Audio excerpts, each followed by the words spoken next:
Dreamscape presents The Other Woman by Jane Addams, narrated by Nano Nagel. Prologue. They told me what it was like, but I never did believe them. By the time we'd been there 3 days, I knew they'd lied. It was worse, far worse. Sun that burned so hot by day it dried the spit in your mouth and baked your eyes in their sockets. And then the sun went down, and you froze to the bone. Weeks we had of it. I remember that night, Birdie. Remember it when I've forgotten so much else. The sky was so damned clear and so damned black. Black and silver with the stars, all studded like diamonds in velvet, and the moon so big it looked like I could reach out and hold it in my hands. And then I looked down, Birdie. Looked down at the ground, at the dead and dying men. And I knew then that there was no God. No final judgment and no fucking order anywhere, earth or heaven. I knew that no one gave a damn about the guilt of one man's heart when there was so much blood, making the ground black like a spreading shadow. I don't know how many of us had the woman before we killed her. I took my turn, and I'm ashamed to say I didn't even think about what we were doing or the rights and wrongs of it. We'd decided they were guilty, but there was no logic in it, Birdie. No logic, no mercy, and no reason. I heard her screaming while I tied the ropes, winding the cord tight, binding it around the body of the rope the way I taught you to bind a whip handle. Do you remember, Birdie? Only this time, I left the loops free and didn't pull them through. She didn't scream when they brought it to me. I think she was past that by then.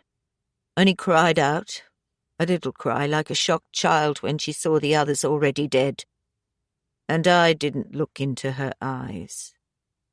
For me, it was like seeing Rebecca all over again. Seeing her there, rope-tight about her neck like a dirty rag hanging against the moon. Chapter 1. I knew you'd come, Bird. Marcy smiled again and patted the old man's hand. It was the third time he had said those words in the half hour she'd been sitting beside him. She perched awkwardly on Jack's bed, the toe of one foot resting on the floor, the other leg tucked beneath her, Jack's hand clasped carefully in both of her own. "It's nice here," Marcy said, her voice too bright, too fragile. The hospital visitor's voice trying to be cheerful, in a desperate hurry to get away before the conversation runs dry. She glanced nervously at Jack, hoping he hadn't noticed, then sighed deeply. Jack didn't notice much of anything these days. He had closed his eyes as though wanting to sleep, but his fingers still curved around hers, so Marcy stayed where she was and waited. 4 days she'd been back. 4 days of sitting beside Jack, first at her grandmother's home, and for the last 2, here at the hospice. 4 days, and yet each time he had seen her, Jack had greeted her like a long-lost friend. She looked around her. The truth was, it was really very pleasant here. 4-bedded ward, 2 others of them occupied, a large French window opening onto a pretty garden bordered by tall trees. The sky beyond, summer bright, clear, and full of promise. Jack, the old Jack, not the one lying here in this neat and tidy room, in this hospital-smoothed bed, had loved this time of year, his garden in full bloom, vegetables ready for the harvesting, and his beloved trees heavy with fruit. Already Marcy missed the old Jack so much. She'd never called him grandfather even as a child. He'd always complained it made him feel too old. And he'd never called her Marcy. She'd been Bird from the moment her father had brought her home to live with his parents. Jack's scrawny little Bird. "Better here," he said. "Much better here." Marcy turned to look at him. "I thought you'd gone to sleep," she said. Jack smiled.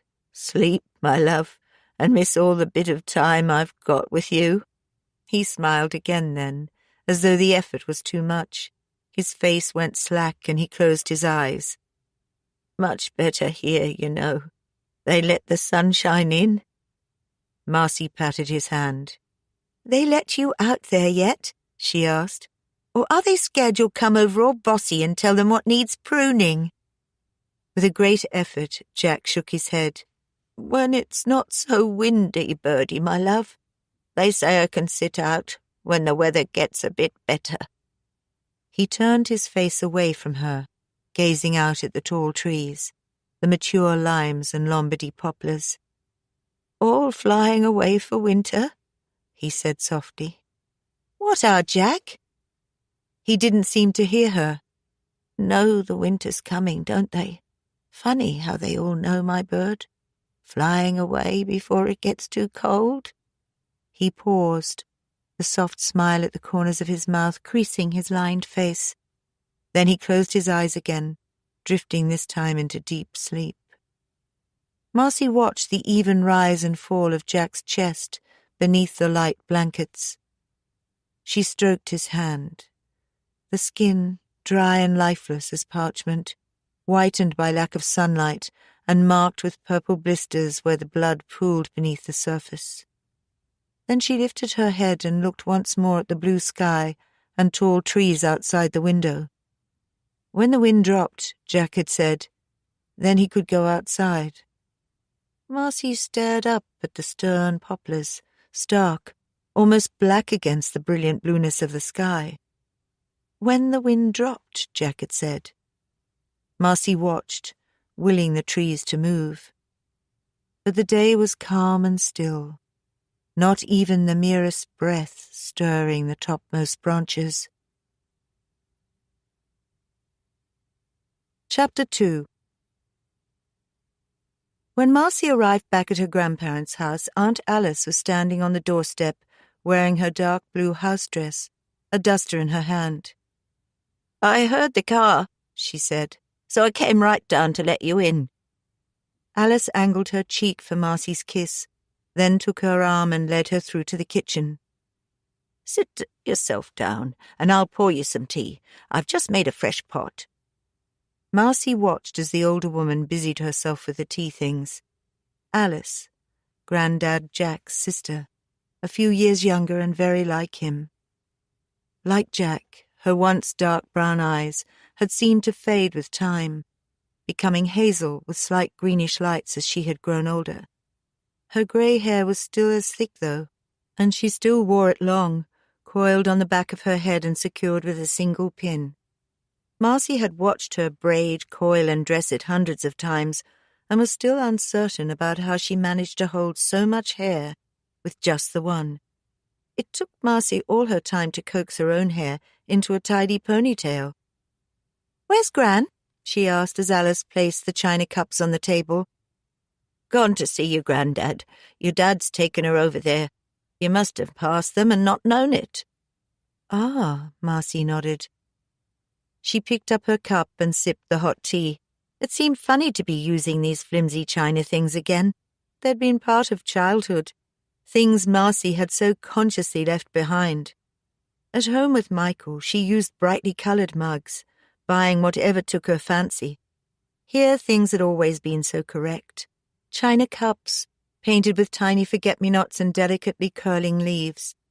The table, laid properly at every meal, and clean, crisp linen spread over thick quilting to protect the polished table. Marcy had almost forgotten just how precisely things were done here, in this place that for 16 years she had called her home. She felt her stomach tighten in response to the memories. The pang, half of nostalgia, half of the fear that had first gripped her 4 days before and had renewed itself each and every time she re-entered the house. The kitchen even smelt the same, the mixture of old-fashioned carbolic, of the breakfast toast, of polish and fresh laundry, and as her aunt reached across the table to take her hand, of fresh, scrubbed skin and baby powder. Marcy felt the tightness spreading to her chest and throat, making it impossible to swallow her tea. The quiet, claustrophobic correctness of her childhood edging once more into her consciousness, possessing her, even after all this time and all the things that lay between. "Are you all right, Marcy, dear?" She managed a stiff smile. "I'm fine. Just thinking about Jack, that's all." Alice nodded, sympathy expressed in the downtone of her mouth, disapproval in the expressionlessness of her eyes. "How was he this morning?" "Much the same. He said he likes it there, at the hospice." Marcy smiled, a little more honesty this time. "He said they let the sunshine in, and he could see the trees in the garden. That seemed to please him." She trailed off, realizing belatedly that she had said the wrong thing. Alice sighed deeply and got up, taking her cup over to the sink and rinsing it with unnecessary thoroughness. "Well, I'm sure that's nice for him, but we all did our best for him here, you know." Marcy got to her feet also and crossed to stand beside her aunt. "Of course you did. I never meant—" No, I'm sure you didn't. It's just that—" She paused and snuffled into the folds of a clean white handkerchief. It's so easy for you to judge, Marcy. You haven't been here in all this time. There's been your gran and me trying to cope and your dad helping out when he could, and he's not been all that manageable, you know. Your granddad." She paused again, wiped her eyes once more on the white linen. Close to, she smelt of lavender, sweetly soapy and so very clean. Marcy put her arm around the old woman's shoulders. "I never meant anything, Auntie. Nothing like that," she said. She hugged her aunt tightly, wanting genuinely to give some comfort. Gently but firmly, Alice eased her arms away. "The hospice have agreed to have Jack for at least a week, so I've put your things in the room he was in. No point you sleeping on that camp bed when there's a proper one to be used." "Thank you, Aunt Alice," Marcy said meekly. The woman patted her arm. "Well, I'd better be getting on. They'll be hungry when they get back, and lunch won't make itself." Marcy turned reluctantly and headed for the door. It was no good offering to help. Alice had made it clear from day one that she did things herself and in her own way. It was a pity, though, Marcy thought. She'd wanted to ask about the things Jack had been saying, about the woman he'd called Rebecca, about the birds, about Jack's obsession with its being winter instead of high summer. She knew, though, with Alice in this mood, there'd be no chance for conversation. Alice hid herself behind a constant screen of busyness, which nothing could penetrate unless she permitted it. "Oh, I changed the sheets, of course," Alice shouted from the kitchen, "and I'm sure you're not going to be silly about things, are you?" Marcy glanced back down the stairs. Her aunt had emerged from the kitchen, a glass in one hand and cloth in the other. "I mean, he won't be back for at least a week." She paused, as though waiting for some response from Marcy, then continued. "And you won't be staying that long, will you, dear?" She went back into the kitchen without waiting for a response. Marcy sighed and continued on up the stairs, aware that she'd been put well in her place. "You walked out on us," her aunt was saying. "You went away, and you've not been back more than twice in all this time, so you've no right to expect anything more." Marcy pushed open the door to the spare room, the room Jack had been sleeping in, living in for the last few months, and stepped inside. She glanced around at the neatly made bed, the old-fashioned heavy furniture, at her suitcase and travel bag placed on the straight-backed chair. No. She had expected nothing else from them, distant, disapproving courtesy and the occasional glimpse of affection. More, Marcy felt, for the child she'd been than for the woman she was now. It was strange and disturbing just how much like a wayward child they still made her feel. The air in the room smelt close and musty, overbreathed and unrefreshed. Marcy herself felt much the same. Very, very worn. Her aunt's comments about the sheep brought a wry smile to her lips. Truth was, The very thought of sleeping in the bed that Jack had not long vacated made her feel sick. Closeness by proxy, infection through association. Whatever it was, she didn't want to sleep in that bed in this room tonight, or any other night. "Marcy, take a grip," she told herself, "and don't be so bloody stupid." She walked over to the bed and pulled the covers back, half expecting as she did so to see Jack's skeletal body lying there, with its bone-thin limbs, flesh drawn so tight that it seemed barely able to cover his ribs, and that obscenely bloated abdomen, soft and distended. Marcy turned away from the bed, nauseated by the acutely painfully remembered image, and crossed to the window, flinging it wide and looking out onto Jack's garden. He'd packed so much into such a little space. 3 small fruit trees, cordoned blackberries trained against the south-facing wall, raised beds of sweet herbs and borders of bright flowers. Only the tiny vegetable plot, with last year's pea sticks and its unweeded rows, showed the neglect of Jack's absence. That, and the raspberry canes, outgrown and bearing little fruit, and the unpruned roses struggling onto the lawn. Marcy leaned on the windowsill. She'd grown up in this place, helped Jack with his garden, helped to dig and weed. He'd taught her when to plant and when to thin the growing seedlings. She had taken as much pride and pleasure as he did in the growing and the fruit-bearing, in the feeling of the moist earth crumbling between her fingers, with the sun warm on her back and the sweet green scents rising up from the damp ground.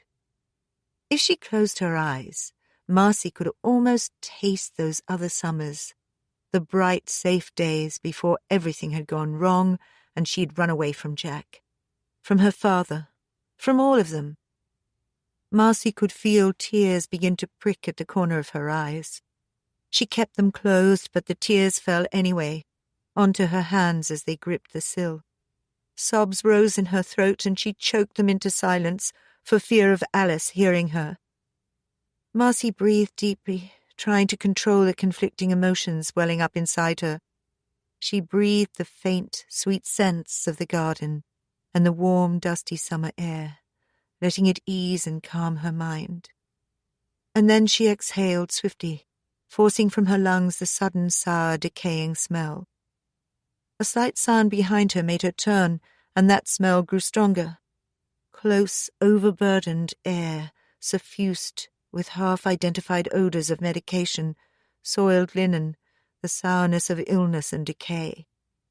Marcy retched, covering her mouth with her hands and willing herself not to be sick.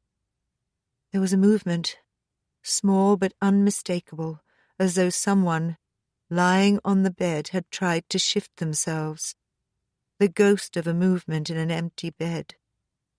Marcy shook herself angrily, crossed to the newly made bed and, this time, pulled the covers completely aside. "No!" She stared, her hands raised once more to her mouth.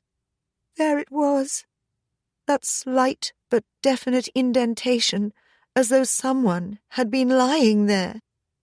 Willing herself to move, Marcy reached out and touched the hollow where Jack's body would have lain, then snatched her hand away.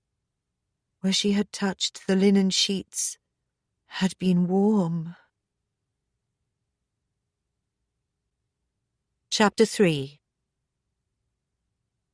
"What's the matter with Marcy?" Her father's voice, strident and somewhat indignant, carried itself up the stairs. Marcy paused, straining to hear Alice's quieter reply. "Blessed if I know, love. She came racing downstairs this morning like she'd seen a ghost. Went to see Jack and then spent the rest of the morning mooning about and getting under my feet. Too much imagination, that one. Always did have." It was Gran who had spoken that time, her voice heavy with disapproval. Too much imagination had always been one of Gran's favourite afflictions, an ill on which to blame most of the troubles of the world. But she could be right this time, Marcy owned. After all, what else but an overwrought, overtired imagination could have accounted for what she had seen, or thought she had seen? She let herself get caught up in past regrets, let her mind drift too far from the present, and scared herself stupid in the process. But Marcy knew that she was lying to herself. What she'd seen in Jack's room had been so real and so intense, there had to be more to it than an imagination working overtime. When her father and grandmother had returned for lunch, she'd half expected news of Jack's death, that what she'd seen had been some sign that he was gone. She could have accepted that. It would have made a kind of sense. But as it was... Her father was speaking again. He sounded tired and impatient. Marcy listened.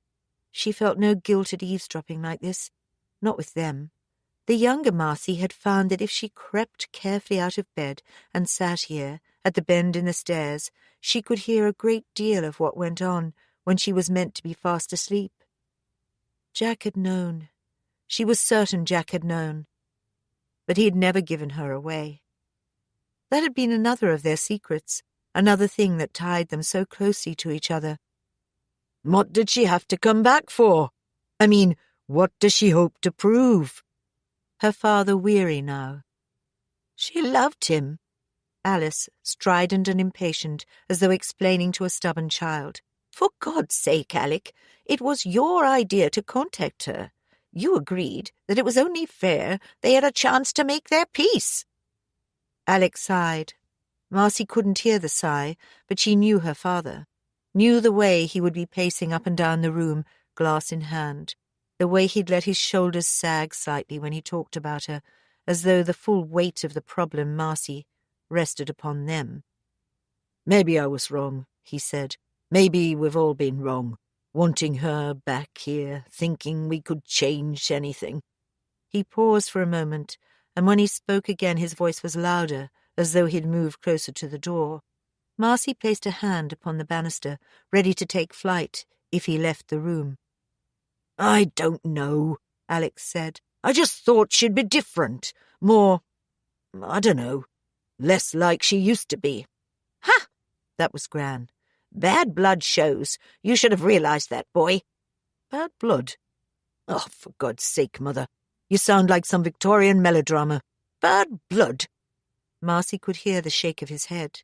You can't deny it, Gran continued. She's not strong enough to cope with this any more than she could cope before. No backbone. That's why she ran away from us. And now she's back and you expect it to be all roses. Best thing you can do for Marcy is to pack her off home to her kids and let things be. She loved him. Alice's voice now, calm and dignified. She'd be seated, Marcy guessed, in the chair by the window, sewing or knitting or some such, hands occupied as always, protecting her mind from too much thought. Loved, Alec emphasized. Loved him in the past, Alice. But now. And you said yourself she was acting strangely. He paused again, and Marcy could imagine him, standing by the window, looking out over the small, overgrown lawn. I should have let things lie, he said at last. She's like her mother. Gran's voice was harsh and petulant. You never even met her mother. No, but I know what she was and I know what she did, and all we tried to do for Marcy couldn't make up for that. And you know that, Alec. She could hear them arguing, but her mind had switched off to the words now. There was just the buzz of sound from the downstairs room. Another memory of childhood. This anger, this need to apportion blame for something they hadn't even been a part of. And this time there was no Jack to try to bring peace to the proceedings. That's how she had known, realized that he'd known about her listening, the way he tried so hard to protect her from their malicious words, from their secrets. Marcy shifted up a step or two so that she could see herself in the mirror hanging above the first small landing. Marciella Rose Whitney. From the exotic to the sublimely ordinary. What a name to be saddled with. Marciella Rose Whitney, alias Marcy, alias Jack's bird, stared at her reflection in the glass. She still looked younger than she was. At 22 she could pass for 17. black hair and dark brown eyes, 2 large eyes, and somewhat heavy brows that she resisted the urge to pluck or shape, a mouth that seemed always to be set in a faint half-smile, even when her mood was anything but happy, and a chin with a too deep dimple and a funny pointy look to it. Like a cat, her husband Michael always said. A curious, slightly puzzled cat. The rest of her didn't fit the simile, though. Far from being sleek or even elegantly slim, Marcy was small and slightly built, skinny almost to the point of boniness. After the twins had been born, she'd lost so much weight that Michael had been truly worried, watching her eat, forcing her to drink milk until she was sick of the smell of it. 18 months on, and at least she got the curves back. She smiled faintly, then frowned again as she thought about Michael and the twins. It would be another few hours yet before he would be home, and she could phone him. Marcy sighed. Maybe Alec had been right. She shouldn't have come. Maybe she should pack her bags and head for home now. She could be there by the time Michael returned with the twins. It was clear that no one wanted her here. No one but Jack. Marcy shook her head and dismissed the thought of going home as quickly as it had been born. No, she had to stay. Just a little longer. Make her peace and force Jack to make his. Did he even remember why she had run away from him? If he did, he'd made no sign, spoken no word about it, just greeted her as though it was right and proper that she had come back to him, and talked, when he did talk, of things that Marcy didn't understand. Marcy stiffened her shoulders and stood up, preparing to go downstairs and join the others. She'd spend another night here, or maybe 2, give Jack the chance to talk, try to get him to remember. Marcy closed her eyes for a moment, focusing on that night more than 5 years before, when she had left this house, remembering Jack sitting in Aunt Alice's favourite chair and crying like a child, and Alice herself, hands claw-like on Marcy's shoulders, screaming at her. It never happened, Marcy. It never happened. You tell anyone and I'll swear you're lying. We'll all swear you're lying.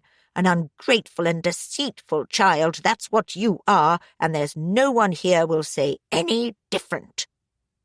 Marcy opened her eyes once more, shivering slightly despite the heat.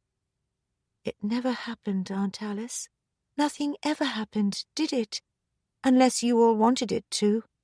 You spent 16 years writing what you wanted me to see and making me see it. And now I'm back, Marcy thought, and you're the ones with the problem, because I know how it was, how all of it was, and I'm not about to let you turn me inside out a second time. Chapter 4.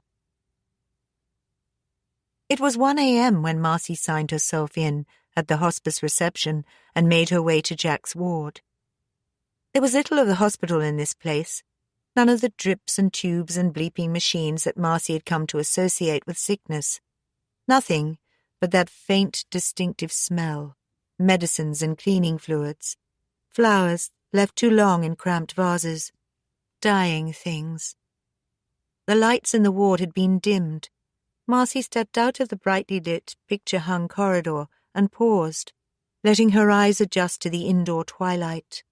The curtains had been left open over the French windows, and a brilliant moon cast long shadows across the garden and on into the ward itself. Tall trees laying themselves down upon the 4 darkened beds. Jack seemed to be asleep. She sat beside him in the big green chair, watching his face as it twitched and grimaced, the slight fluttering of his hands lying outside the blankets, the little movements that told her he was still in pain despite the sedatives, the pain relief and the uneasy sleep. Oh, Jack, Marcy thought, why did it have to be this way? Couldn't it have been something quick and easy for you? She had never realized until now that dying, this great act of uncreating, could take so much time and effort. All for nothing. "Would you like some tea, dear?" one of the night staff asked softly. "Thank you." "You must be Jack's granddaughter." "Yes." "He's talked about you so much. His little bird, he says he calls you." Marcy managed to smile, embarrassed now, though she knew the woman meant no harm. "Just like Piaf," the nurse went on. "Sorry?" "Little Sparrow, they used to call her. Do you sing, dear?" Marcy gave a startled look. Then comprehension dawned. "Oh," she said, "Jack taught me songs when I was little, but that's not why—" The woman was not really listening. "Oh, lovely, dear. I'll get you that tea." Marcy watched her go, amusement touching the corners of her mouth. Little bird indeed. Hardly a songbird, Marcy thought. She could hold a tune, but her voice had no real strength to it. Not like Jack's. No, Jack called her bird in memory of the first time he had seen her, less than 2 months old, and brought to his house by her father. Such a scrawny little thing, and her mouth always open, wanting to be fed. "It's good to see you smiling. Too many long faces round here." "I thought you were asleep," she said. Jack shook his head, a slight movement against the pillow. "No, girl, just hiding from her." He gestured vaguely in the direction that the nurse had gone. "Talk the legs of a donkey, she would. Worse than your gran." Marcy laughed, then stifled the sound quickly, looking round to make sure she had disturbed none of the real sleepers. Jack grimaced, his mouth slack and toothless. He touched his tongue to his lips to moisten them before he spoke again. "I won't be here much longer, girl. You know that, don't you?" Marcy began to deny it. "No, Jack, no, that's—" "True, bird, very true. And I don't much mind it, girl. I get tired, you know, and I can't do my garden like I used to." Marcy felt the tears beginning again. "It's overgrown," she said. "I've never seen weeds in your garden before, or the roses not pruned." "Forgotten how to do it, have you, bird? Maybe you could do it for me, before the spring gets here. Too late when the sap begins to rise. They bleed then, you know. Bleed the life out of them if you do it in the spring." He closed his eyes again as though the conversation was too much, and clutched at the sheets as a spasm of pain crossed his face. Marcy reached out and covered his hand with her own. "It isn't winter, Grandad Jack," she told him. "It's nearly September, and it's warm outside." He returned her hand-clasp, the skin of his palms dry and over-smooth. "Always were hot-blooded, my bird. Never felt the cold. Did you?" He opened his eyes wide for a moment and stared out of the window at the clear sky. "Be a frost before morning. I shouldn't wonder. Sky clear like that. Break up the ground well." He moved, snapping his attention back to Marcy. "Get your dad to help with that rough digging, girl. It's too much for you on your own. We'll have a week of frosts, I shouldn't wonder. If you did that far bed over now and let the frost lie on it, we'll have an easier job preparing it come spring." Marcy bit her lip and nodded. "Yes, Jack, I'll get it done for when you come back home." There seemed no point in telling him again just how far away spring was. That there would be no frost tonight. Jack seemed satisfied and squeezed her hand. "You're a good girl, Birdie," he said, his voice cracked and whispery. "Always told them that. A good girl." He closed his eyes and slept. The nurse arrived with the tea, and Bird drank it, watching Jack's face, the slack mouth working even in sleep. It confused her, these moments of lucidity, like when he had talked about the nurse, followed so rapidly by disorientation and uncertainty. She put the cup aside and, slipping her feet out of her shoes, drew them up onto the chair and wrapped her arms around her legs, resting her chin on her knees, watching Jack. "Birdie!" Marcy jerked herself out of sleep and looked around in confusion. "Oh, Jack, I'm sorry. I must have gone to sleep." "Birdie!" There was a nervous edge to his voice now. "Look, Bird, over there. She's followed me." "What?" Marcy looked over to where Jack was pointing. His hand shook, but he seemed to be waving towards an empty chair that stood beside the opposite bed. Marcy turned her gaze from the chair to Jack. "There's no one, Jack," she said. "No one sitting there." He shook his head impatiently. "Don't play games with me, Birdie. I don't have time." His voice had taken on a sudden sharpness, a strength that took her by surprise. "She's followed me," he said again. "Never given up, never given up." His voice trailed off, but his eyes continued to stare at the empty chair. Marcy could see his hands whiten as they clutched at the covers and the fear in his yellowed eyes. This was not the time to argue what was real. "Who is she, Jack?" she asked. He glanced swiftly at her, relief showing on his face. "You see her, don't you, Birdie?" Marcy didn't answer. "You see her," he repeated, satisfied now. He eased himself back against the pillows and released his grip on the sheets. "She comes to me," he said. "That damn rope round her neck and her hands tied, and she just looks at me. Those eyes, Bird, those eyes." Marcy stared at the chair, then looked back at Jack. A half-memory of an earlier conversation wormed its way into her mind. She felt herself grow cold, the hairs on her arms rising, and a sudden chill clenching the muscles between her shoulders. "Who, Jack?" she whispered softly. "Who is she?" At first he didn't answer.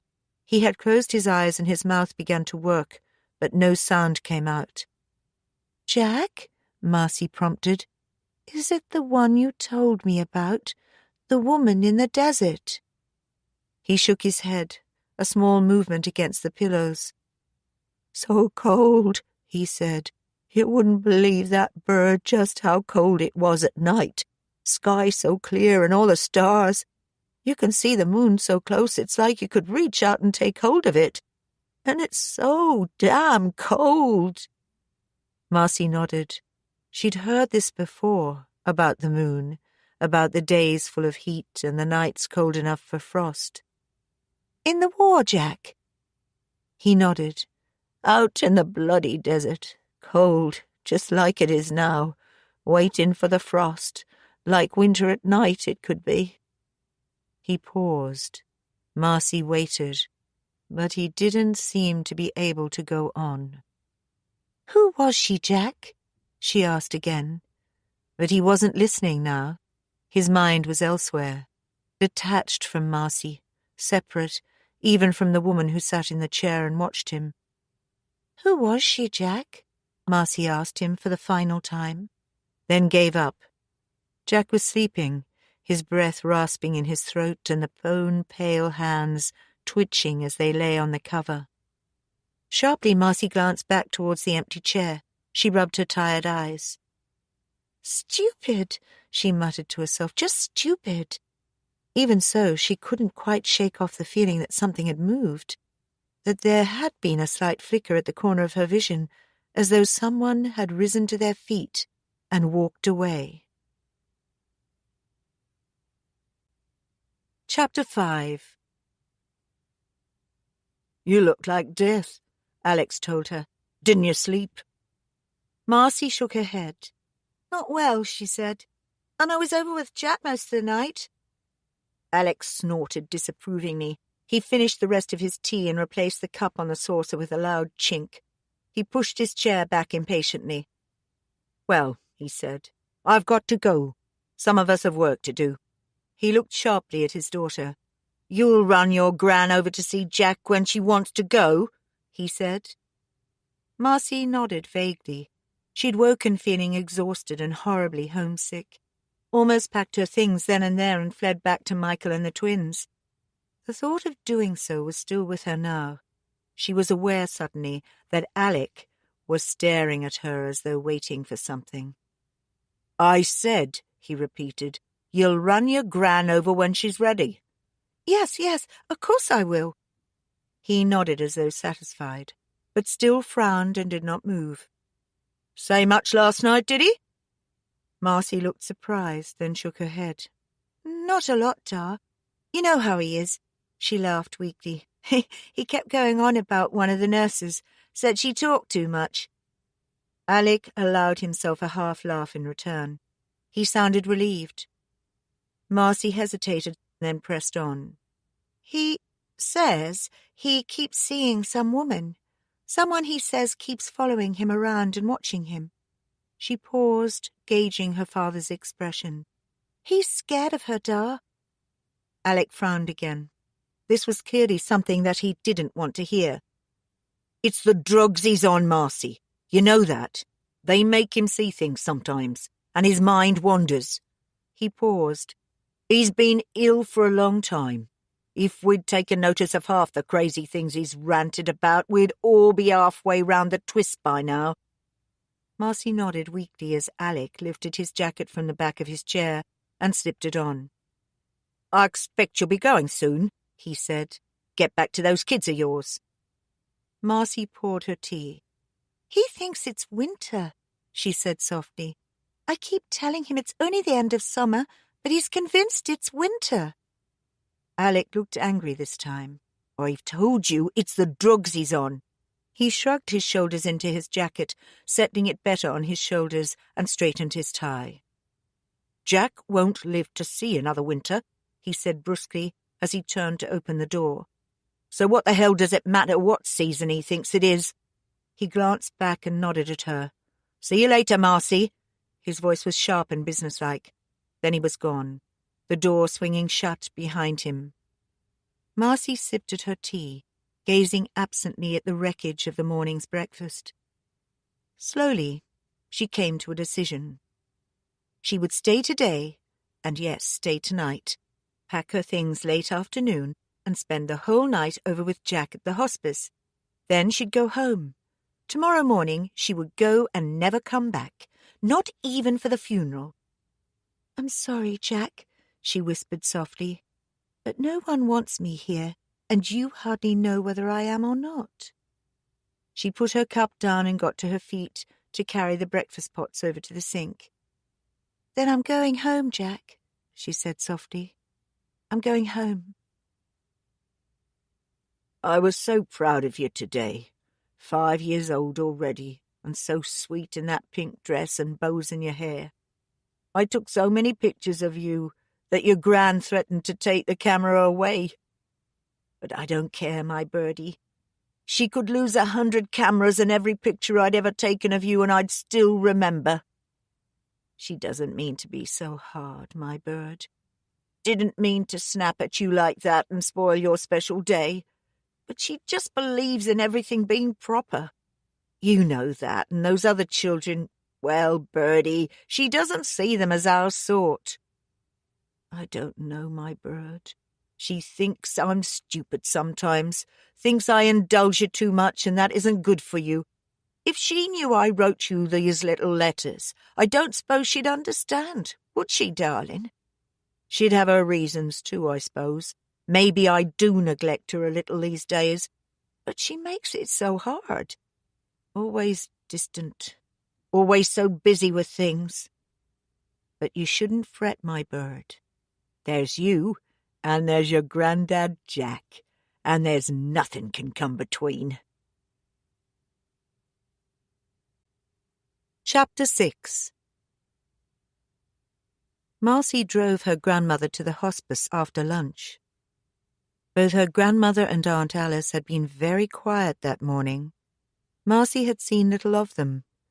They had been closeted together in what had been her grandparents' room. As Jack's illness had progressed, they had moved him out, into Marcy's old room at the back of the house. Passing by her grandparents' door, Marcy could hear the two women talking. something heavy being moved across the floor, and once the sound of her grandmother crying quietly.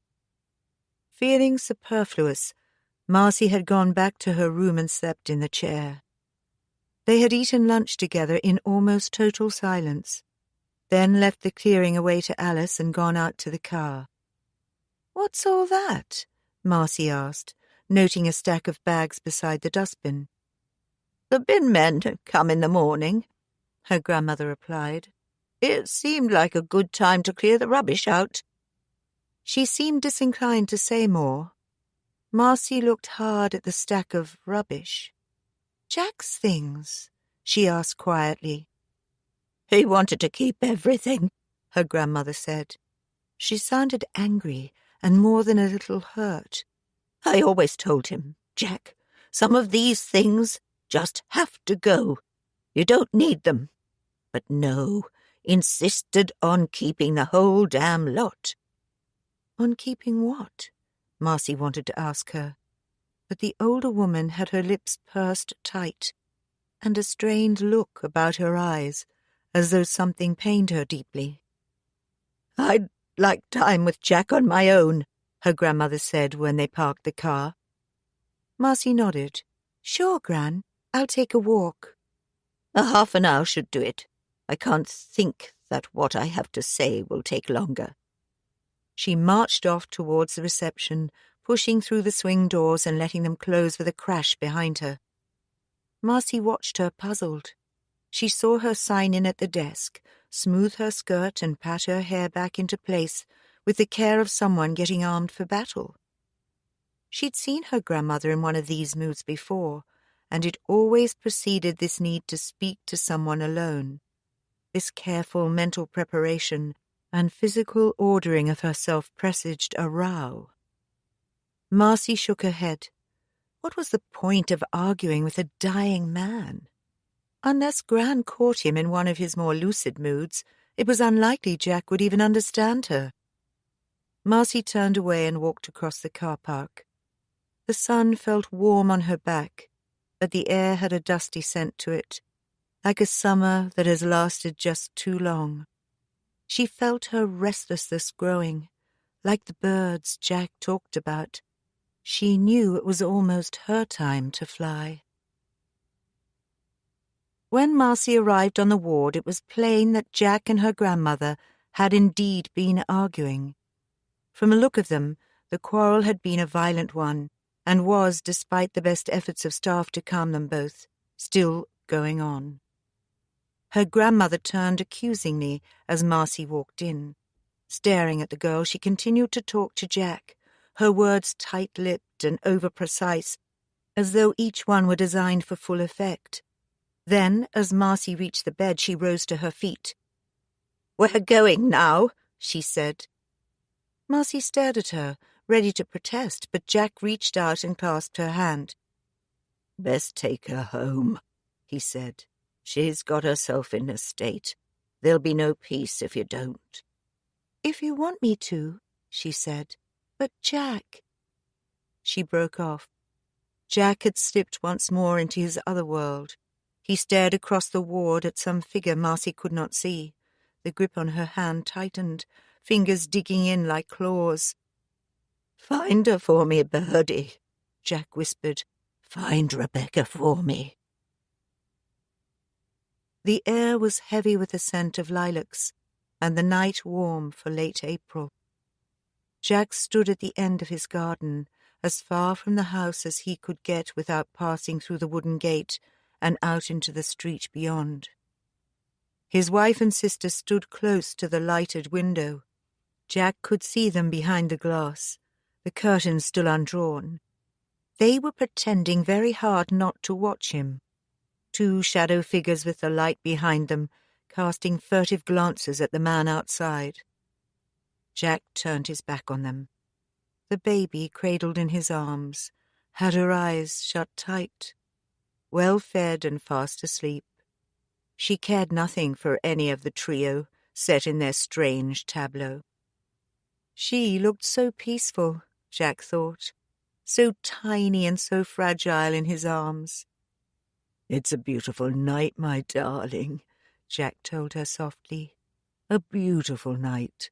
Sky all full of stars and a great big moon shining down. And just smell those lilacs." He breathed deep as though to encourage her. "Bloomin' just for you." "I love her already," Jack thought to himself. "She's only been with me for this little time, and yet I love her as though she'd been a part of me forever." He laughed suddenly as a thought struck him, and the baby started slightly at the sudden sound. "I didn't think he had it in him, that son of mine," he said, his voice full of wonder. "But here you are, precious and beautiful and here to stay." He smiled down at the child. It wasn't often, he thought, that life gave anyone a second chance, a way to make amends, and yet here it was, this tiny bundle with the stupid name and some trace of his own blood flowing in her veins. "Marciella," he said, rolling the word around in his mouth, as though getting used to the taste of it. "Damn silly name, my love, but I suppose you're saddled with it now." He sighed contentedly. Not that it mattered what they'd call her. She was his now, his little bird, his to care for, to protect and to mold, his to love and his to make things right again. Chapter 7. They drove back to the house in silence. Marcy tried to speak, but her grandmother made no reply, just stared through the windscreen. It wasn't until they reached the house that she spoke. "We talked this morning," she said, "Alice and I. Then we told your father. We decided it would be best for all of us if you left this afternoon." "But why? I don't understand." The door opened. Alice stood on the step. Marcy could see her father behind, looking uncomfortable. They must have caught him home from work, she thought. She stood in the tiny hall between the three of them and listened while her father cleared his throat and tried to explain. "It's not that we don't want you here," he told her, "just that it's harder than we all thought it would be to have you back. And it's upsetting Jack. Upsetting your gran, too." "How am I upsetting Jack?" Marcy demanded. "And Gran? What have I done to bother you? I've tried to help out, tried not to get in the way." "You don't know when to leave things alone," her grandmother replied curtly. "Jack was happy enough before you came back. Settled he was. Not rambling on about all this nonsense. He should have forgotten long ago. Not getting all upset and worrying his head about things that can't be changed. You never did know when to leave well alone," she repeated. She paused, as though for breath, her shoulders squared indignantly. "We've done our best for him all this time, and not one word from you. And then you come back here, full of your ideas and your questions and your, 'I'm only sitting and listening to him,' and make the lot of us look like we've never cared a damn. And he goes on about his bird and how good she is to him." She broke off, her lips trembling and her rigid spine beginning to bend under the payload of emotions. "And it makes it sound like we've been nothing to him. Nothing." "It isn't like that," Marcy told her hotly. "You sent for me. You told me I'd better come. And, yes, I sat and listened to Jack. Maybe you've been too busy to do that. Maybe you didn't want to hear what he had to say. I don't know, but he wanted to tell me things, needed to tell someone, and I just happened to be there." She paused, not really wanting to argue like this. "But, Gran, no one's suggesting you haven't done everything you could for him." "Oh, that's big of you," her grandmother replied. "It's nice to know you've noticed all the sacrifices we've been making for him. All the days we've been watching him get sicker and sicker and knowing he's going to die." Her voice failed her. and she gulped air, trying to force back the tears. Marcy tried to assimilate the mix of blame and pain in her grandmother's words.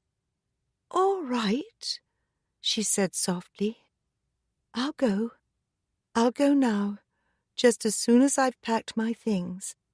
But you have to listen to him, Gran.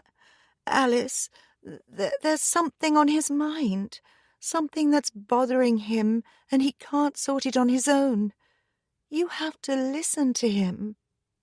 She looked from one to the other, but they stood in a tight-lipped, disapproving circle. "I'll go and get my things," Marcy said at last. "We did it for you," Alex told her. He reached behind him and lifted Marcy's bags from where they sat, under the stairs.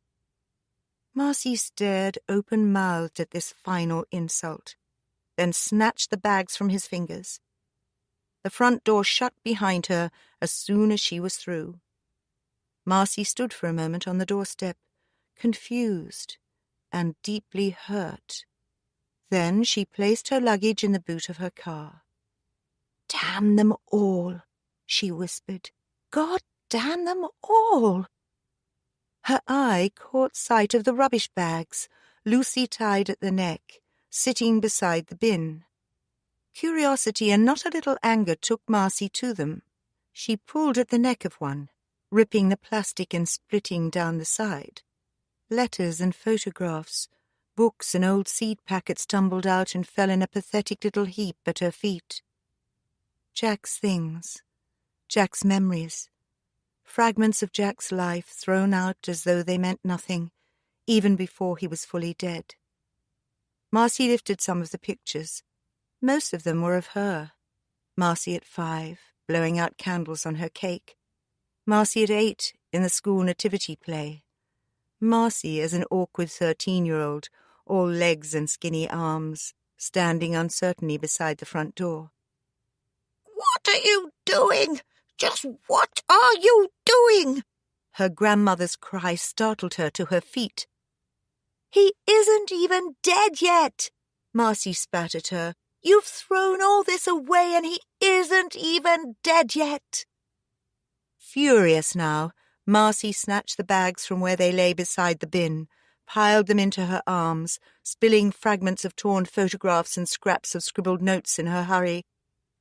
She almost ran to the car, threw the armful into the boot, and slammed the lid, then turned again and scooped the remaining stuff, 2 boxes and another bag, into her arms. Her grandmother was wrestling with the boot. Her father and Alice had come running from the house and joined the fray. Alec grabbed Marcy's arm as she thrust the remaining things into the back of the car and slammed the door. She pushed at him, hitting out at his face and kicking at his shins as he tried to stop her.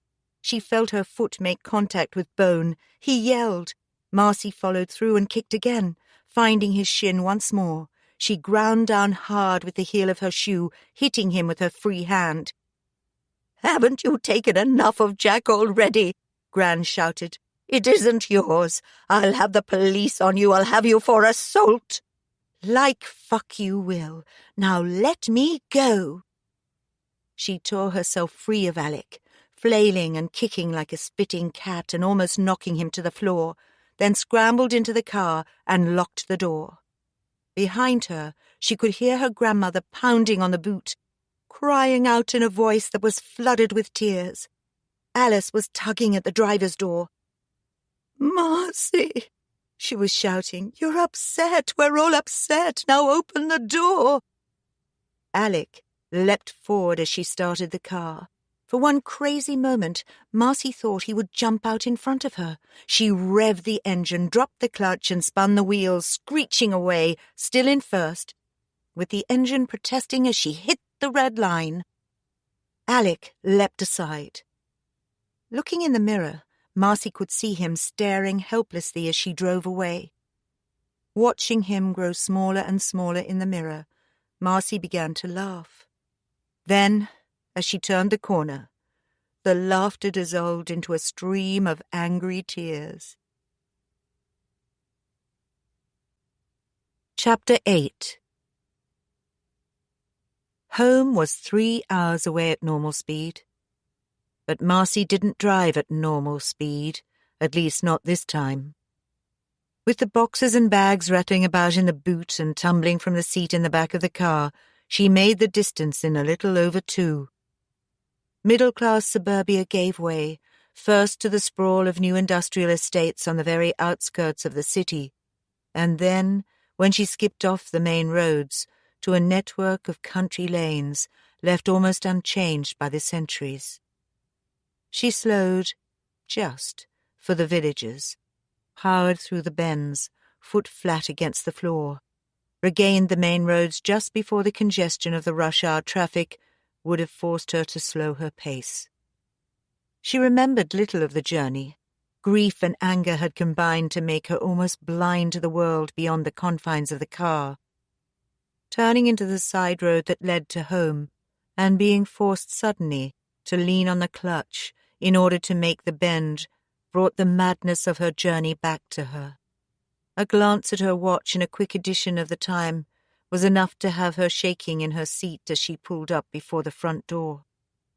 She sat, motionless, hands gripping the steering wheel, feet welded to the pedals, for several minutes, before finally coming to enough to pull the handbrake on and switch off the engine.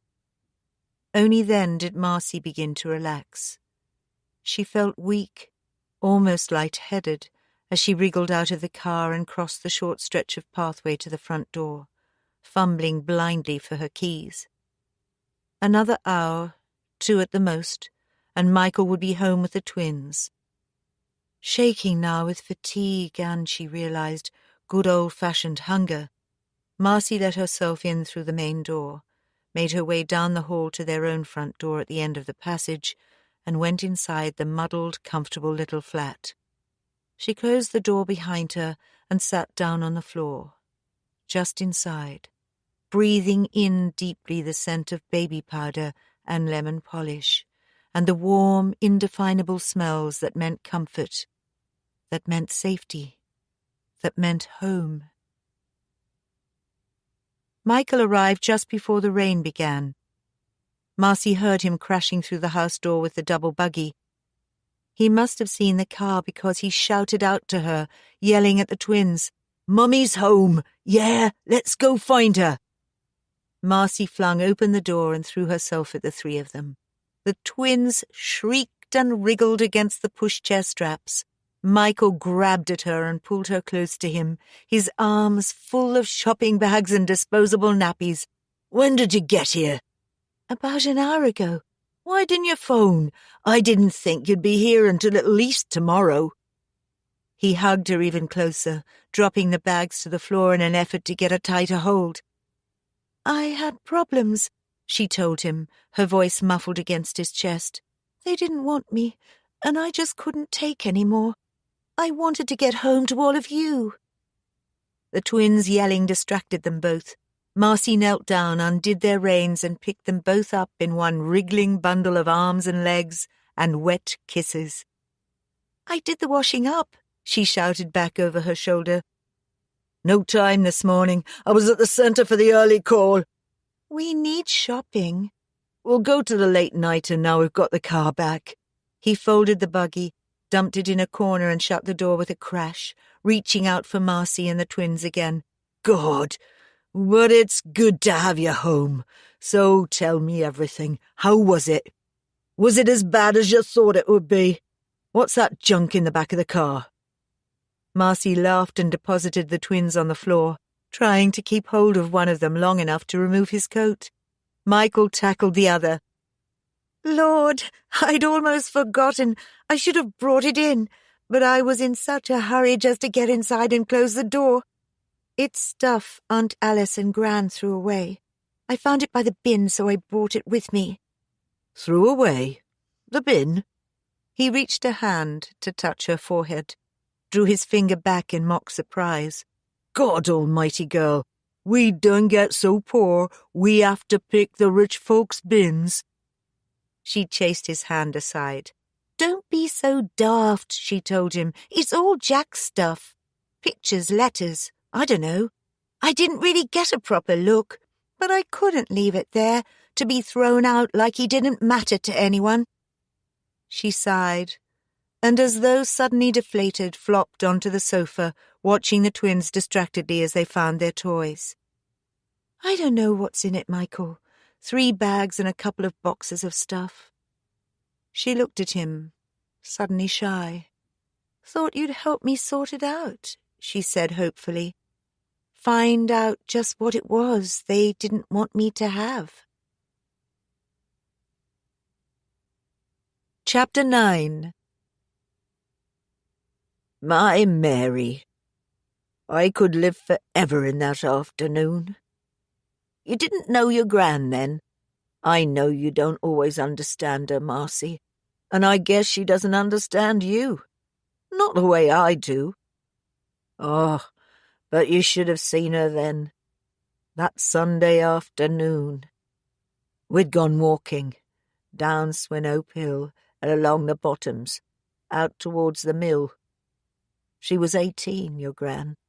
18, with this mane of long red hair and freckles scattered across her nose.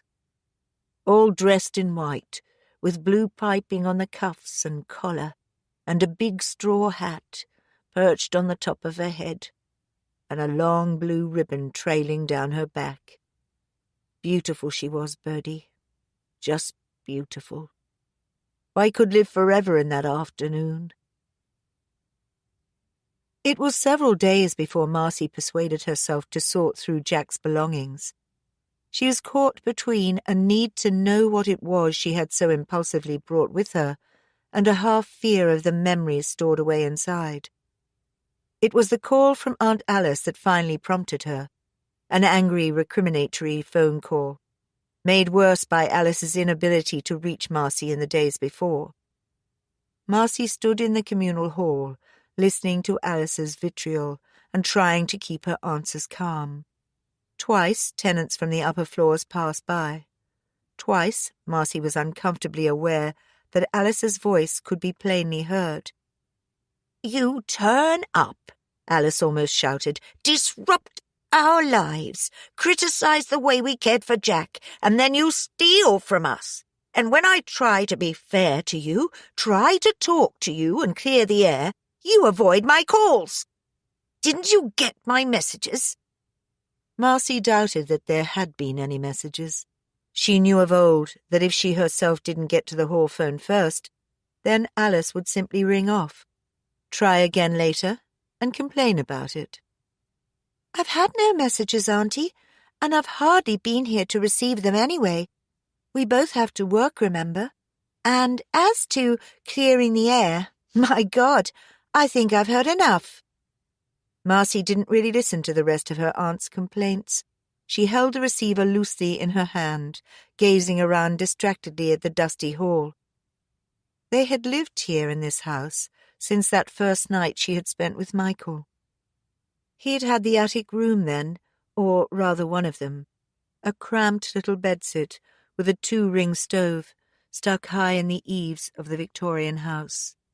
The sloping roof oozed damp, and there'd been a cracked pane in the window that must have been ages old. The line of the crack was filled with impacted grime. A year on, they had moved down to a larger room on the first floor, and then to ground level a few months before the twins had arrived.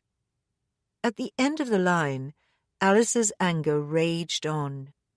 Gently, Marcy replaced the receiver on the rack and walked away. Michael looked up as she re-entered the room. He was putting the twins to bed in what was laughingly called their bedroom. Marcy suspected it must have been a walk-in store cupboard, a butler's pantry or some such. Now it had been converted into space enough for 2 drop-sided cots, an assortment of toys in plastic crates, and the children's clothes, packed carefully in cardboard boxes and old suitcases and slid beneath the cots. A large blue curtain partitioned this room from the rest of the living space. Their own bedroom, small but larger than the twins, led off the main living room and faced the front of the house. A cramped kitchen, hidden also by a faded curtain, was to the rear, and the equally tiny bathroom without a bath. There was room, just for a pink-tiled shower, was through another door to the side. Out at the back, there was a little yard. "Aunt Alice," Marcy said, blazing. Michael grinned at her. "That's what happens to witches," he said. "Ha! That's an insult to witches. No self-respecting covenant want Aunt Alice." "Oh, I don't know," he said. "Useful for the odd exorcism, don't you think? I mean, who needs bell, book and candle when they've got an Aunt Alice?" Marcy laughed nervously. "What time are you due in tomorrow?" "Not till 2, so I'll be late back. You'll need to collect the twins." Marcy nodded. The temping agency had phoned earlier to say they had some work for her, but tomorrow she was free. The twins usually went with Michael to the creche at the law centre where he worked. Somewhere along the way, dreams of big-shot lawyerdom had fallen by the wayside, replaced by a more basic need to make ends meet.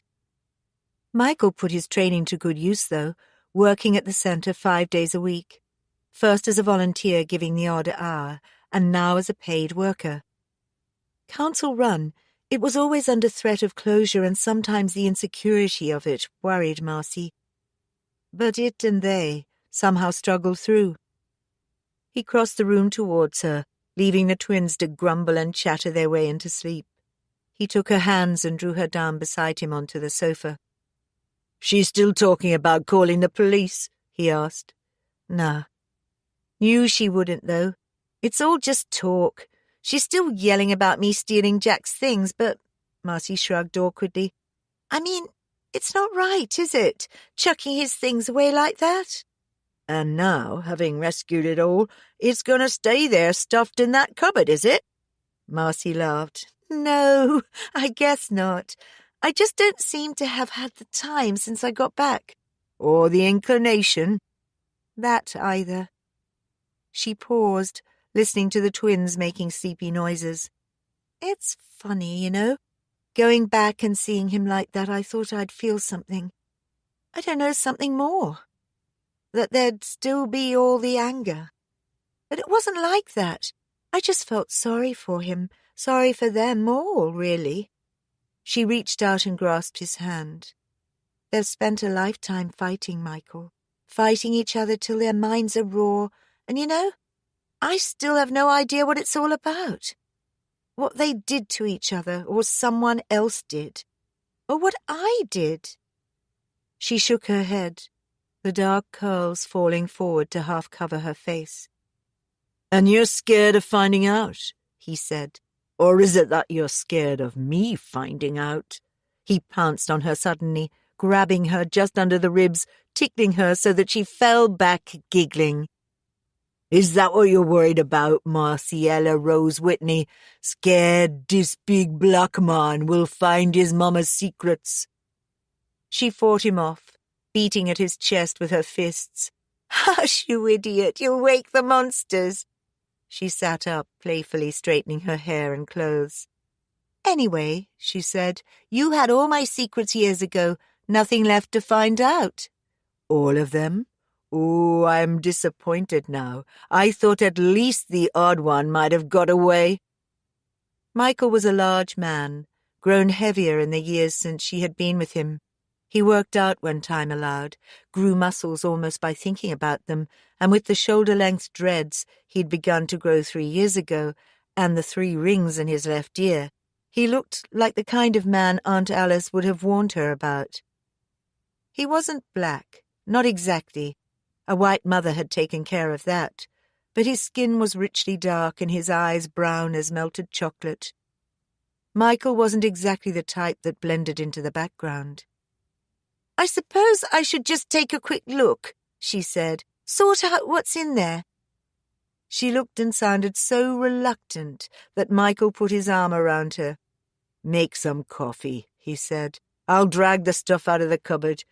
You never know, we might find all you've got is kitchen scraps and dirty washing." Chapter 10. "I'm sorry about the kittens, Marcy, but really it's the kindest thing." "Kittens?" Michael frowned. Marcy sat on the old sofa, the edge of the quilt pulled over her feet and her arms wrapped around her knees. "I must have been about, 8, she said. "We had this big old cat, an old tabby Aunt Alice had adopted when her owners moved. Anyway, the cat had kittens, 5 of them, 2 black and white, 1 ginger, and 2 this funny kind of tabby brown like their mother. And then one morning, the mother cat got hit by a car." Marcy sat at the top of the stairs, listening to the adults talking in the room below. She didn't have to listen very hard. Gran was mad. Aunt Alice was calm but obviously annoyed, and this time even Jack didn't seem to be on her side. At 8 years old, Marcy knew already that there were rules for adults and other often incomprehensible ones for children. "I can't abide cruelty to animals," Aunt Alice had declared on more than one occasion. Marcy could clearly recall times when the wrath of Aunt Alice had fallen squarely on the heads of the local children if they teased a cat or ill-treated a dog. "I can't abide cruelty to animals." If that was so, Marcy wondered, her mind confused and her eyes red with crying. If that was so, then why had she been so angry with Marcy over the kittens? It had happened that afternoon. Marcy ran through the events in her mind, trying to make more sense of them. She'd come home from school and gone into the garden to look for Jack. And then she'd seen him. Seen him standing beside the water butt, his hands full of mewling, wriggling scraps of fur. As Marcy watched in horror, Jack plunged them, double-handed, into the water. "Jack! They'll drown! Grandad, Jack!" Startled, Jack had turned, one hand lifting from the water as he swung around and looked at her, the kittens in his hand, dripping, mewling, pitifully, struggling for breath. "Jack!"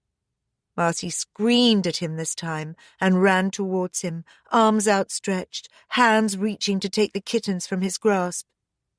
Jack swore, and she halted, watched in horror as he cast the little animals back into the water, cursing audibly now as he swung back towards her, reaching out his hand to grasp her arm.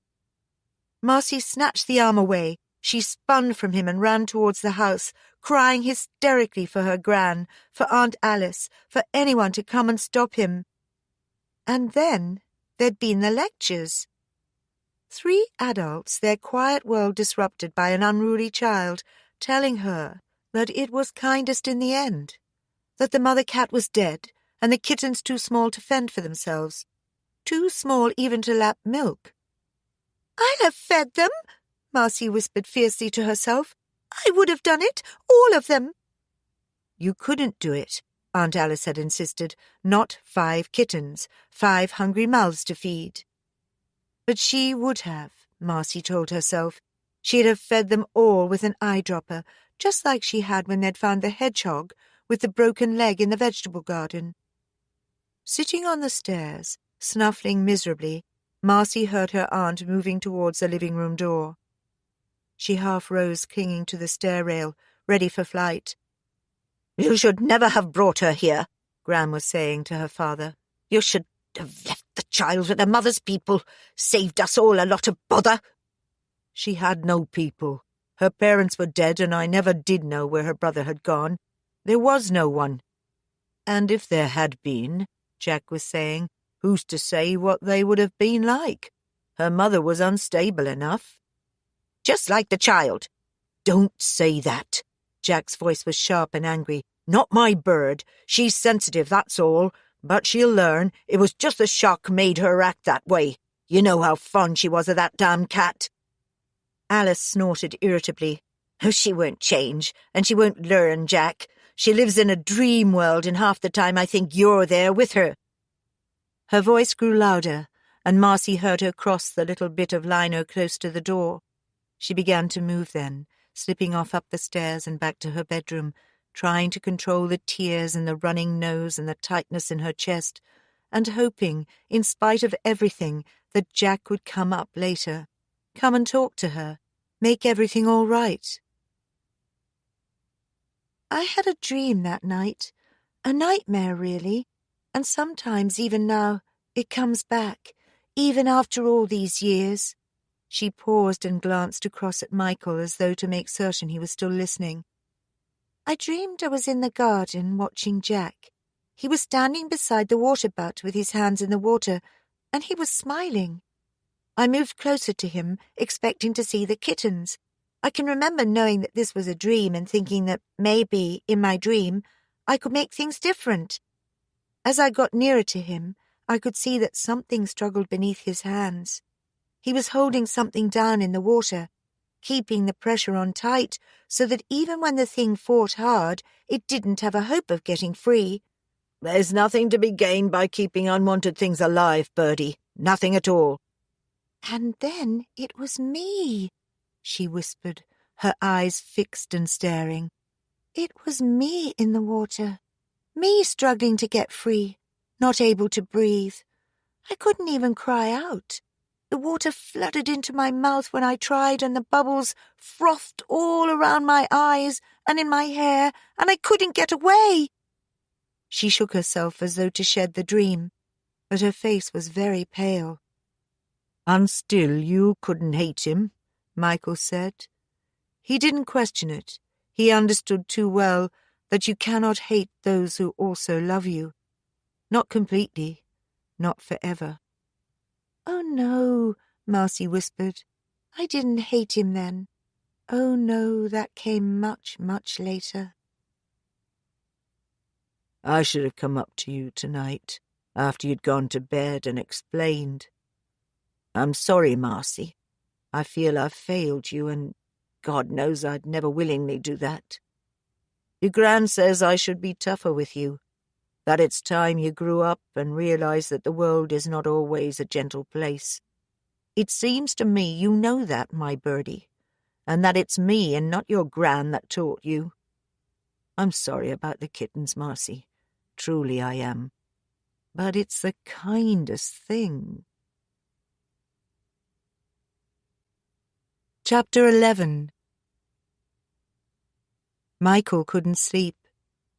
They'd gone to bed late and made love quietly and tenderly, glad to be back together.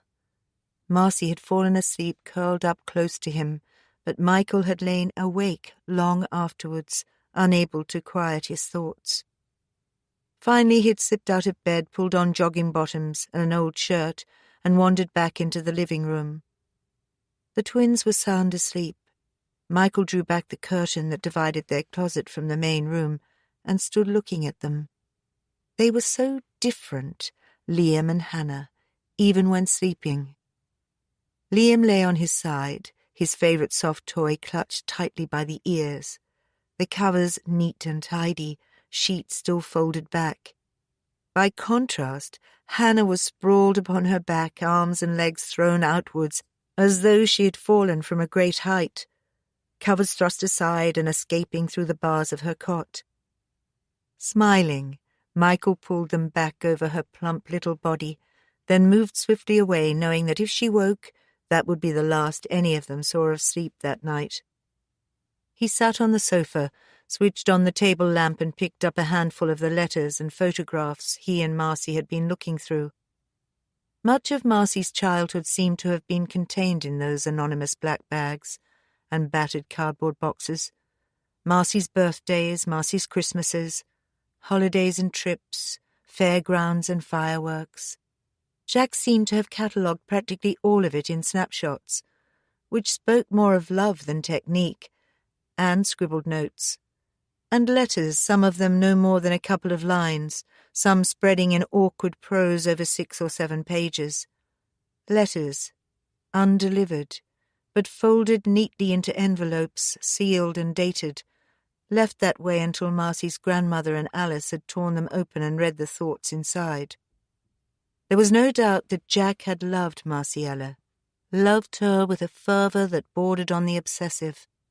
Reading through Jack's letters, only half understanding the references made in them, looking at the fastidious detail with which Jack had noted down every important moment in Marcy's life, Michael could not help but feel some faint sympathy for Mary, Jack's wife, in her desire to rid herself of such memories.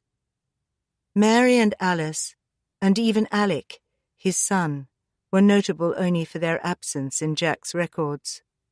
Of course, Michael thought, there must be other photographs, pictures of Jack's wife and sister and son, but they were not here.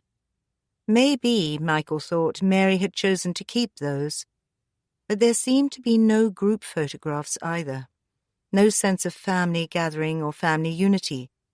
Jack had focused on Marcy, on his bird, it seemed, to the exclusion of those with at least equal claim upon his love and attention.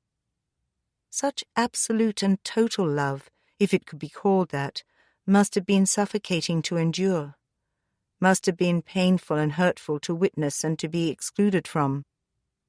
Michael wondered if Jack had once loved Alec in that way, if Alec's life, recorded piece by piece, lay treasured in a dusty box. Somehow he didn't think so. There were images that were not of Marcy, many in faded black and white, or even older, sepia-toned and ragged-edged. Michael gazed at these with keen interest. "That one's of Jack just before he married," Marcy had told him, "and that's of all three of them. God, don't they look young?" They had been young, Michael thought. Early 20s, maybe. Alice not even that. They were in the company of about a dozen others, all crowded close so they fitted into the frame, some perched high on a hay wain, some standing in front or clinging to the sides. All were in work clothes, the women in print dresses with dropped waists, the men in collarless shirts, sleeves rolled above their elbows. Harvest, Michael supposed.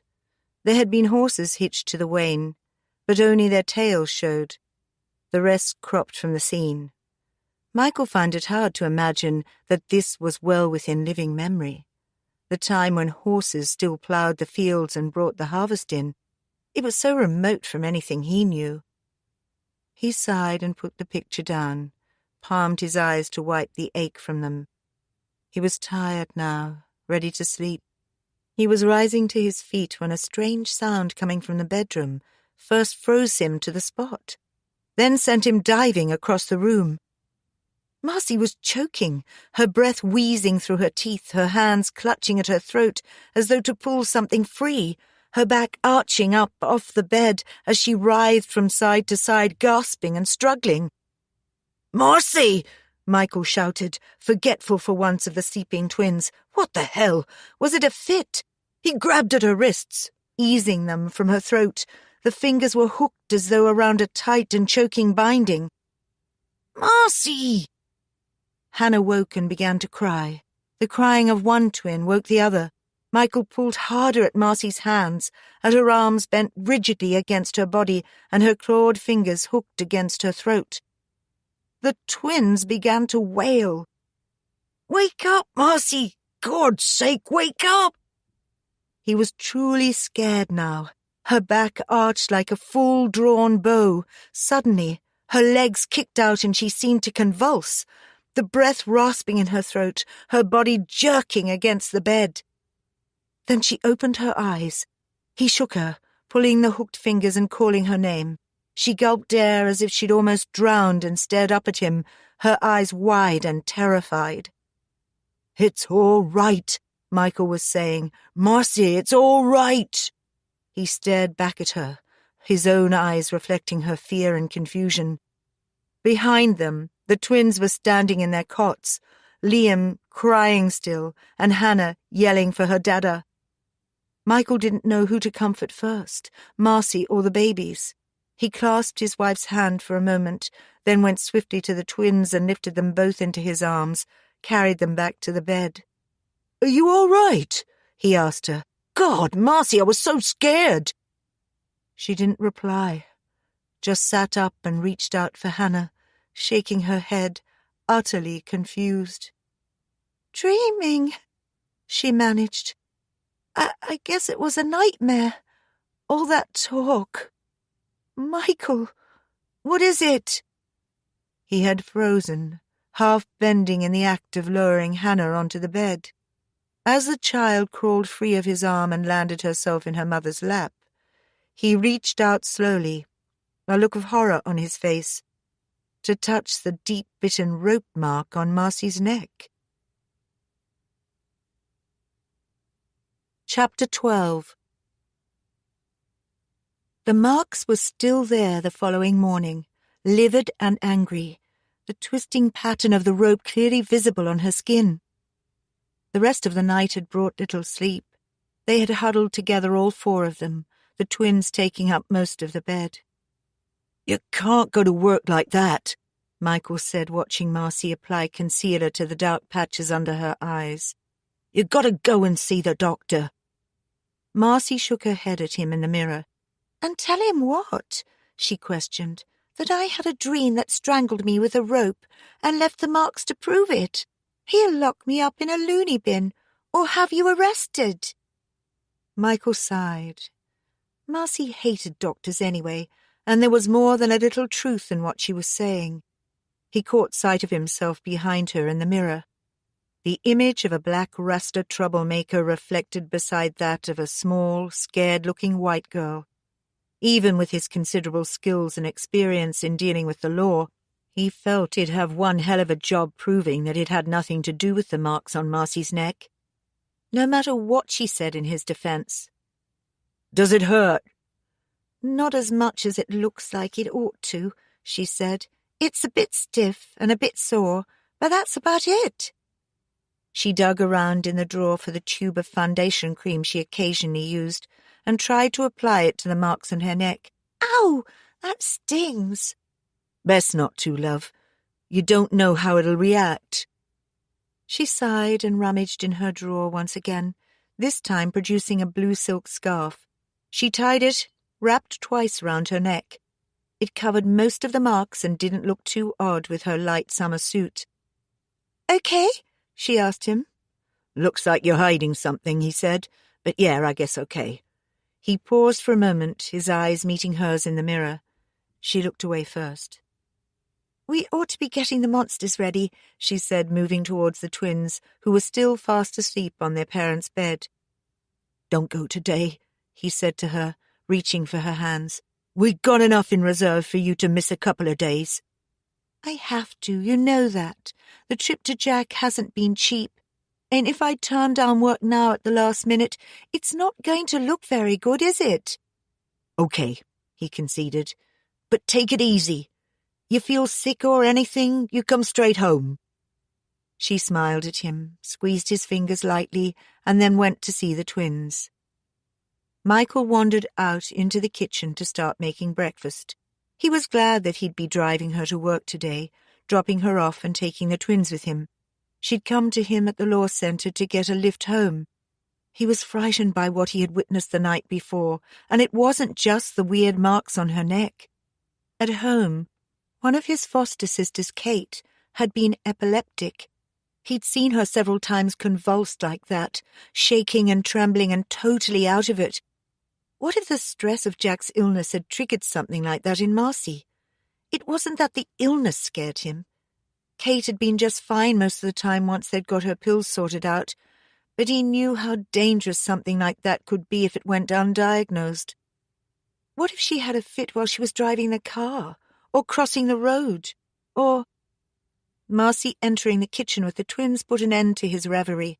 He managed to smile at her and lifted Hannah into her high chair. Tonight, he'd have another try at getting her to the doctor. "You haven't been here, my birdie, not for days now.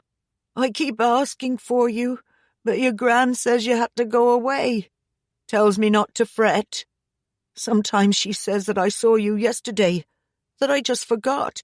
But I know that's not true, my bird. I've asked them, the doctors, the nurses, and they tell me the truth even when your gran tries to fool me. You've got a husband, your gran says, and babies. Had to go back to them, I suppose. I can't see it, though, not you with babies, or chained to some man.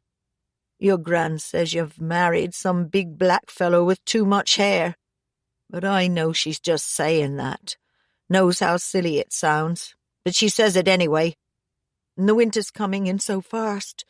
You'd have no time to go off and get hitched up with anyone, my birdie. Not with all the things you have to do. Get the garden ready for the winter. Oh, I wish I could help you. Wish I could be there just to watch. Make sure you get things right. We none of us always get things right. And I have such dreams, my darling. Such nightmares. She comes back to me every time I close my eyes, and sometimes when I open them she's still standing there, mocking me with that rope tied round her neck, and her hands fastened behind her back, and her eyes never looking at the same place 2 seconds together. And sometimes, Bertie, sometimes, like in my dreams last night, she thinks to cheat me, thinks I won't do it to her if she changes the way she looks. But I know different, my sweetheart. I'd know her anywhere. Hang her just as high and watch her feet kicking at the stars. I know her, Bertie, even when she wears your face. Chapter 13. Friday was Sophie Lee's party. They had stumbled through the last 2 days, keeping themselves overly busy with work and children and the usual activities. They'd been afraid to sleep and watched old films on TV till late, finally falling asleep on the sofa. Nothing had happened. The marks on Marcy's neck were still there, but were fading fast, and it was almost possible to accept the rather frantic explanations they'd come up with.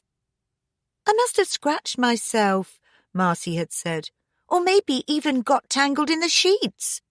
"Psychosomatic," Michael had stated emphatically.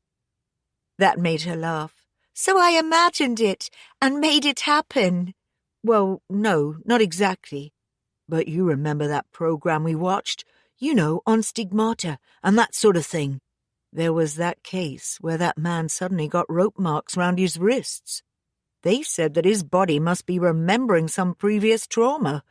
Then found out he'd had something happen to him when he was a kid." "No one ever put a rope round my neck." "No, but with Jack so obsessed with that woman." They ran the problem ragged, then tried to forget about it. Michael was most relieved to find her so normal afterwards. No sign of the frightening seizure he had witnessed. She had slept fitfully for the last 2 nights, but without incident.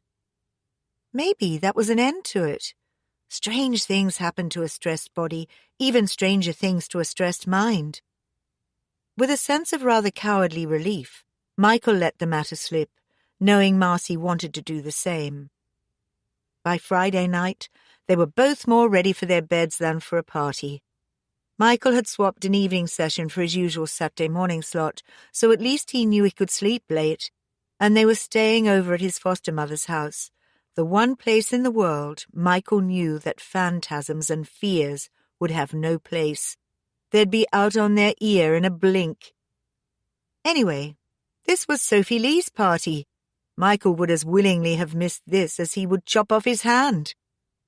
Sophie Lee was Adele's mother. Adele was Michael's foster mother.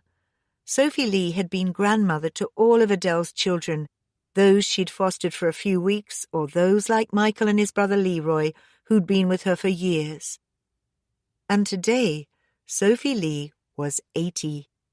Maybe it was knowing about Jack's illness that brought it home to him, but Michael was acutely aware that there might not be too many birthdays left. Adele's house was a large 3-story Victorian villa about a mile from where they lived. They were late arriving. Parking wasn't easy in Adele's road, and they had walked from their flat after Michael had got home from work. The party was already lively. Music leaked out into the street, and a warm blast of noise, perfume, and the aroma of food enveloped them when Adele opened the front door. The twins had disappeared within minutes. Marcy glimpsed them in the front living room, with some of the older kids dancing to Grandmaster Flash, the heavy bass beat clear enough even for the little ones to get the sense of. Sophie Lee was in the back room, shielded behind a heavy door that let only the bass beat get through. Mantovani shimmered through the quieter air. helped only by the muffled rap. Mantovani with a base attitude, Marcy thought. She bent to hug Sophie and was pulled down beside the old woman, engulfed in arms that were as powerful as they were stick-thin and a mix of 3 or 4 different perfumes. Presents, no doubt, Marcy thought. Sophie Lee would have had to try them all. "Marciella, my love, and how are you?" Sophie Lee was asking her. "And that grandfather of yours, how is he? He's still living?" Marcy glanced across at Michael and settled herself comfortably on the narrow sofa next to the old lady, preparing for a good long gossip. Michael smiled back, noting that the tension was gone from her for the first time in weeks, since she'd first heard that Jack was ill. "Leroy was looking for you," someone shouted over. "Think he's with Adele?" Michael nodded thanks, bent to kiss and hug his grandmother, then went off to find his brother and Adele. "The first time I came to this place," Michael was saying, "I was all of 8 years old and felt like the weight of the whole world was landed on my shoulders. I can remember the smell of the place even now. Adele was cooking dinner, and the air was full of rich, spicy scents drifting out on the heat from the kitchen. Leroy was holding onto my hand so tight our fingers had got slick and sweaty, and the palms of our hands all sticky with what I hoped was just chocolate. Leroy was just 5, always poking his fingers into something, and you never could tell. I remember looking up at this great big house with its top windows sticking out from the roof, and wondering what it would be like, and if this time we'd be staying. If we'd want to stay. This was the 3rd place we'd been dumped in as many weeks. That might not sound fair, but it was the way we felt, Leroy and me. Like there was no one in the world gave a shit about us, and I'd made him this promise. 8 years old, and I'd made the biggest promise I could ever think of making. We'd always stick together, I've told him. Ain't no one going to take my bro away from me. I'd heard so many things about kids being split up and sent to different places, and I was so worried that would happen to us. Just so scared. I knew Leroy's dad wasn't my dad. I knew as well that my mum had spent the best part of the last 2 years trying to keep us one step away from him. I was just terrified they'd let Leroy go to his real dad, and that would be it for the both of us. Then we came here to Adele's place. She got other kids here, and there wasn't that much space left, so she asked us if we'd mind bunking in the top room, right up in the roof. Mind, that room was magic. She showed it to us, right up at the top of these narrow stairs, easy to defend from anyone we didn't want, and off on the first landing down there was a door to the fire escape that led down the side of the building and out the back way. I knew then that if things did go wrong for Leroy and me, we could just flit out that way and through the yard. I could keep my promise. But it didn't do to look too eager, you know. Look too eager, and they know they've got you. So I looked round the little room, all casual-like, playing it real cool, and I said, "Well, I guess it'll do." When really, deep inside, I was singing. This funny little room with its wooden floor and bright red rugs looked like the deck of a ship, and with its twin beds pushed into the sloping corner under the eaves, I knew me and Leroy could pretend like we were bears in a cave, or pirates in a prison cell, or anything else that we might want. But I still played it real cold and dumped our stuff on the floor next to the beds, looked all around me like I was inspecting the place, you know, swaggering about like I got a real big dose of attitude. The big man. Then Leroy here went and spoiled it all, tugging at my sleeve. "I want a wee, Mikey. I need to do it now." And there I was, Mr. Cool, grabbing him by the hand and yelling at Adele to tell me quick where the toilet was, and as we went charging down the stairs trying to get you there before you peed yourself. And I could hear Adele and that social worker woman we'd come with. What was her name? Mrs. Simpson. "Call me Naomi," Leroy supplied, mimicking the woman's clipped accent. "Oh, yeah, Naomi Simpson. I could hear the pair of them laughing at me, and my face was getting real hot, and you were mad as hell, Mr. Cool. It was weeks before you eased up on Adele for laughing at you." Marcy giggled happily, her mood softened by a little too much wine and the atmosphere of Adele's house.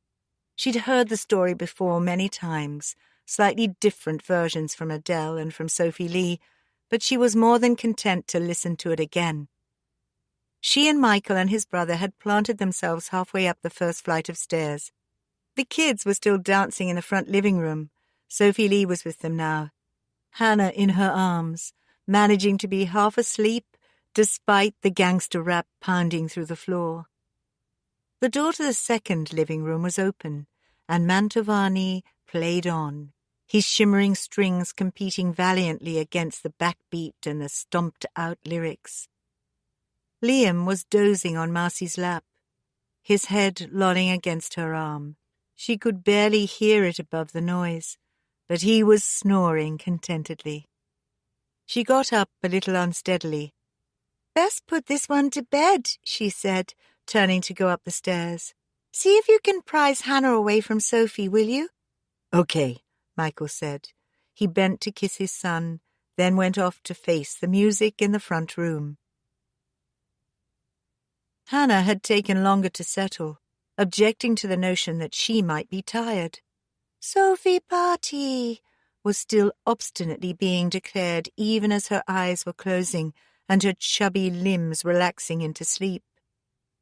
Marcy sat with the twins until she was certain they wouldn't wake, then stayed a little longer to chat to Kate, Michael's foster sister, as she came in to lay her own small child in the other bed.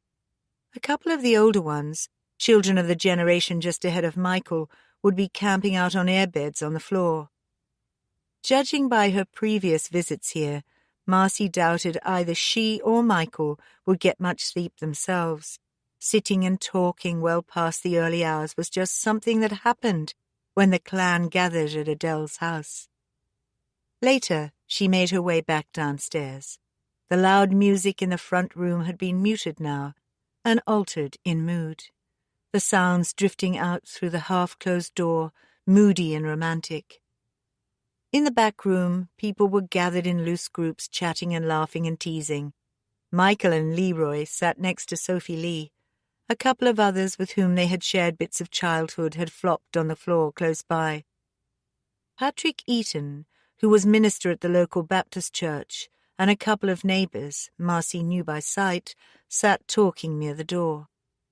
Adele was seated at the now cleared dining table, shuffling a pack of cards between her hands. Marcy had once asked Adele just how many children she had fostered. Adele remembered them all in detailed order, even the ones who'd only been with her a week or so. She kept in touch with most, some only at a distance. Some, like Michael and his brother, had never quite moved out, even if they had moved away. And there'd been those who hadn't quite made it through, who'd slipped through the gaps, even in Adele's tightly meshed net. One ended in prison. One turned up cold and swollen in the river. Others who'd just never pulled their lives together after a rocky start, even with Adele and Sophie Lee to help them. She smiled at Marcy and beckoned her over to the table, spreading the cards in a perfect arc on the cloth. "I am not seeing this, Adele," Patrick Eaton said to her, his eyes laughing as he sipped at his drink. "Don't you fret there, Patrick. You can save my soul again on Sunday." She smiled at Marcy. "Come and sit down, child. It's a long time since I read for you." "And the last time you did, I had twins." Marcy laughed. She sat down at the table, not sure that she wanted this, but excited all the same. Adele's cards with their strange pictures held a fascination. Gran and Aunt Alice took a very dim view of anything that smacked of fortune-telling or the occult. They visited their church every Sunday, paid their debts to the unknown that way. Anything else was at best frivolous and leading to idleness, at worst probably even wicked. Michael had once told Marcy that Sophie's mother had been an Obeah priestess. Sophie Lee herself was a fervent Baptist, rejoicing with a completeness and pleasure that had, at first, shocked Marcy. And Adele managed to pick and choose and take the bits she liked. With an expert movement, Adele swept the cards back into a neat pile and handed them to Marcy. "I should be stopping you doing this," Patrick said as Marcy less expertly shuffled the thick pack of cards. "Ah, Patrick, this is nothing. I could be sitting here studying the entrails of a chicken like my grandma used to. Then where would you be?" "Hoping you'd roast the rest of it," Sophie Lee put in swiftly. Too true, too true." Marcy spread the cards face down in a rather untidy arc across the table. She'd wanted to go to a fortune-teller once. They'd been to the seaside and walked back through the fun fair so that Marcy could ride the carousel. "Descendant of Gypsy Rose Lee," the sign had said, all painted up with roses and birth signs and with pictures of famous satisfied customers stuck in the window. A woman in Hollywood gypsy dress stood in the doorway. "Please, Gran, please," Marcy had begged. Gran had been outraged. "You're really not old enough, Marcy," Alice had said, trying to placate. "Ha!" Gran had spat. "Old or not, she's having nothing to do with bloody gypsies." Marcy had been fascinated to hear her grandmother swear. "There were gypsies where we used to live," Jack had said gently, a sadness in his voice. "Gypsies," Gran had repeated with an angry shake of her head. She had walked ahead then, scowling, and the carousel had been left behind, unridden and forgotten. "Pick a card," Adele was telling her, "a card for where in your life you are now."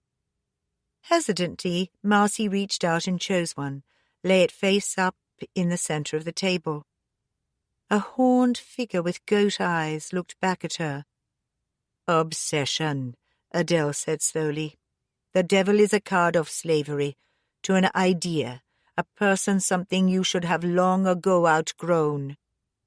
Marcy looked nervously at her, the rosy effects of the wine fading fast. "Now cross the card and see the cause," Adele said quietly. "King of Cups." "A man who draws you in with loving and fondness," Adele shook her head. "Alone, this would be a good card. Not the strongest of men, easily led and easily influenced, but loving and kind. Together with the devil card, this is dangerous, my love." Marcy drew 4 more cards, placing them top and bottom, left and right to form a cross. "In your past was strength that went unquestioned," Adele told her. "See the Emperor. Then came the Tower, and your world was rocked on its foundations, torn to the ground by an act of God." "That's close to blasphemy, Adele." "Is lightning not talked about as an act of God, Patrick? And here," she held up the card, "lightning strikes the tower and brings it down. And now," she continued, "there are choices to be made. The lovers. The old ways and the new. And you must do the choosing. And the choice must be made swiftly and wisely. The sword and balance of justice is coming to or for you soon." "I don't think I like this, Adele." Marcy looked across at the older woman, panic in her eyes. "Just 4 more cards to lay," Adele said soothingly. "Let's see how you solve this, sugar." Reluctantly, Marcy drew the other cards. Death came next. "Great changes," said Adele. "At first you may not like them, but life is full of change." The 2 of Swords, a divided house, divorce and sadness, cutting off the pain that lay in the past. Ace of Swords. A new cycle begins, something that absorbs you, that demands, that cuts through the bindings and forces you to see clearly. She paused, then pointed to the final card. Judgment, Marcy. The rising of the dead. Ghosts that speak. Something must be finished before you can begin again. Marcy had grown pale. Maybe it was just the wine. Maybe she was overtired. But suddenly this was too much. Too close to the events of the last few days. "What's Michael told you?" she asked. her voice soft with the effort to keep it steady. Adele shook her head. "Michael has told me nothing, sugar. And remember, you chose each card yourself. I did nothing but tell you the meanings." Glancing across the room, Marcy met Michael's eyes and knew Adele was telling the truth. He looked just as baffled, and she was painfully aware that she had become the focus for the whole room. "It's Jack," she whispered. "There's this woman that keeps coming back, haunts him. I don't know if it's what you'd call a ghost, or if it's just in his mind. But he says she hanged herself, or he was there when it happened."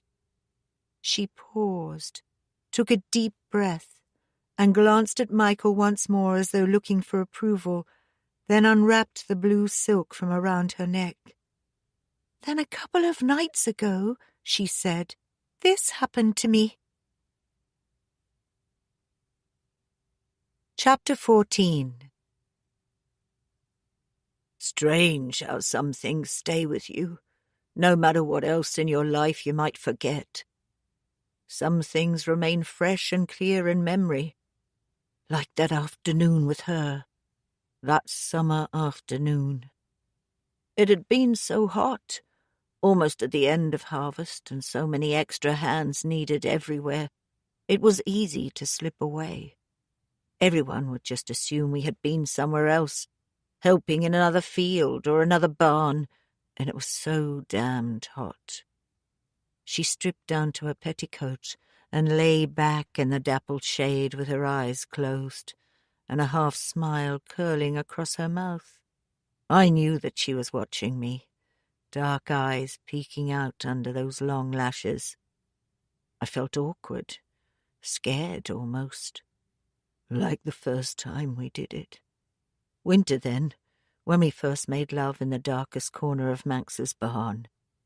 It was cold, and I held her tight, my hands all over her, trying to keep her warm. The center of us, where our bodies met, burning, slick with sweat, my back and Rebecca's arms rising in goose flesh. Afterwards, we had to dress quickly. Then we lay there, my coat on the straw and hers spread over us, trying to stay warm. But in the summer, it was different. She'd wait for me and catch me outside in the sunlight, tease with a touch of her tongue across her lip or a sideways look. And I went with her. God, I lost count to the times. I warned her so many times, I warned her that we should stop. But that wasn't Rebecca's way. Oh, no. The fear of someone finding out made it all the better. She would bite and tear at my flesh like she wanted to get inside me, wear my skin, take my bones for her own, bite out my tongue and use it to speak my words for me. I told her, that summer day, that it would be the last. And she just smiled. "I'll dance at your wedding, Jack," she said, "but you needn't think it will change a thing between us." Then she took off her petticoat, slipping it from her shoulders and let it fall to the floor. Stood there, naked and barefoot, with that black hair falling all around her face and onto her breasts and the sun golden on her skin. "Come here, Jack," she said, calling me to her like the witch she was, beckoning. Her eyes laughed at me. And then, God help me, I went to her. It was Adele's tarot that had led them back here. The talk had gone on long into the night, questions and answers and speculations. Slowly Marcy had begun to feel better. If people she liked and trusted could discuss all aspects of something very frightening in this easy, rational way, then maybe it wasn't so crazy after all. They had reached no conclusions, just come to the inevitable decision that Marcy must come back and talk to Jack, for her own peace of mind, and for Jack's. She had to end whatever needed ending before she could get on with her life.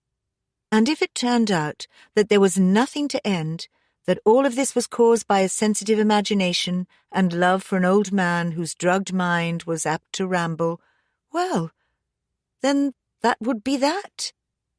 But if there were something more...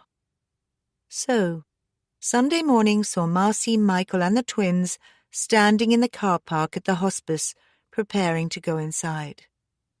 "Their car isn't here," Marcy said, glancing around.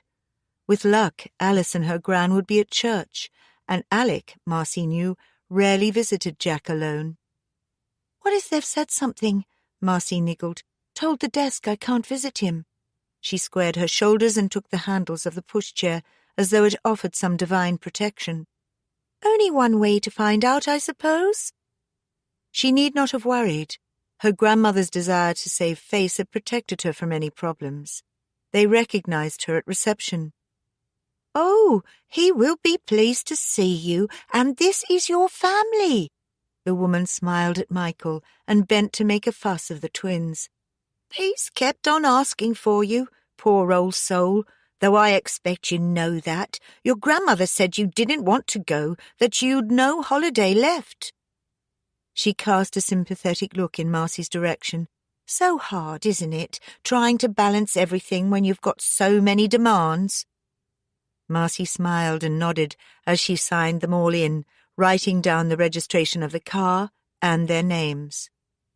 "Is he still in the same place?" she asked. "Yes, dear. You know the way, don't you?" They made their way down the long corridor. It was bright with pictures and painted in a soft shade of peach. A thick green carpet dulled the sound of their feet. "Doesn't look like a hospital," Michael commented.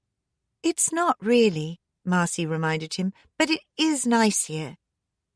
They turned into a side ward and Marcy paused. "They've moved him next to the window," she said. "He'll like that."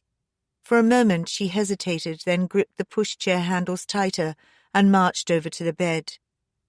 Jack smiled, a wide, toothless grin that spread even wider as she lifted the twins onto the bed. "Babies," he whispered. "Little tiddlers. Your gran said, but I didn't believe her." He frowned suddenly as he caught sight of Michael. "Who's he?" "This is Michael, my husband," Marcy said. "Husband?" Jack almost spat the word, his face reddening slightly, his hands moving in agitation. He looked away deliberately, staring out at the tall trees and blue sky. Marcy stiffened angrily. "Jack, we've all come to see you," she said, then waited uncertainly for the old man to give some clue that he had even heard, to make some response.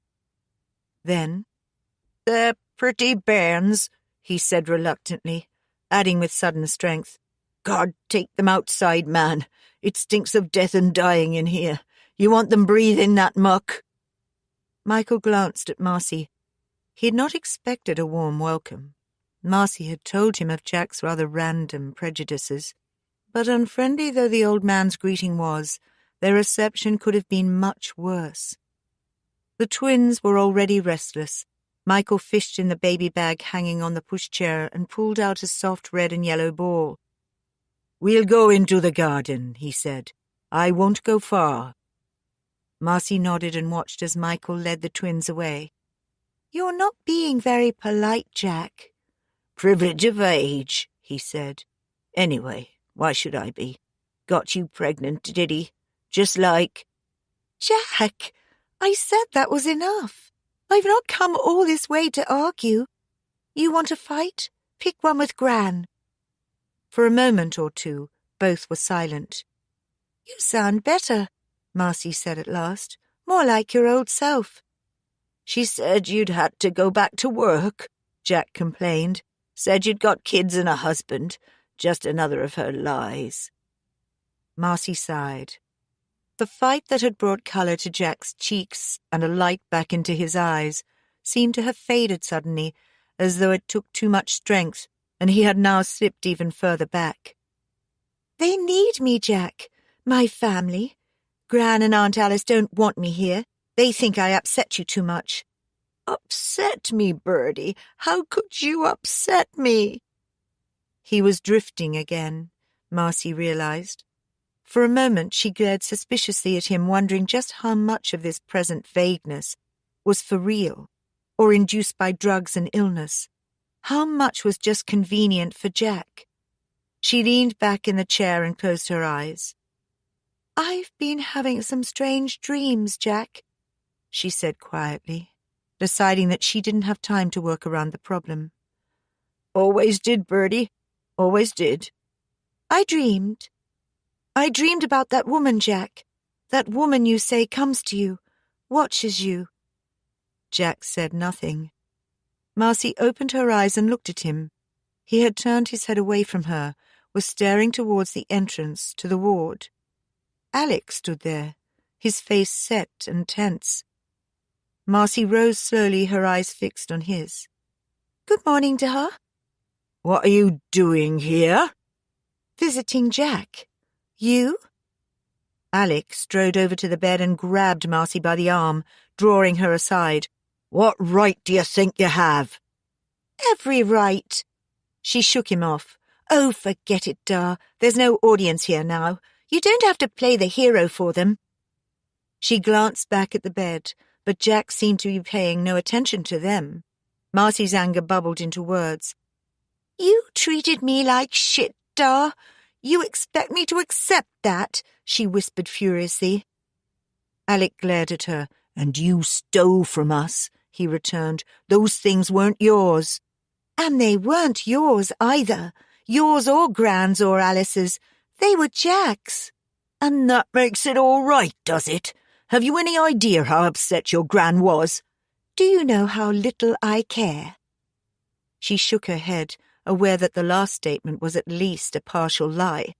Of course she cared. She'd had a whole childhood's worth of caring for what her family said and did, and it was a habit hard to break. "I'm sorry, Dar," she said softly, "but what option did I have? I couldn't let her throw Jack's things away just because he wasn't there to keep them." "Jack's things," Alec repeated. He sounded sad and frustrated, she thought. "Jack's this, Jack's that. God almighty, Marcy." He broke off, frowning as a movement at the window caught his eye. "Who's this?" he demanded, much as Jack had done.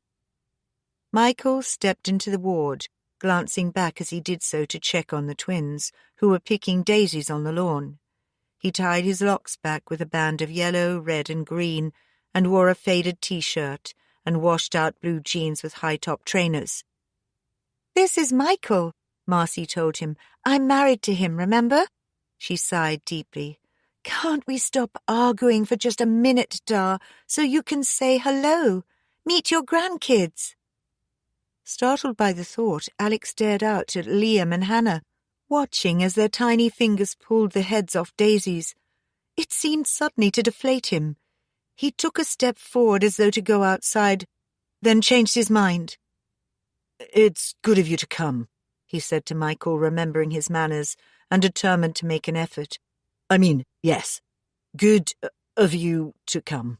You'd better leave, though, Marcy. Your Gran was going to get a lift from someone at church. I said I'd meet them here. I'm sure you want to be gone before they arrive." Marcy stiffened.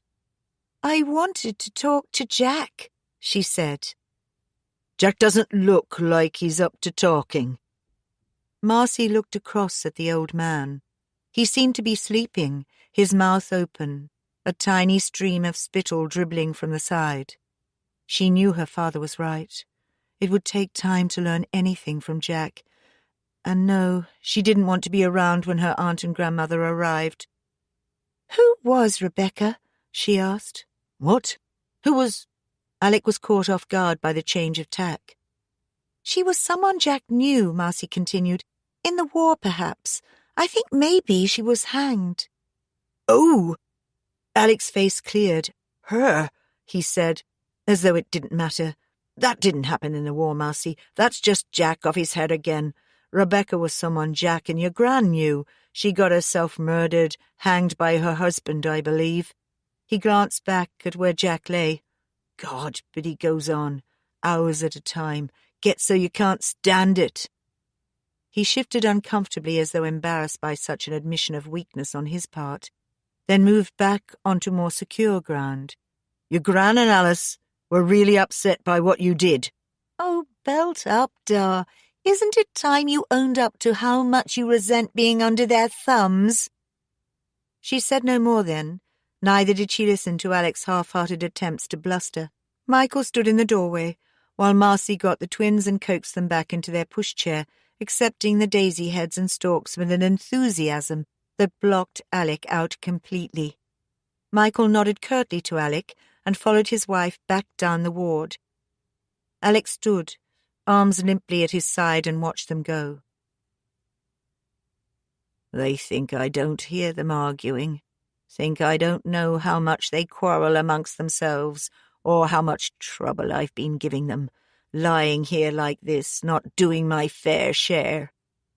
I thought I heard my birdie a little while ago, talking to me, telling me about her dreams the way she used to when she was just a little thing. Must have been Mary going on about babies. Must have dreamed about them being here. Little coffee-coloured bairns, pretty as pictures sitting on my bed. It's late in life to be seeing angels. Dusky little angels with curly heads and big brown eyes. Just like my firstborn. Brown eyes and curly hair and dead as my Rebecca. Sunlight on her skin like warm honey.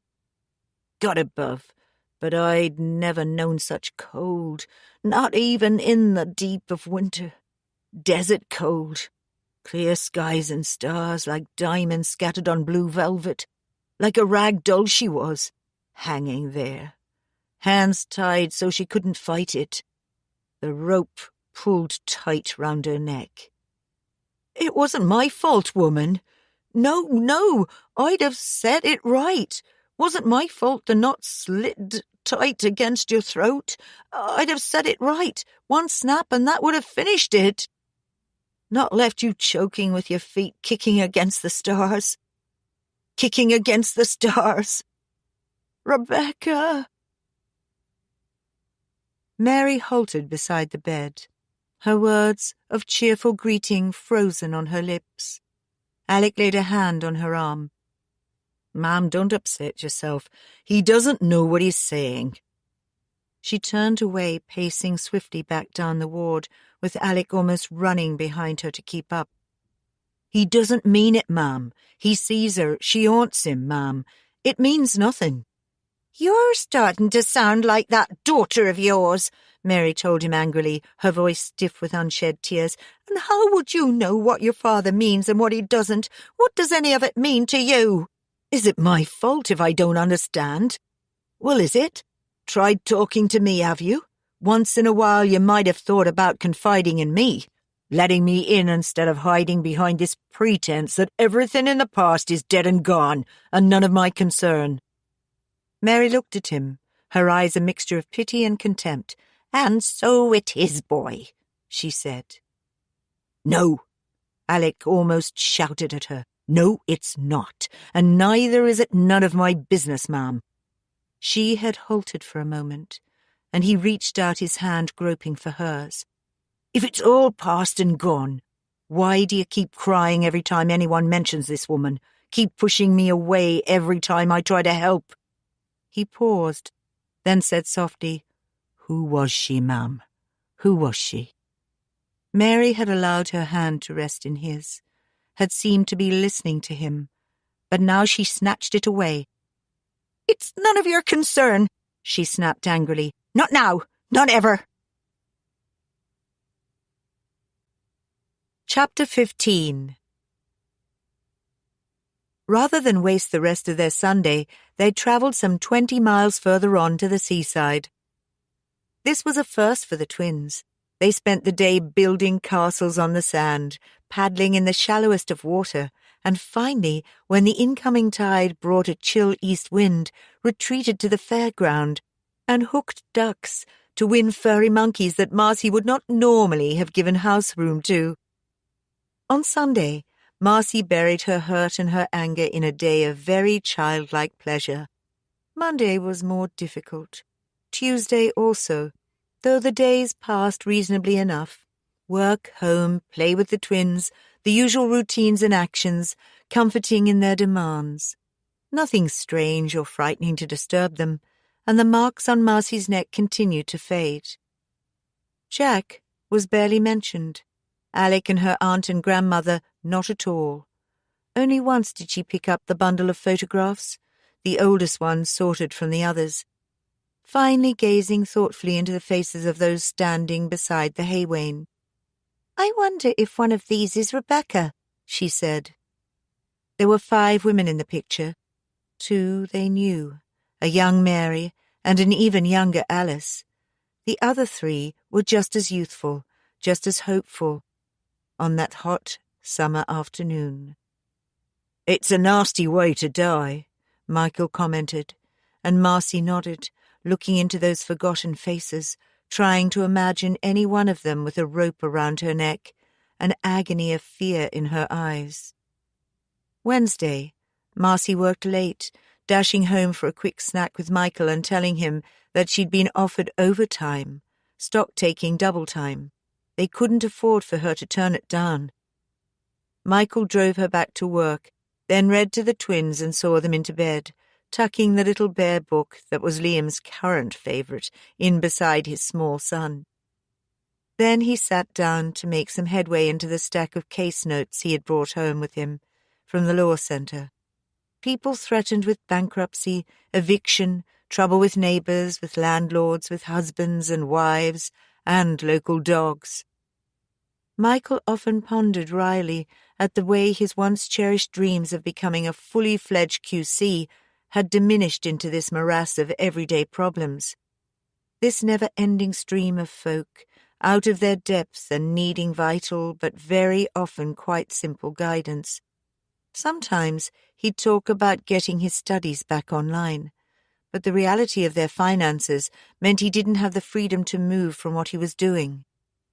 He was buried in the minutiae of a tenancy agreement when Alec arrived. "One of your neighbours let me in," Alec said, as Michael opened the flat door and stared in amazement at the stocky figure standing on his threshold. "Told me this was your door." "Marcy isn't here," Michael told him. "She had to work late tonight." "Oh?" Alec said. "Oh, I never thought. Should have rung first, I suppose, but it was, well, an impulse, I guess you'd call it." Michael raised an eyebrow. "It's a 3-hour drive," he said. "That was quite some impulse." Alec shuffled his feet, uncertain of his welcome. "Maybe I should go," he said. "Do you know when—" Michael shook his head. "You better come in," he told Alec, standing aside. "Just keep the noise down, will you? Hannah sleeps real light." He went through to the kitchen to make coffee, standing with his back to the counter and his arms folded while the kettle boiled, wondering what on earth had brought Alec here, considering whether he should be openly annoyed or let the other man take the lead and see where the conversation went. When he brought their coffee mugs through, Alec was standing with the curtain of the little alcove drawn aside, looking down at the sleeping children. His expression, the sadness of it, took Michael by surprise. "I remember her as a baby," he said, moving away and letting the curtain fall.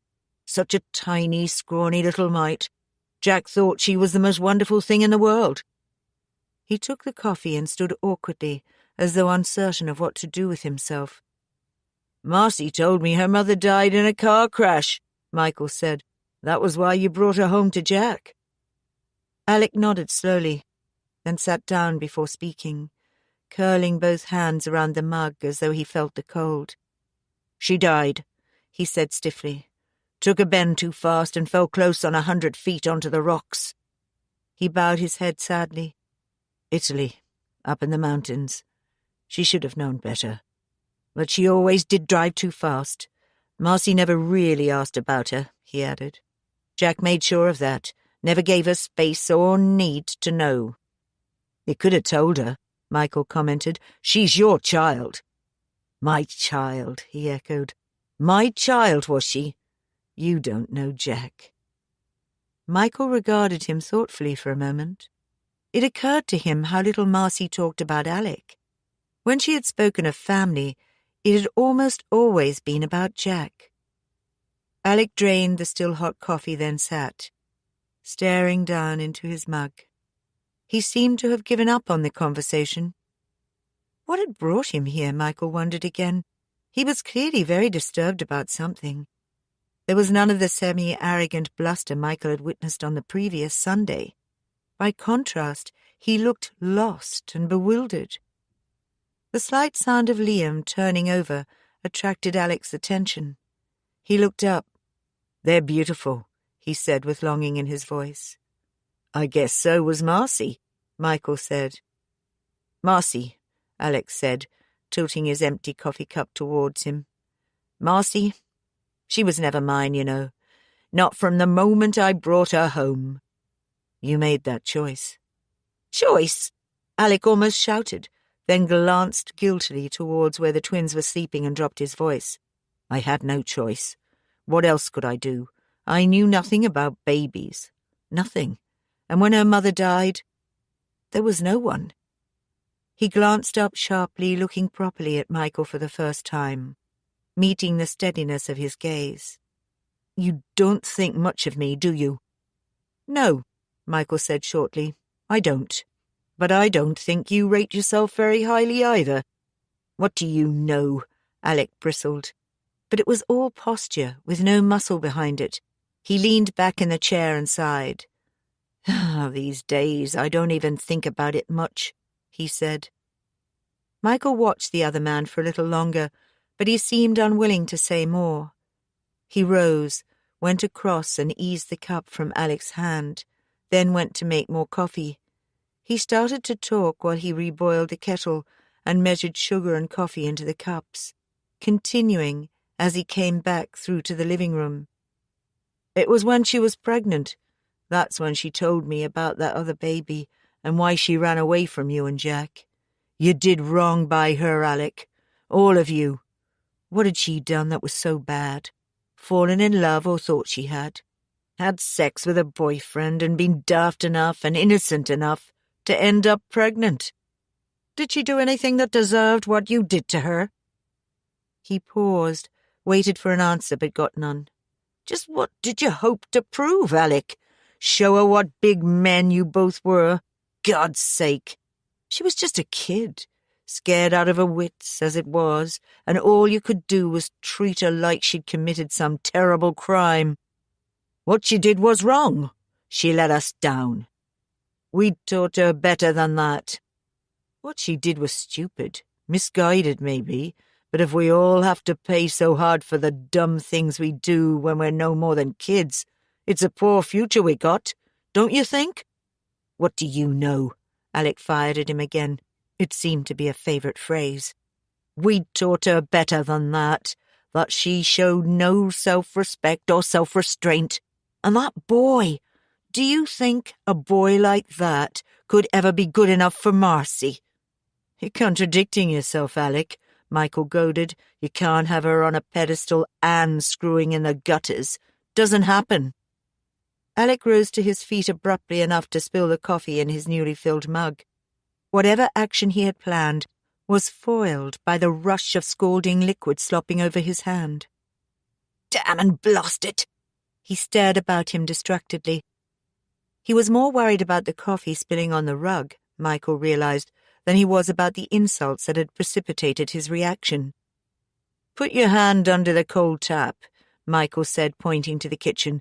"I'll get a cloth." Mopping up gave them both a little breathing space. Alec seemed calmer when he sat down once more.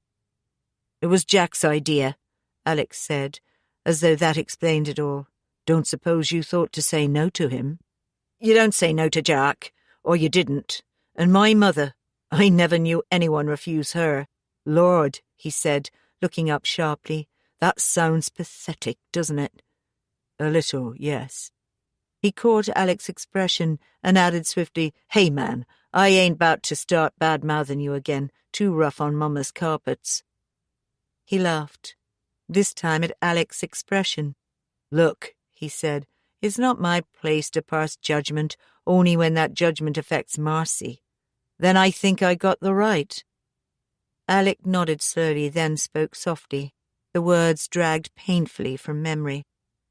It was a cold night, he said. We really thought, I guess, that we were doing the right thing.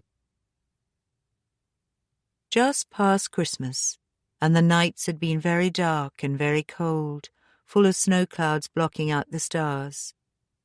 Marcy had been sick for days, miserably so. Tummy bug, Aunt Alice had said, but even then Gran hadn't been too sure. Marcy, regular as clockwork, had missed her period. It had taken several hours of argument, of anger and tears and threats of violence, to get the truth from her. "Who is he?" Mary had demanded over and over again, even before Marcy had finally admitted the truth.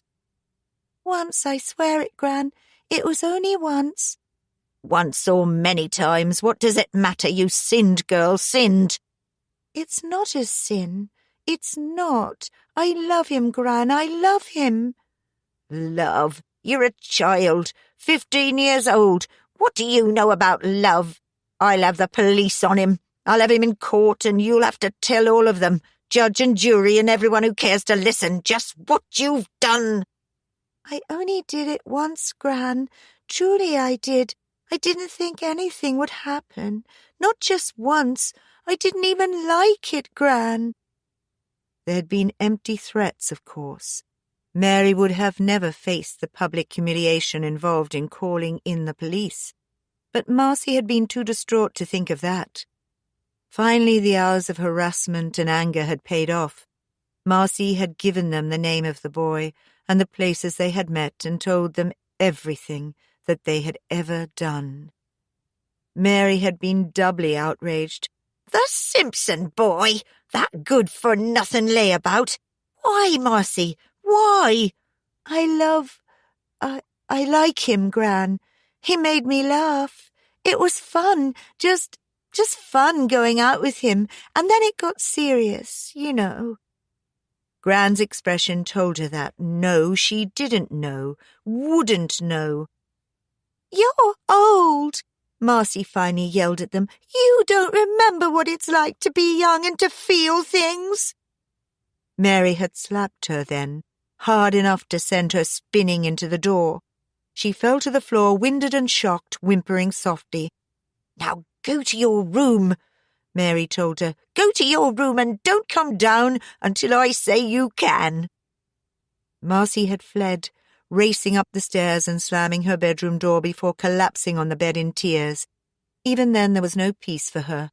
Aunt Alice came up only moments later and began to empty Marcy's wardrobe and drawers. "What are you doing?"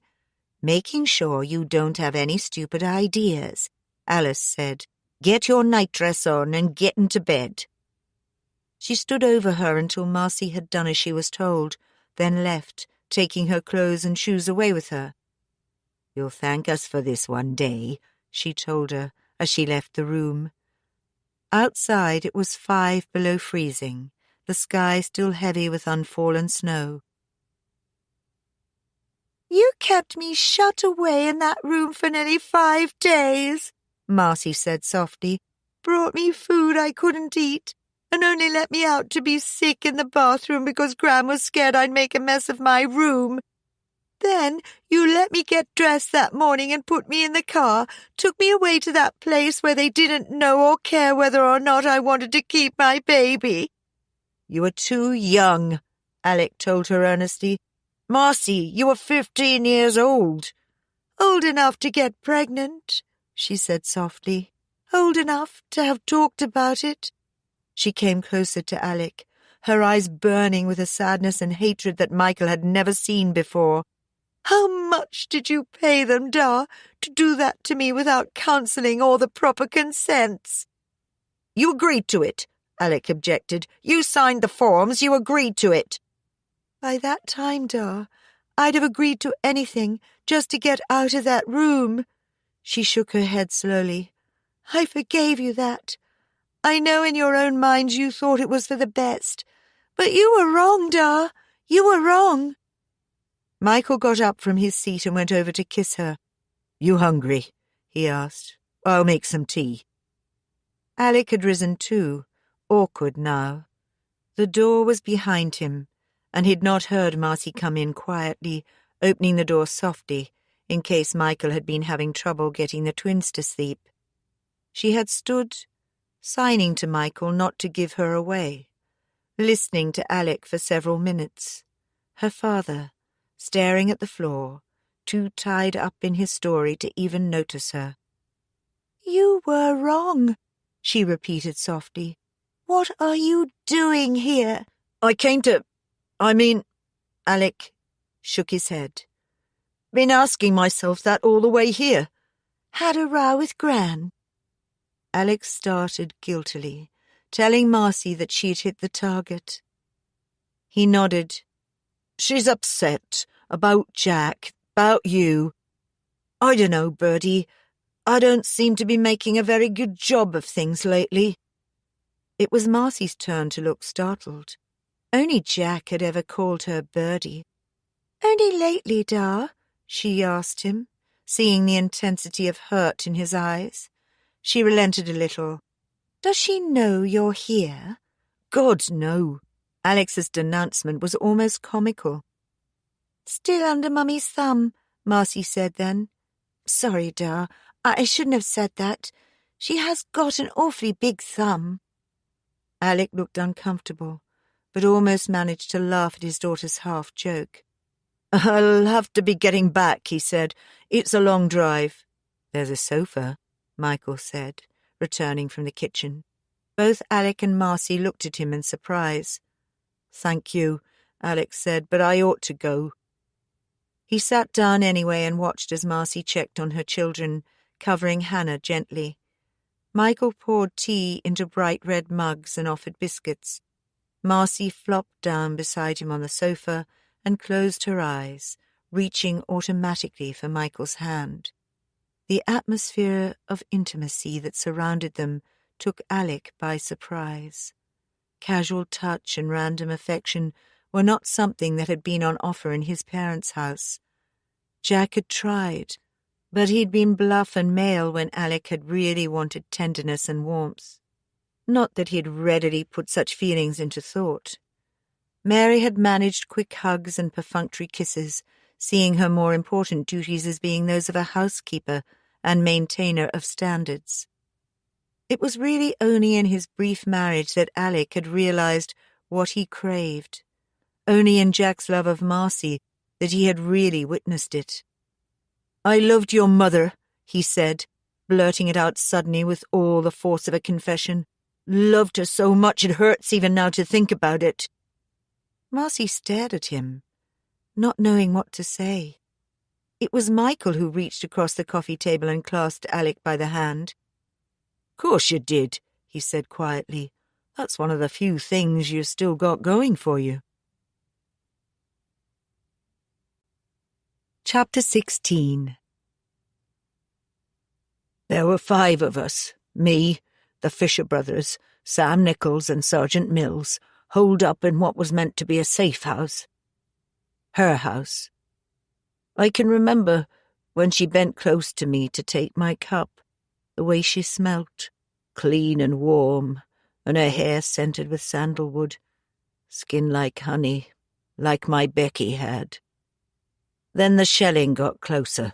We heard the crashing and the screaming not more than a street away, and the woman got shaky, scared of us being found, of what would be done to her if they discovered us in her house. So she took us out of there, her and that man she was with.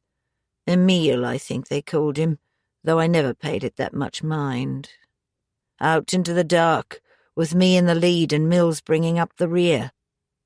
She was scared careful. I saw her checking that there was nothing left behind.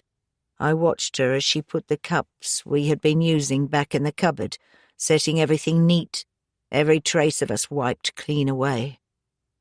Back streets that all looked the same, tiny windows facing the world and dark gateways that led back into courtyards and alleyways. We kept to the shadows, moving like rats along the walls, nerves strung out by the fear of snipers hidden in the black gaps of the narrow windows. There was a moon, but it was still low, hung behind the buildings. We caught glimpses of it between the broken walls where the shelling had laid open great wounds, and there was smoke pluming up in the distance, dark against the night sky, and a red glow where the fires were still burning. I remember thinking that the moon was rising over hell. Like I said, there were 5 of us. If I think hard, I can still recall their faces, filthed up and streaked with sweat. Sergeant Mills, regular soldier, big square hands, had a slow, steady way of moving like some big bull elephant. Purposeful, like he knew just where to go and what he planned to do once he got us there. Got to regroup, he said. Get back to what was left of our unit. Like there was nothing to it, and no doubt we could manage it, if we'd only just keep listening to him. They took us to some bombed-out shell of a house. Must have been 5 or 6 streets from where the woman lived, and we hid out in what was left of one of the back rooms.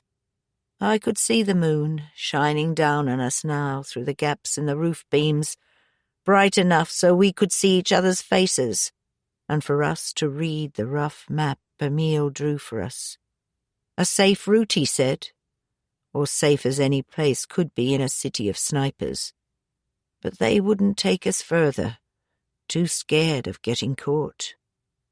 So we sat there in the half-light waiting for the moon to set, hoping to make it out of that bloody little town between moonset and sunrise.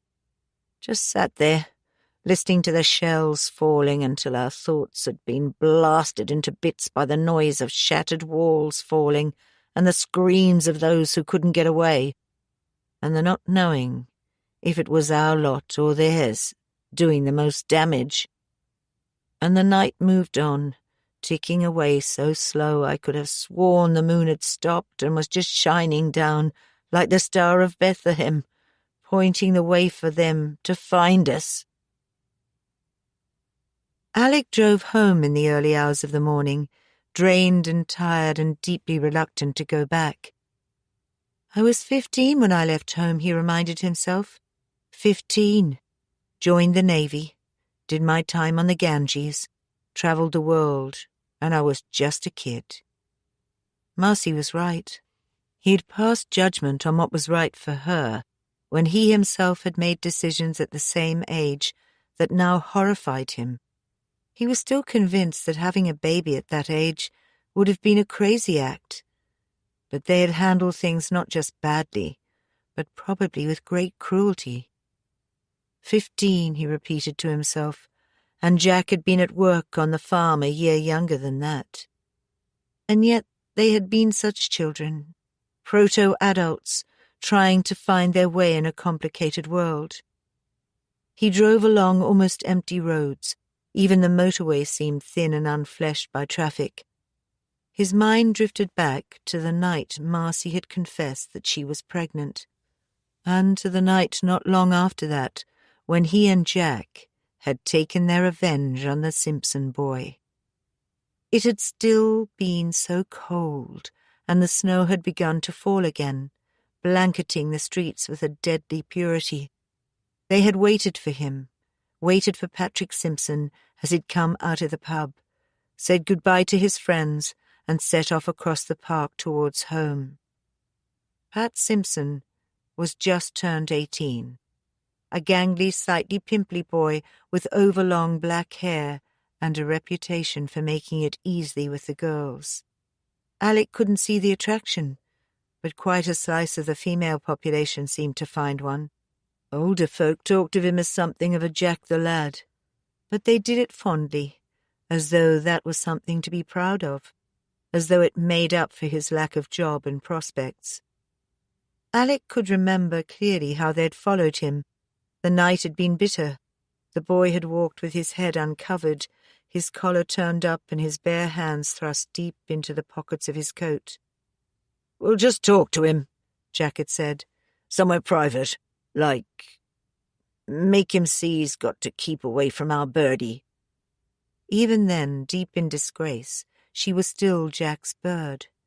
Still on her pedestal even while rolling in the gutter, as Michael had said.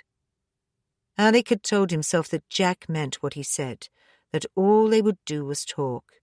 But following the boy across the park, moving like trackers from shadow to shadow, even Alec hadn't been able to keep up the pretense completely.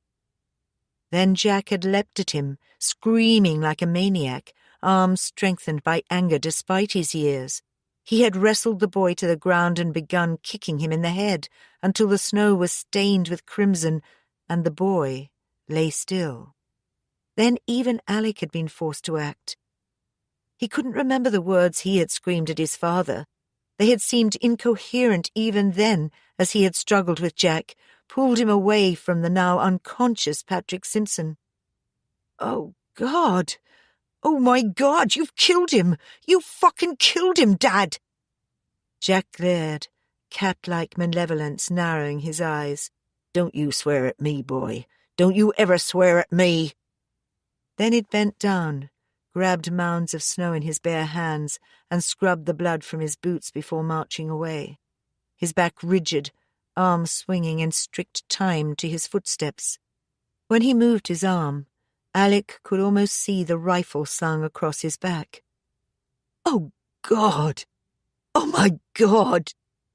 He had bent down, next to the body, certain that the boy was dead, but too afraid of getting blood on his hands to test for a pulse. "I could say I just found him, walking in the park, and I just found him, coming back from the pub. Yes, that's it.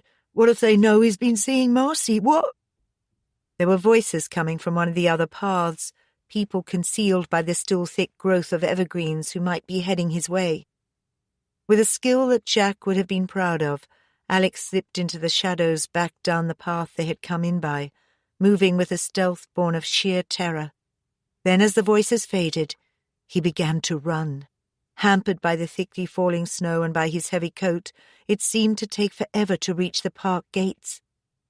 Alec stood panting. The cold air was raw in his lungs. A telephone box. Oh, please let it be working. Yes, I need the police, an ambulance. There's a dead body in the park down near the lake." He hung up, fought his way through the door, almost slipping on a patch of ice as he began to run again. They would know. The police would come for him, be there when he reached home. They would know. Alec shifted back from fifth gear as the final mark of his exit loomed, its white flashing stark and luminous as fresh snow. There had been no police. No one knew. Marcy and Patrick had been careful, secretive enough in their meetings that there was nothing to connect them. Patrick Simpson had been found 2 hours later, covered by a heavy blanket of snow that almost hid the body. His injuries, bloody though they were, would not have killed him. Had he been conscious? Had they found him sooner? As it was, the cold had killed him, wrapped him tight and frozen the life from him. Marcy knew nothing about it, deprived of newspapers and television, even of the radio. Retreating to her room after returning from the hospital, refusing to eat, making herself ill, as Gran had insisted. It had been weeks before she went back to school and knew that anything had happened to Patrick Simpson. Alec remembered vividly the night she'd come home with a vague story that Patrick had died of cold in the park on a winter's night. "You did it to him, didn't you?" she challenged Jack. "You did it to him," screaming with fury and despair. Alec flicked the indicator late, almost losing his turn-off at the island.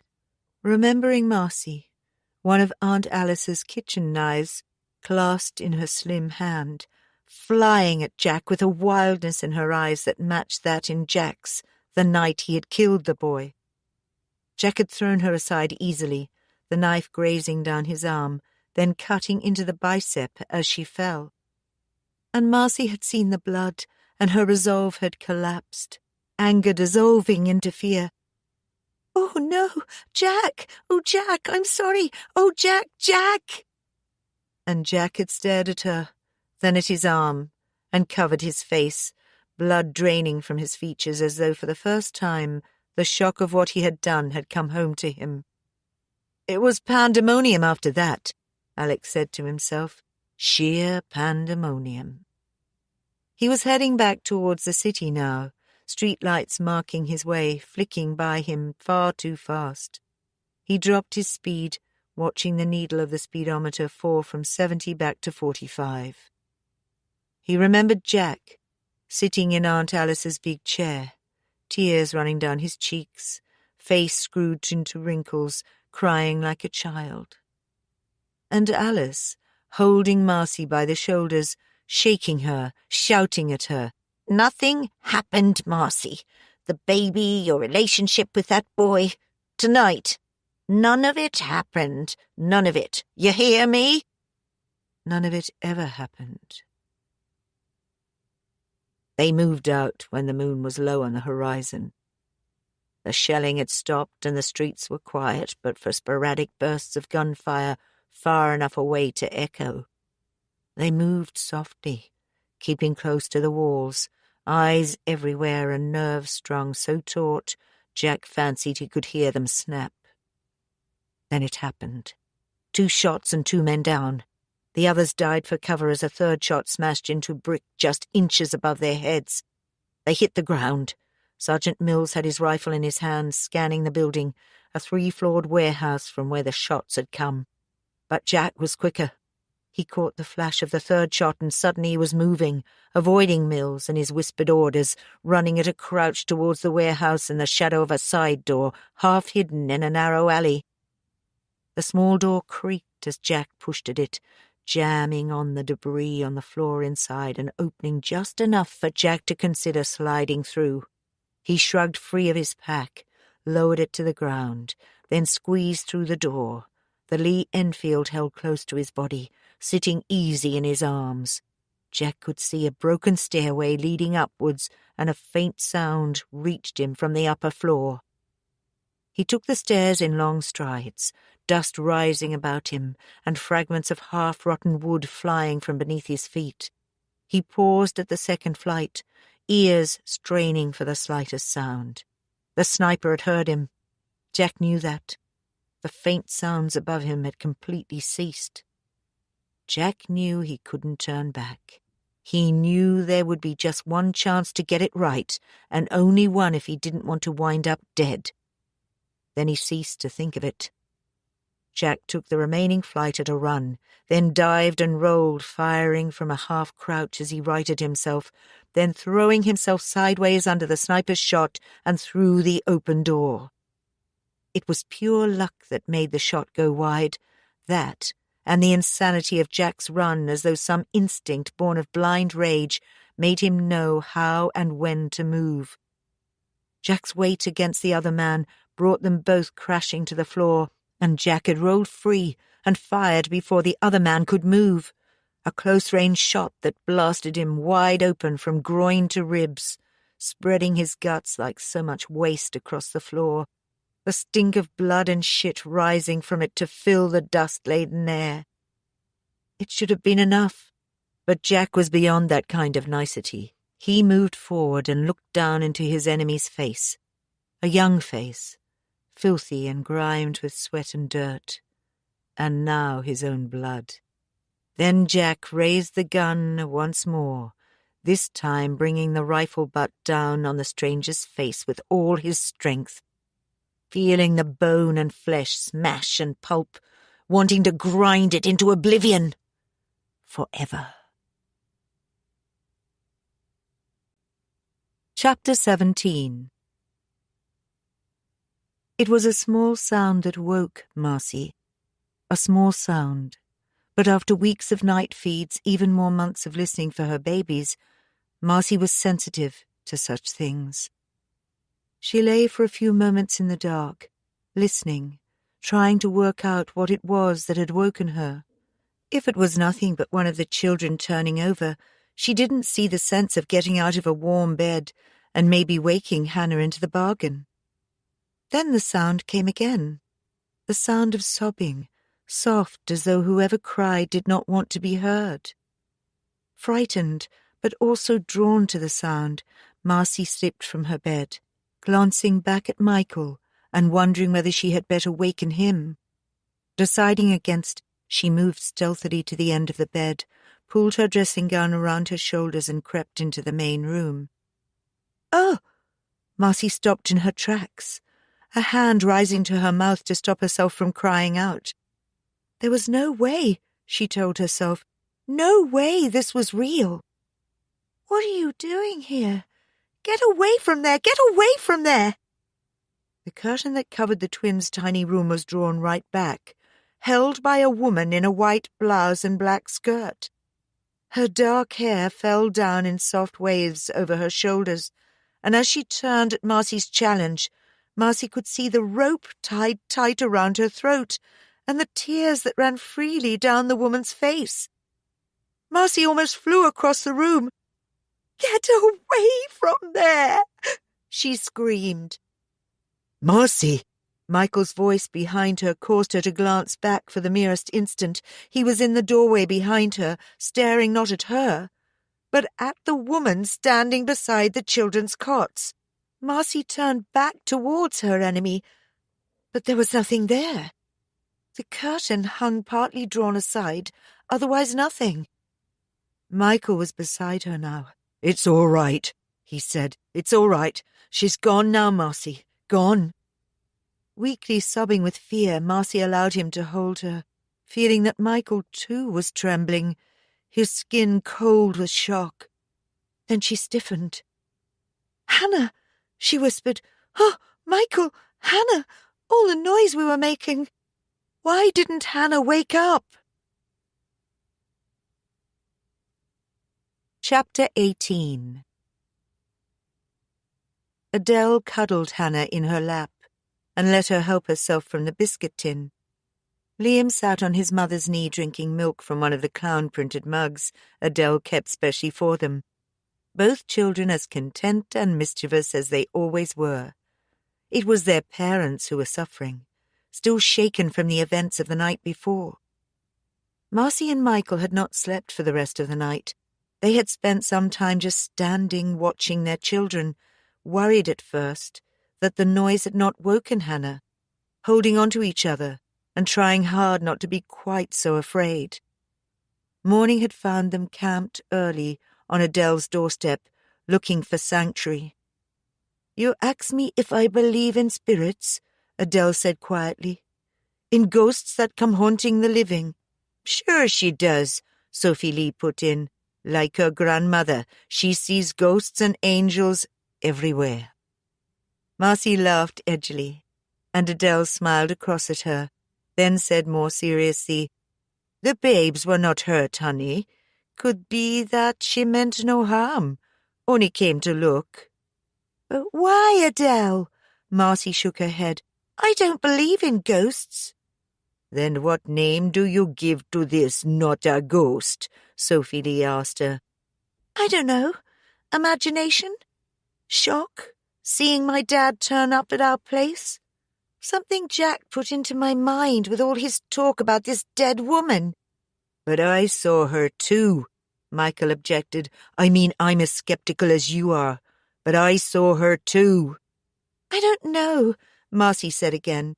Maybe I saw her so strongly because of Jack, and I kind of projected her image to you.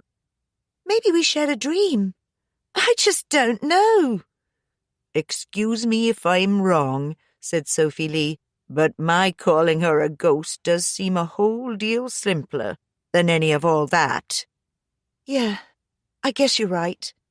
Frowning, Marcy dragged out the photograph of the hay wain once more and gazed intently at the picture. "It's funny," she said, "but I always thought the one on the right, the small blonde one, might be Rebecca, not that one." "You still don't know for sure," Michael suggested. "It could be that you just needed to give this apparition a face. That subconsciously you remembered the photograph and gave her one of the faces." Sophie Lee rolled her eyes dramatically. "Oh, off we go again," she said. "Why do the young ones never go the simple way, huh? Tell me that." She sighed. "Look, my children, Marcy's granddad is dying. He's got something on his mind don't want to face his maker with. Ain't no way he can sort it for himself. lying in that hospital bed, so his problem come to you to be sorted." Marcy stared at the old woman. "But why me?" she asked. "I don't even know who Rebecca was, except that Jack and Gran knew her." "And she got herself killed," Sophie Lee reminded her. "Most ghosts die a violent death. Maybe Jack knew something about her dying that he didn't tell. Maybe she wants justice, Marcy." "I don't know. I don't even know how I'd find out. Jack rambles and I can't ask Aunt Alice or Gran." "There's Alec," Michael reminded her. "Seems to me he never did get around to telling you what he came for last night." Marcy sighed and reached for a piece of kitchen towel to wipe Liam's mouth. She lifted her hand then to touch the almost faded marks on her neck. That incident had upset her, but far less than last night. It had been Michael who had seen the image of the rope about her throat, seen her struggling for breath and trying to tear it free. For Marcy, that night had been like a bad dream, and apart from the bruises and abrasions on her skin, it had faded in much the same way. By contrast, last night's apparition reappeared with terrifying clarity each time she closed her eyes or let her thoughts wander. "She was so young," Marcy said quietly, looking at the photograph once more, hugging Liam to her as though for protection. She reran the events, hoping that familiarity would somehow soften the image, defocus it, and make it bearable. A tiny gesture Rebecca had made as she had turned came back to her, the way her hand had moved, touching her slightly swollen belly. "She was pregnant," Marcy said. "When she died, she was carrying a child."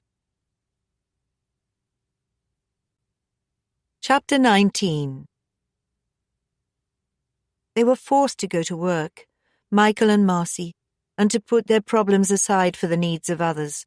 Michael installed the twins in the creche, asking the young woman who ran it to keep a special eye on them, telling her that they had been a little unwell and had had a restless night. She looked at him strangely as the pair had raced off with their usual show of energy. "Looks like you're the one that had the bad night," she said. "Sure you feel okay?" "I'm fine," Michael assured her. "Just fine." By 10, he was on the phone to Marcy. She was in a meeting, they told him, taking minutes. Could she call him back at lunchtime? He put the phone down after thanking the woman, feeling stupid and ill at ease, then turned with his work smile back in place as his next problem of the morning came in through the office door. Alec's day was no better. He was up for breakfast only a few short hours after getting home, and left for work early to avoid the awkward questions wrapped up in the disapproving looks from his aunt and mother. He closed the front door, more than a little ashamed that he felt unable to admit to them that he had been to see his daughter. He sat outside his place of work for a good 10 minutes before venturing inside, and when he did, he went straight to his boss's office. 15 minutes later he was outside again, aware of the puzzled looks being cast at him from the first-floor window. For more than 12 years, Alec Armitage had been Mr. Reliable. Never late, rarely absent. Conscientious and predictable. Booking the same 2 weeks every summer. The same extra days at Christmas and New Year. And now, to come in like this, almost demand that he be given some of his annual leave. It must seem to them, thought Alec, that the world was about to end. But they knew about Jack, knew about the strain he must be under, or thought they did. He started the car engine and began to drive slowly towards home. It was Thursday. Alice and his mother would be shopping from about 10 until around midday. He waited 2 streets away until 10:15, then let himself into the house, packed a suitcase, and left again. He tossed the case into the boot of the car and drove away, through the pretty tree-lined streets of 1930 suburbia. He was waiting outside the house when Michael arrived with Marcy and the twins. Alec's mood had oscillated throughout the day between euphoria and despair. Just what did he think he was doing? Marcy would have every right to tell him to get the hell out of her life. What did he hope to prove by walking out without a word to Alice or his mother? Walking out and leaving them to cope with Jack. Walking out. Yes, he was free. For the first time in years, he was free. Though free to do what? Alec was not yet sure. His emotions were on the turn when Michael's car pulled up in front of his. Alec practically leapt out on them. "I want to take you to dinner," he announced. "Dinner?" "Yes, all of you. I mean, they are old enough, aren't they?" He looked at the twins. "Yes, of course they are." Marcy was staring at him in surprise, while Michael looked puzzled but amused. "All right," Michael said at last. "I know of somewhere we can take the kids. Follow us in your car." And he bent to restrap the twins into their baby seats. Alec got back in his car, his optimism failing once again. God, what was he doing here? Just what was he going to do? The restaurant was Italian. Marcy and Michael had been there twice before, a birthday and an anniversary. Rare treats, saved for over weeks. "I'm paying," Alex reminded her again. "Please, Marcy, do this for me, please."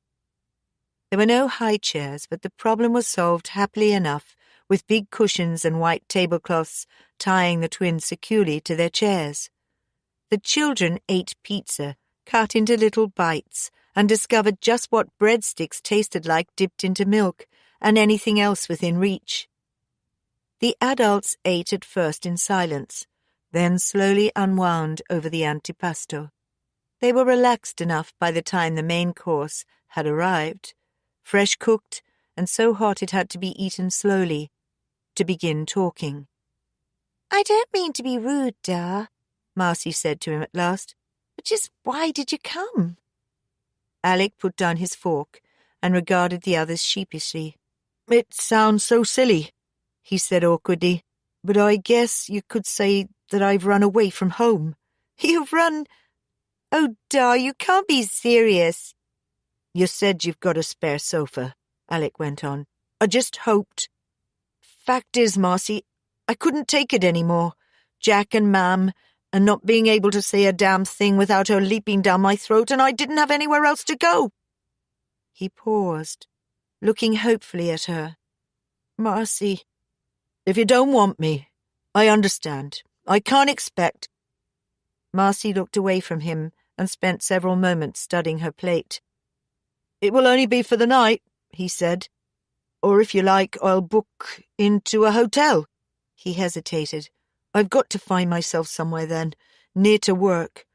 I've taken a few days off so I can look around, get myself sorted out. Fact is, I'd like to talk, Marcy." She was slow to answer him, and when she did, her voice was thick with tears. "No sense paying stupid hotel bills," she said. "Thank you," Alex started to say. "I really—" "But if you want to talk," Michael interrupted him, "then we really do talk. Sort some things out. And to start with, we talk about what happened last night." "Last night?" Alec questioned. "I don't understand."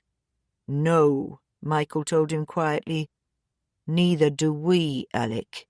That's the whole problem." Alec listened in silence as they rather hesitantly described to him the events of the night before. His first reaction was incredulity. "Imagination," he declared. "Marcy's always—" "Had too much for my own good? I know." "Oh, I didn't mean," Alec said, suddenly contrite. "Funny sort of imagination, Alec," Michael reminded him. "I saw it too. Saw her standing beside the cot as plain as I'm seeing you now. I could see every hair, every tear running down her face. She was real, Alec, real." Alec shook his head slowly, trying to work it out.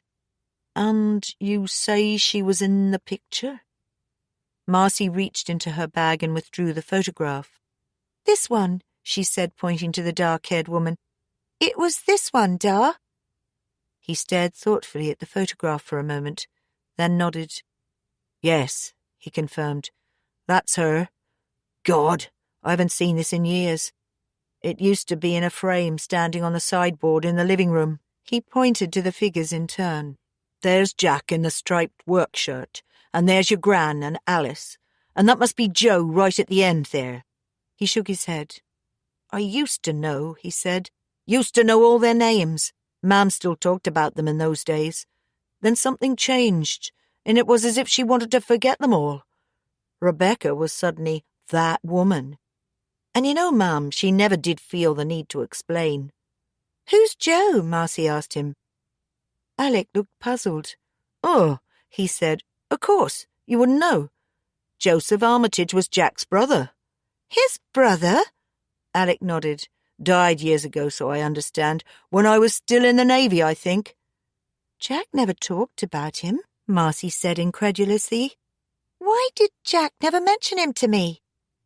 Alec sighed. "There were a lot of things we never talked about," he said, "and to be honest, Marcy, I'm not sure there's much I can tell you.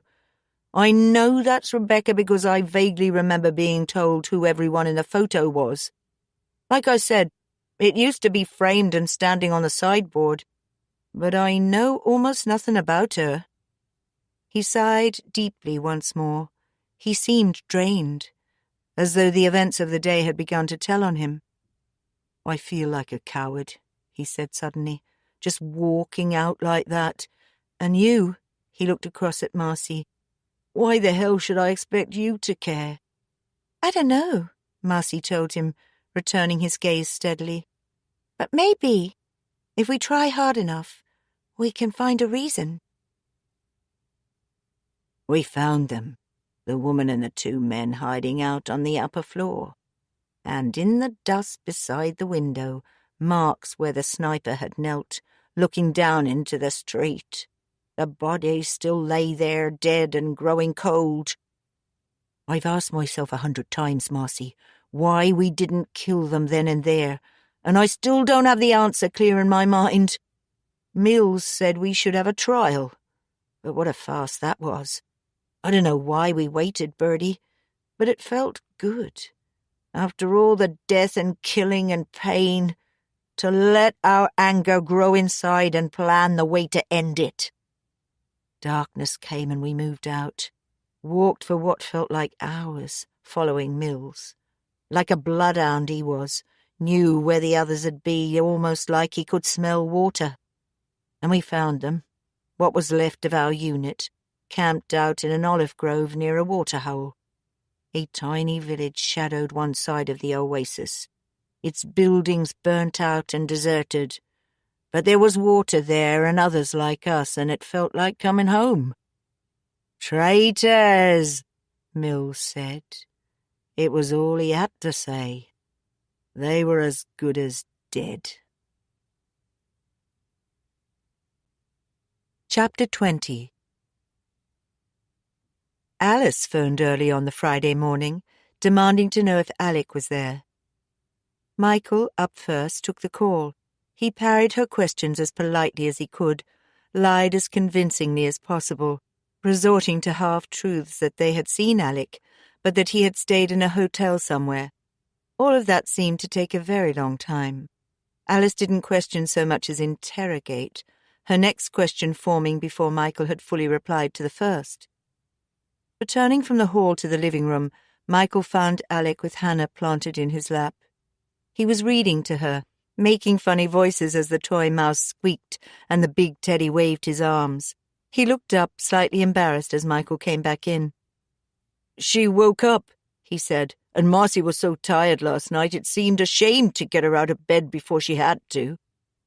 Michael smiled at him and bent down to take Hannah, who was now reaching out for her father. "Thanks," he said. Then to Hannah, "But we've got to wake your mama now, haven't we, sweetness?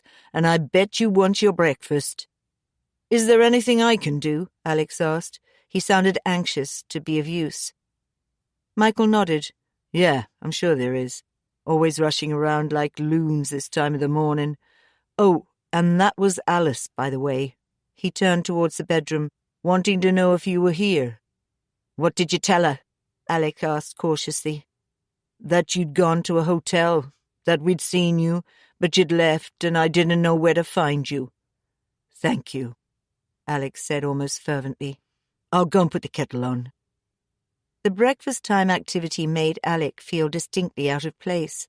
They were so busy, so purposeful, feeding and dressing the twins, sorting things for the creche, taking turns to watch the babies while the others showered and dressed. Alec did his best to help, but knew he was getting in the way. Finally he opted out and sat down on the old sofa, half hoping that Hannah would come and reclaim her book and her place on his lap. He watched Marcy as she applied her rather minimal makeup and pinned her hair into something resembling order. I thought I'd go flat hunting, he said. Good idea. Somewhere near to work? Right. She turned to check that they had everything they needed in the twins' bag, automatically moving her lipstick out of range as Hannah reached up for it, then casting her glance about the room as though to make some assessment of their readiness. This isn't easy, Birdie, Alec pleaded. She straightened, looked at him. Did you expect it to be? Look, duh, we never were close, not even when I was this age. She gestured almost angrily at Hannah. Jack made it easy for you not to be a parent. It wasn't like that. Wasn't it? She glanced quickly at her watch, then shook her head. Look, Dar, we talked last night, maybe more than we'd done in my first 16 years, and I'm prepared to say that's good, you know. She paused. Michael, we should be going now, love. Come on, sweetheart. She scooped Hannah into her arms and went to persuade Liam away from his toy bricks. I'll be going too, said Alec lamely. Marcy turned back to him, her dark eyes deeply troubled, and he thought hopefully, not without sympathy. I want us to make up for lost time, Birdie. I want to say I'm sorry.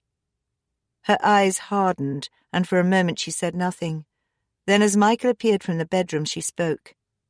We go across to Adele's Friday nights. Come with us if you like. You'll be made welcome. Then she turned and headed for the door. Alec cast Michael a puzzled look. Adele? My foster mum, Michael told him. He reached into his pocket and withdrew a door key. Spare, he said.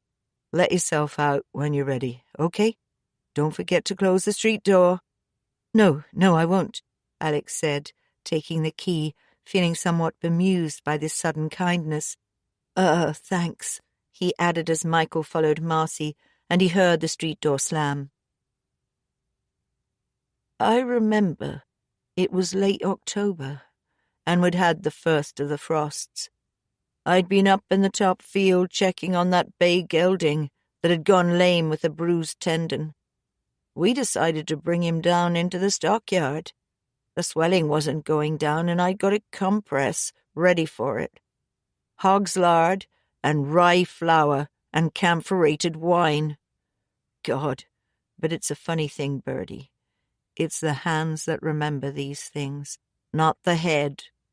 It's the hands and the eyes that remember the measuring and the mixing and the feel of a good poultice, and the heat of it. Not so hot that the fat and camphor would blister the skin, but hot enough to get into the cloth and bind well about the hoof. I'd gone to get him from the top field, put him out to grass, they'd said, rest him, but they didn't know. Needed doctoring, poor old fellow, getting past the work, you see. Too old for it. I was leading him down, taking it careful along the back road, keeping him slow and easy, and there she was, standing in the road and waiting for me. Rebecca, black hair shining with those dark red lights dancing in it, though she looked pinched and sick with the cold. You've been avoiding me, Jack. I told you, girl, it's over between us. This time for real, Becky.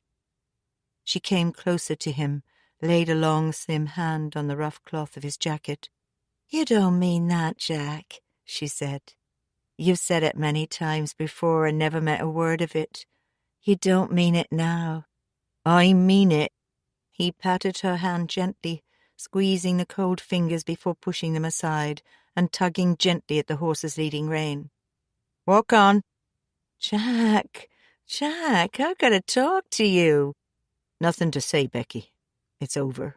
I keep telling you that. I'm a married man now. She laughed at that, bitter laughter that seemed to echo. That's never stopped you. 6 times or more you've been with me since your wedding night. Disappoint you, did she, Jack? He turned sharply, hand raised as though to slap her. She had made to follow him, but she stepped back now, her eyes shadowed with hurt. No more, Becky, no more. It's got to end, and I'm ending it now. It was always crazy, and now I've got too much to lose. Much too much. Now? Mary's pregnant, he told her shortly. My wife is pregnant, Becky. She stared at him, her cheeks flushing and then growing pale. So am I, Jack, she told him softly. Chapter 21. Alex spent the morning trawling estate agents and the small ads in the local papers, managing to find Thursday's edition still in the town's centre library. It had been a depressing task. Places either too high in rent or too small, or too far from where he worked, or too close to home. By 2, he had found 3 possibles, all, it seemed to him, overpriced. He had made appointments to view with the agents and signed on at an accommodation agency, a shabby basement office in the back streets close to the university. It didn't inspire much confidence, but it was something else he could tell Marcy he had done, and it seemed important somehow to have positive things to tell her. It's not easy, he told himself, to know that your daughter thinks you're a complete failure as a father, and probably as a human being, too. He caught sight of himself in a shop window as he was leaving the last agent. The reflection startled him. He'd never been tall, but middle-aged thickening around his waist made him look even shorter, even stockier. And did he really brush his hair back over the bald patch quite that obviously? And when, oh, when, for Pete's sake, did he go that grey? Turning away abruptly, Alec tried to remember a time when he had actually felt good about himself. He was still straining for the memory when he got back to his car.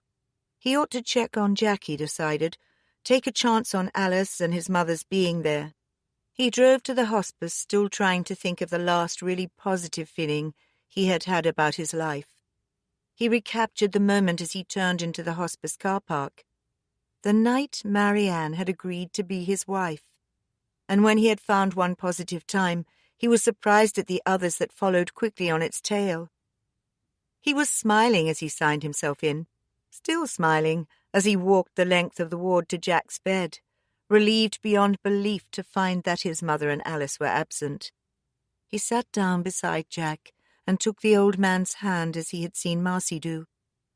"I've come to see you, Jack," he said as his father turned to look at him. "Come to talk to you." His father tried to smile, but the dry lips seemed ready to crack with the effort of it. Alec hesitated, his own smile fading as he looked at the old man's face, realized that Jack was much, much worse. Wondered what his mother had said about him, and if he had been right to come back. But it seemed that it was Alec's weak for acting impulsively. He leaned forward, resting his elbows on the bed and bending his head close to Jack's. Breathing in the scent of dying and decay, he began to speak. "I never told you, did I, about Marcy? Really told you about my wife, about Marcy's mother, about how we met, and about how beautiful she was, how much I loved her, Dad, how much she made me feel alive and wanted, and so strong, just because she cared about me, loved me, wanted to be happy with me. I never told you, did I? You only knew the bad parts, about how she died, how she got so depressed after Marcy was born, and how we didn't realize just how serious it was." He paused, looking intently into Jack's face. "She drove too fast, Dad, but I've never believed she meant it. Never believed what Mom and Alice tried to push at me, that she'd taken her own life. You didn't know, Marianne, Dad. If you had, you'd know it was all lies they made up about her to make them feel better, to make it seem right when they insulted her and I was too damn stupid to tell them no. I loved her, Dad. I don't care what she was, or that she had nothing, or even that she went with other men. I loved her, and she gave Marcy to me, and that's all that matters now. All that really matters now." Jack's eyes flickered towards him, and he moistened his lips with the tip of his tongue. "Rebecca," he whispered, his voice cracked and arid, like a whisper of dry autumn leaves. It was not long after she'd told me she was pregnant. I knew her husband was away, and it was pitch black, and when I crept round the back of their cottage and scratched on the window, she'd hardly talk to me at first, was sly and bitter and only let me in for fear I'd make a row. But I knew I could win her round if I just gave her time. Truth was, I liked the thought of it. 2 women with my bairns growing inside them. Yes, I have to say I liked the thought. She let me sit by the fire for a time, working me hard when I tried to make conversation. But I could tell she felt lonely in that house all on her own and needed someone to comfort her. She didn't say no when I took her by the hand and led her upstairs, and didn't fuss either when I laid her on the bed and started unfastening her clothes. Beautiful she was, and now I knew about the baby I began to see the little changes in her, compared them to those I saw in Mary. Her breasts had grown heavier, the nipples huge and dark against the pale honey of her skin, and her belly was no longer flat. I stroked the slight swelling of it, gliding my hand down between her thighs. "No, Jack," she said, but she made no effort to stop me, and when she cried afterwards, I held her tightly, knowing that was what a woman needed at such a time. Afterwards, I lit the lamp and set it on the washstand, stood behind her, watching her in the mirror while I brushed her black hair. Long, slow sweeps of the brush down the length of it until it gleamed in the light. In school, we read a poem about a man who killed his lover with her own long hair, and I twisted Becky's in my hands, twining it about her throat, and laughing at her in the mirror while I pulled it tight across her neck. She lifted her hand to cover mine. "You'd miss me, Jack," she said, and her voice was sad. "And I promise you, Jack, kill me and I'll never let you be free. I'll be there always, even if you can't see me clearly. I'll be there, just off the corner of your eye or in the shadows, waiting for you to fall asleep, watching everything you ever do." She said it lightly, showing me I couldn't scare her, but I knew even then that she meant the words, and I let her black hair fall. I stroked the soft skin of her throat gently with both my hands, watching her in the glass. Chapter 22. Saturday morning was bright and clear. They set off in Alec's car, leaving the twins with Adele and Sophie Lee. It seemed wrong to drag 2 small children on a longish journey that might well turn out to be a wild goose chase. Anyway, Marcy still felt shaken by the apparition she'd seen standing beside the cots. Chasing after this thing, whatever it was, seemed bizarre and risky enough, without having to worry about its effects on her children. In spite of everything, though, she still felt she had an obligation to Jack. More than that, the image of Rebecca standing beside her children's cots preyed on her mind. Finding out where Joseph Armitage, Jack's lost brother was buried. Maybe finding someone who remembered him, had known Jack, even known Rebecca, seemed their only way of finding the route to Jack's obsession. Adele had offered to have the twins, and the agreement was that they would give up their weekend and possibly Monday to the project. Marcy having no work that day and Michael taking the precaution of swapping to the late call at the centre in case they needed the extra time. If they found nothing in that time, then they would consider it a lost cause. Their journey took them north from the Midlands, where Marcy had settled, and back into Lincolnshire, where Jack and Mary had lived until just before Alec had been born. "They moved just after they lost their first baby," Alec said. "Mom couldn't seem to rest after that, and Jack was offered work, so they uprooted and shifted to Harrelton. Been there ever since. Alice came to live with them when I was born. I think Mom was ill for quite a while." "I didn't know they lost a baby," Michael said. "That's really sad." Alec nodded. "She was only a few days old." "When did Joe die?" Marcy asked. Alec shrugged. "I don't know," he said. "I was away for a long time. After I got back I was told that he'd died, but your gran didn't seem inclined to talk and, well, you know what she's like. I never knew him anyway." "Did you never visit?" Michael asked. "Not that I remember. There were Christmas cards, that sort of thing, but not much other contact. It's as if they wanted to sever all connections with the family, with everything." "Didn't that seem a bit odd?" Michael questioned. "God, no," Alex said. "Perfectly normal. I think 'keep ourselves to ourselves' was a phrase my mother invented." "So where do we start?" Marcy asked. "Louth, I think. It's a sizable town, and we take our bearings from there. I know they lived out at Ludford for a while when they first married, and that my gran retired to a village called Binbrook. Mam moved back in with her during the war. Has some right horror stories to tell. It was surrounded by airfields, apparently. They called it Bomber County," Michael put in unexpectedly. Alex shot him a surprised look through the rear-view mirror. "Oh, Bass, this nigger boy no history," Michael drawled at him. "Sorry," Alex said and flushed. "I dare say we'll get used to each other." Michael laughed. Marcy shook her head at them. "So, what are we looking for when we get there?" she asked. "Someone with a memory like an encyclopedia?" "I guess so, Birdie," Alec told her. "I guess so." Mary was sitting at Jack's bedside. "Everyone I've ever loved keeps leaving me. Not that there've been that many, Jack. Only with you, it's like it's happening a second time. I knew about her, you know, but I told myself, Mary, he loves you. What does it matter what's past and gone? But it was never the same, was it? Not after our Margaret died. I felt you blamed me in some way for that. Never quite forgave me for losing our baby.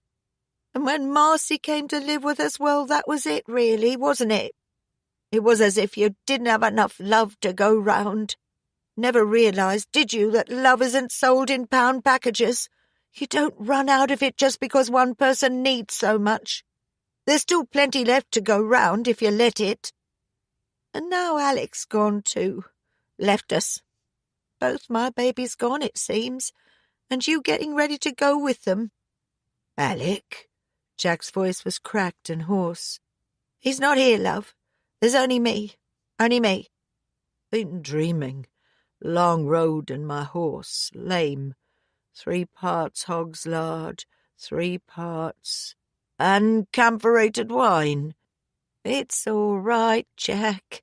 You were only dreaming.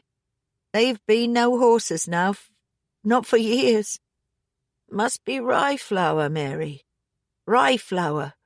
Soaks up more. Ground's really fine, so it's nearly black."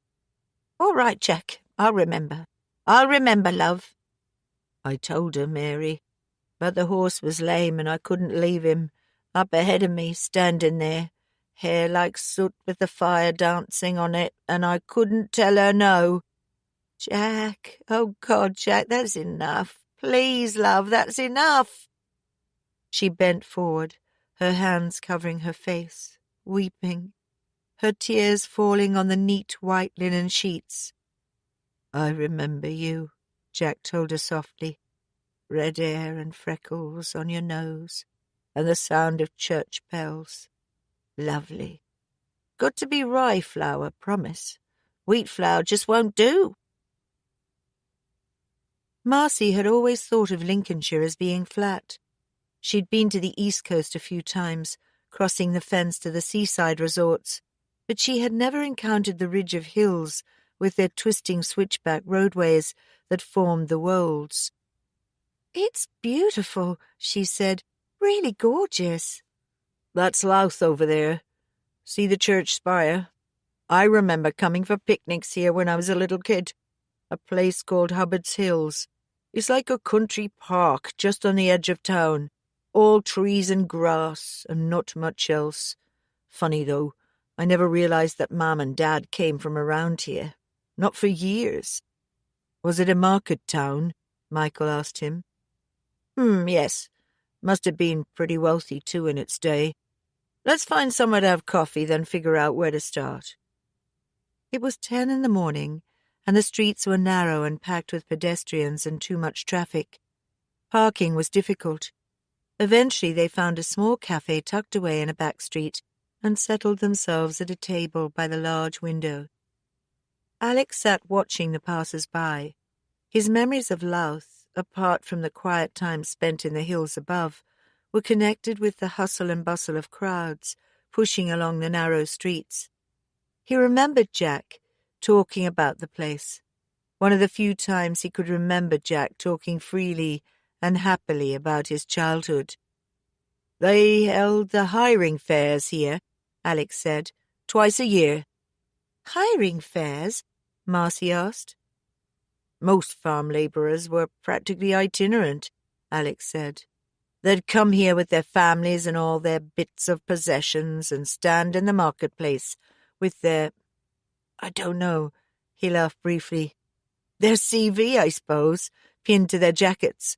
I remember Jack telling me about it. He'd come here with Joe and the uncle they lived with.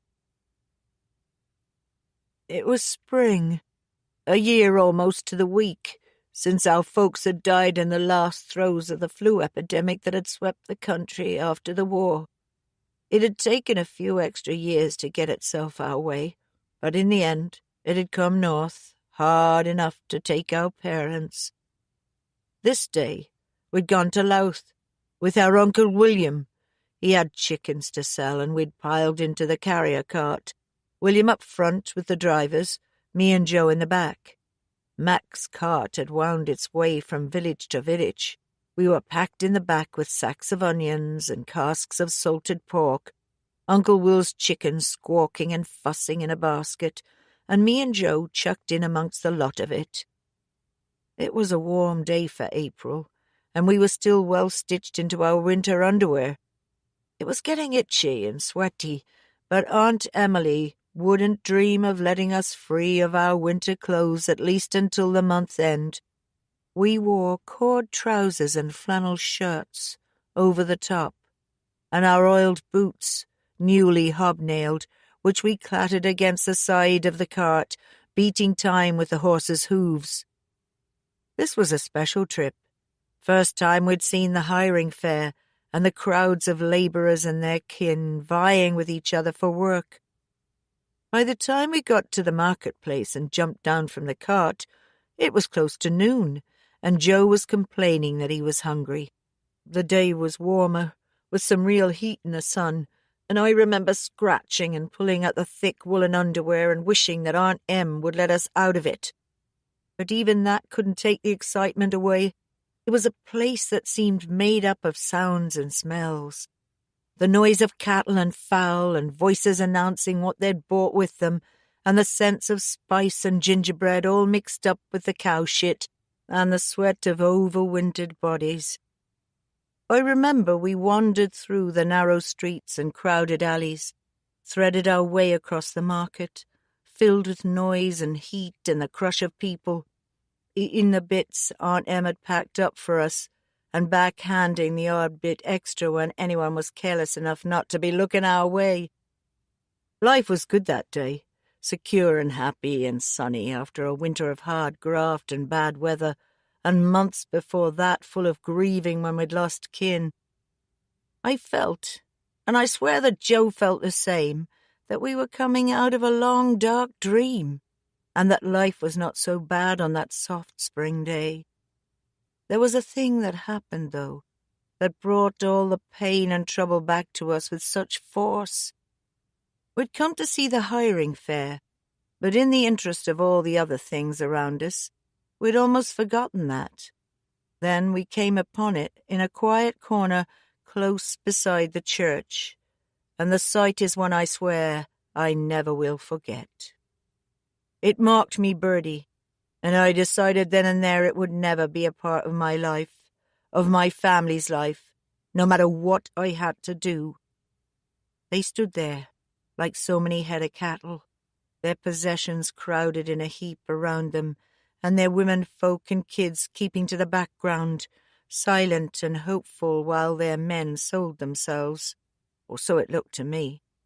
They stood with their names and skills written on card, or scraps of paper, pinned to their jackets' fronts for all to read, stood solid, and with as much pride as you could hope such a man could have, while the foremen and the farmers and the petty landowners walked along the rows inspecting them, reading what they had to say, examining their hands and barking questions about their past employ. I expected, almost, that they'd make the men break into a trot, or that they'd open their mouths and look at their teeth to find their age.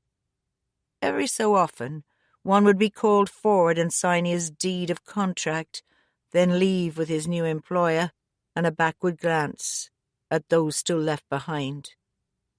I know this was just the way of things, Bertie, that it had gone on twice a year, for maybe hundreds of years, but it seemed to me hard not to feel degraded, that this way of doing things left a man with little worth or honour, and I wondered then what would happen to those left behind at the end of the day. Where would they go, those who no one claimed? Would they just be swept away with the night's rubbish, like rotten cabbage and broken eggs at the end of a market? We didn't watch for long, Joe and I. We went away then, and tried to return to the excitement we had felt at having the day off. But it would not come back. I dreaded that I had glimpsed my future in those men, standing with all they owned gathered at their feet, selling themselves to whoever would buy. I know it affected him, Alex said. I was never certain what it was that bothered him so much. It was only like going to the job centre. Marcy laughed. There speaks a man who's been in the same job more years than he can remember, she said. Michael looked thoughtful. When Sophie Lee was a little girl, he said, she met a woman who'd been born a slave. It's hardly the same thing, Alec argued, inexplicably uncomfortable with the analogy. No, Michael agreed, it's not. But in real terms, I wonder how much more choice those men really had. From what I understand, a lot of them were bonded labourers. They had no rights to even leave their employer until their time was up, however badly he treated them. It's not so far from slavery in my book. The thought sobered them. By the time they'd finished their coffee, they had decided that maybe Louth was not going to be much help. They didn't actually live here then? Michael asked. Alex shook his head. No, I just thought, well, I guess this is the place I was most familiar with, but it's been years. I'm not sure this is such a good idea. Binbrook's better. The last address we had for Joe was there. They left soon after, drove out past Alex' fondly remembered Hubbard's Hills and on up the switchbacks, the road twisting and turning like a snake across the backbone of hills. The village of Binbrook, settled in a dip between hills, was quiet and small. They got out of the car, parked beside the walled garden of what looked to be an old manor house, and scanned around, wondering where to begin. A couple of teenagers lounged inside the bus shelter, but otherwise the heart of the village seemed deserted. The kids glanced their way, their looks curious but unconcerned, then returned to talking. 4 roads led off a central open area, not quite a village square, more of an elongated triangle. A large pub, the Marquise, stood to the side of the apex. It was boarded up and deserted, Alec noted. The long wall of the manor house gardens ran along one full side, with a butcher's shop between the roads at the base, and other smaller shops making up the third side. The place had a prosperous, satisfied look to it that Alec recalled from childhood visits. There were 2 churches here once, he remembered. 2 churches and a chapel, and at least 2 pubs. The Plough was the other one, I think. Well, I guess we should look at both churchyards, Marcy said. No need, Alec told her. One church burned down a long time ago. There's just St. Mary's and St. Gabriel's now. Michael glanced along the empty roadway, bleached white in the strong sunlight. The pub might be a good starting place, he said, a trifle wistfully, Marcy thought. Later, maybe, she said, smiling. We don't even know where to find that yet. We do, however, know where the church is. They had passed the church on their way in, a walled graveyard visible to one side. We get more done if we split up, she suggested. I'll take the shops. You and Michael try the churchyard. All right, Alec agreed. I wonder if it's still in use. Well, you might find someone to tell you. Anyway, Joe died a while ago. Could be it was when he was here. She flashed a quick smile in their direction and headed off towards the nearest shop. Alec glanced at Michael. I think we're being organised, he said. Michael laughed. To the churchyard, Watson, he said. It did not take them long to realise that Joe wasn't buried there. The modern stones were easily recognisable. They checked the older-looking ones just in case, but there was no sign of a Joseph Armitage anywhere amongst them. They spent much of the remaining time on their knees, deciphering moss-covered monuments, decorated with the Masonic equivalent of copperplate, and reading the inscription on the airmen's graves, planted in a straight avenue of white behind the church, a reminder of the airfield so close by. Some had not even left their teens, Alec noted, remembering his own time in the forces and paradoxically how happy he'd been. But there was no sign of Joe. When Marcy appeared an hour later, it was obvious from her expression that she had something important to tell. She hurried over to where they stood beside the churchyard's high north wall. You found out something? Alec questioned excitedly. Marcy nodded. I tried everywhere, but there are quite a lot of new people. You know, being here less than a lifetime and still foreigners. Then I found an old lady at the post office. She overheard me asking the man behind the counter about Joe, wanted to know why I wanted to know. Well, I told her who I was and that we were trying to find out where Joe was buried. Made up a story about Jack wanting to be buried with his brother. And she thought it was hilarious. They were still having a laugh about it when I left.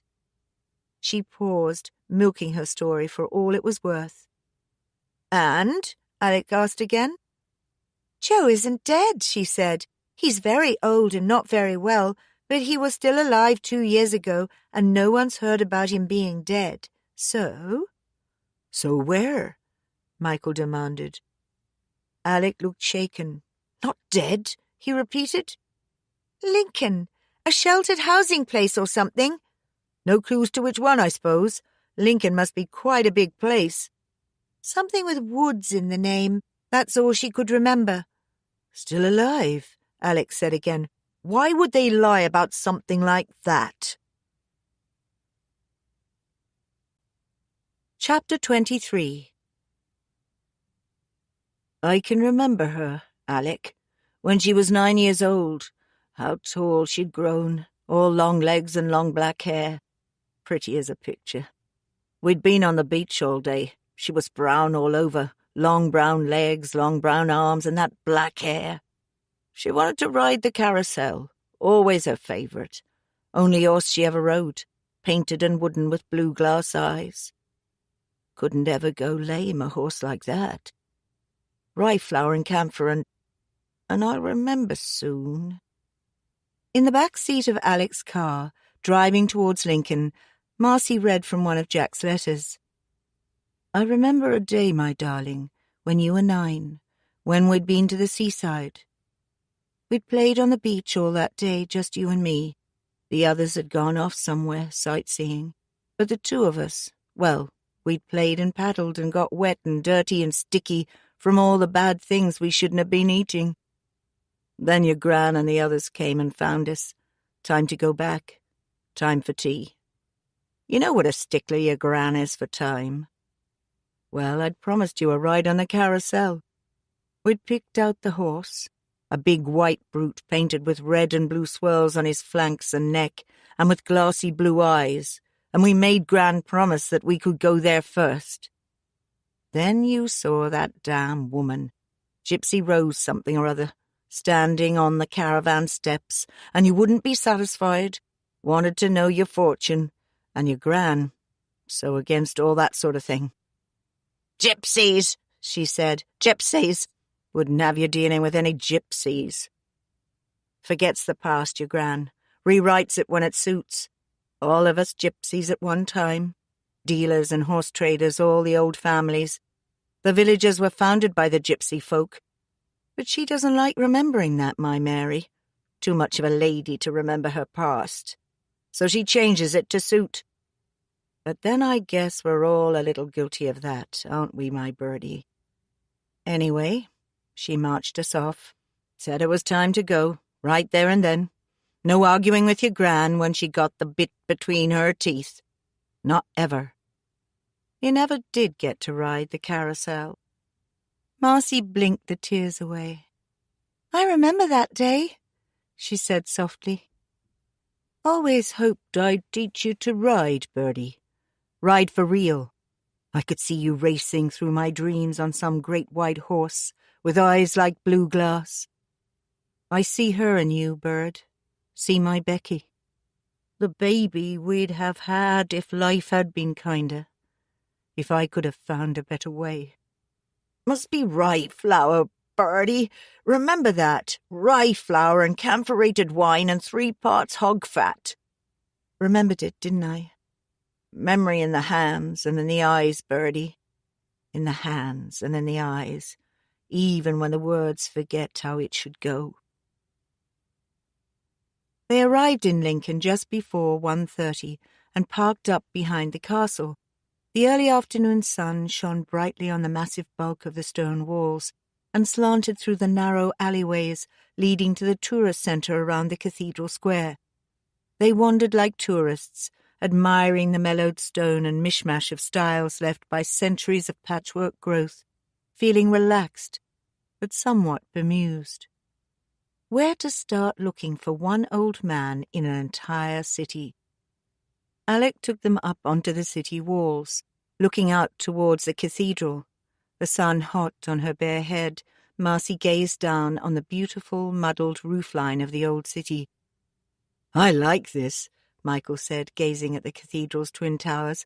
"Look at the height of those things." He glanced at Marcy. "Think we'll have time to go in?" Marcy shrugged, lethargic in the afternoon's heat. "Oh, I should think so," Alex said. "I don't know about you, pair, but I'm starving." They stifled hunger with ice cream, and then walked the rest of the walls, climbing the tower from where prisoners were hanged. The gibbet suspended them out over the walls in full view of the town. "If you look down there," Alec pointed, "there's a pub called The Strugglers. Offered the best seats in the house for an execution. Jack used to say they laid bets from there on how long the hanged man would keep twitching." He grimaced, as though the thought left a bad taste. Marcy stared down at the pub sign as he spoke. "They've changed the sign," he continued. "Now it's just somebody struggling with a barrel." "Too much reality," Marcy said. "Maybe bad for business." Alex snorted. "I doubt it." The image of Rebecca, as she had seen her in their flat, drifted once more into Marcy's mind. Rebecca, with a rope pulled tight about her throat. Rebecca, weeping over her own lost child. Finally they climbed the many steps to the Lucy Tower, the walled graveyard, burial place for prisoners executed by hanging from the high tower. Even in death there was no liberty. Marcy walked slowly between the stark rows, graves marked with tiny slates, inscribed with no more than the initials of the dead and the year their lives had been ended, the whole overshadowed by a giant spreading yew. She shuddered with the cold that seemed to permeate the walled garden even in the heat of the afternoon. "We're wasting time," she said at last, squaring her shoulders in a fashion so reminiscent of her grandmother. Alec nodded. "Let's find some lunch," he said, "and think what we should do." He shuddered in his turn as they left the stone-walled circle and retraced their steps. "It's been a shock," he said at last, "finding out about Joe. Thrown me, rather." Marcy touched his arm. "Yeah," she said. "I know it sounds daft, but I was almost counting on not being able to find anything.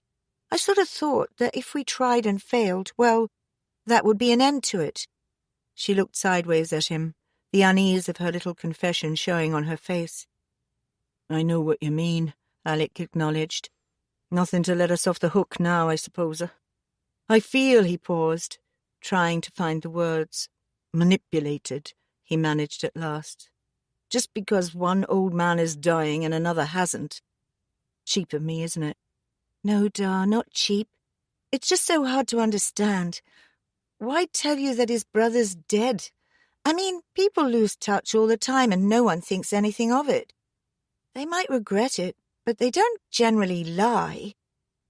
They walked back through the castle gates and across into the cathedral court. The two men waited for her there, while Marcy found a telephone to call Adele. They said little. The afternoon lethargy seemed to have spread, and even conversation seemed too much effort. "There's no one there," Marcy said, when she came back. "Probably shopping, or Adele's taken them to the park." "I had a quick look in the phone book. There's literally dozens of homes and sheltered housing set-ups." "Register of electors," Michael said. "That's our best bet. If he's been here a couple of years, he should be on it." "Right, of course," she frowned. "Where do we find that?" "Police stations, post offices, some of the bigger libraries. It shouldn't be that hard." "It's Saturday afternoon," Alec commented. "Post office will probably be closed. We could ask where the nearest library is at the tourist information back near the castle, but maybe the police station would be easier." "Though what do we tell them?" Alec worried. "I mean, surely you can't just walk in and say you want to see the register." "Well, you can in theory," Michael told him, "but it might be best to have a reason." "Why not the truth?" Marcy asked. "You two really are making this complicated." "The truth?" Alec considered. "Jack is dying and he keeps seeing ghosts.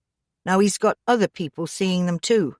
We want to get rid of them, so we're trying to find Jack's brother who, until a couple of hours ago, we all thought was dead. In order to get a fix on this ghost, so we can make it go away." He paused. "That do?" Marcy laughed at him. "No, I mean, we just say that we're looking for your father's long-lost brother, that they quarreled and lost touch, and now Jack's dying, he wants to kiss and make up before it's too late." "Flexible view of the truth you have," Alec commented. Marcy grinned wickedly. "I had some very creative teachers." At the police station, the desk sergeant listened thoughtfully to Marcy's explanation, then stood for a moment regarding them curiously. Alec shifted uncomfortably, suddenly aware of what an odd trio they must seem. He had quite forgotten his own first reaction to Michael, but the tall black man with his tied-back locks and faded jeans was part of his family now, and was rather put out by the officer's scrutiny. Marcy was used to second looks. She slipped her hand into Michael's and smiled sweetly. "We'd be really grateful if you could help us," she said. "We've come a long way today, and if I could phone home and tell them that we'd found Joe, it would be a real weight off my grand's mind." The sergeant smiled, and Alec glanced at his daughter. impressed at how glibly the half-truth slid off her tongue. "Well, I'll see what I can do for you," he said. "But it might take a few minutes, all right?" "Thanks," Marcy said. "Couldn't we look through the list ourselves?" Alec asked. "I mean, we don't want to put you to any trouble." "We're computerized mainly," the sergeant explained. "Provided he's filled in his registration forms and he's lived here more than, say, a year, we should be able to track him down for you." They waited in the reception area while the officer spoke to someone in an inner office. Waited quite a time longer watching the sergeant deal with a string of queries and complaints, document checks and lost motorists, feeling awkward and out of place as though somehow they were awaiting judgment. Eventually a young WPC came through and handed the sergeant a slip of paper. He looked up at them. "You're in luck," he said. "Sorry it took so long, but it appears the old boy moved earlier in the year and he hasn't been logged on the general register yet." He gave them the same speculative look as before. "Would you like me to phone the home for you? Make sure he's still there." It looked like the only way he was going to let go of the piece of paper, so Marcy nodded. "That would be very kind," Alex said. He stood up abruptly and fished his wallet out of his pocket. "If you could tell them that Alec Armitage and his daughter and son-in-law would like to see him, I'd be very grateful." He laid his wallet open on the counter to display his driving license and the passport-size photo on the name tag he wore at work. "I know you have to be careful," he said softly. "We could be anyone. But if you could just phone them." The sergeant scrutinized the documents for a moment, then nodded. "All right, Mr. Armitage," he said. "You just hold on and I'll give them a call." It took time again for the call to be put through, for someone in charge to be found to take it, for them to confirm that yes, Mr. Joseph Armitage was a resident at Hillgrove. Finally, the policeman put the phone down and spoke to Alec again. "Mrs. Silverman wants you to go over and see her. Then she'll introduce you to Mr. Armitage. He's not been well. She doesn't want to shock the old man, so she asks that you let her prepare him." "Yes," Alec nodded. "That's fine, more than fine." The desk sergeant took another sheet of paper, scribbled the address and some directions on it, and talked through them, checking that Alec understood. "Thank you," Alex said. "You've been a big help. I thought we were going to have to work our way through the phone book." He laughed nervously, then waited for Marcy and Michael to follow him out, thanking the officer in their turn. "God," he said as he left and walked swiftly away from the big glass doors. "I hate police stations. Make me feel as though I've committed a crime." He coloured slightly and glanced at Michael, who looked back, his eyes non-committal. "Thought I was the one with the right to have a complex," he said. Alec laughed again, just as nervously, and got into the car. "Goes back to when I was about 5 or 6, he said. "We still had this local station, a couple of streets away from where we lived. It's part of the community rooms now. Anyway, there was this local bobby. Looked like Dixon of Dock Green, but he had a voice that would cut steel and a way of talking that put the fear of God into me." He shifted into first and began to negotiate his way out of the overcrowded station car park. "Mam used to threaten me with him. Bit like the bogeyman, only far worse. The bogeyman lived miles away. P.C. Edwards was round in our street twice, maybe 3 times a day." "Sounds like good, solid neighbourhood policing," Marcy commented cynically. Alec checked the road, then pulled out, shifting into gear and driving down towards the lights, the first direction they'd been given. "Yes, well, your gran being your gran, she got on just fine with the old bugger. Cups of tea, cake, the works. And when I'd been a bit too much of a handful, she'd threatened to call him, get him to lock me in the cells." "And did she?" Marcy asked. "Damn right she did. I'd been playing her up or something. I don't even remember the reason.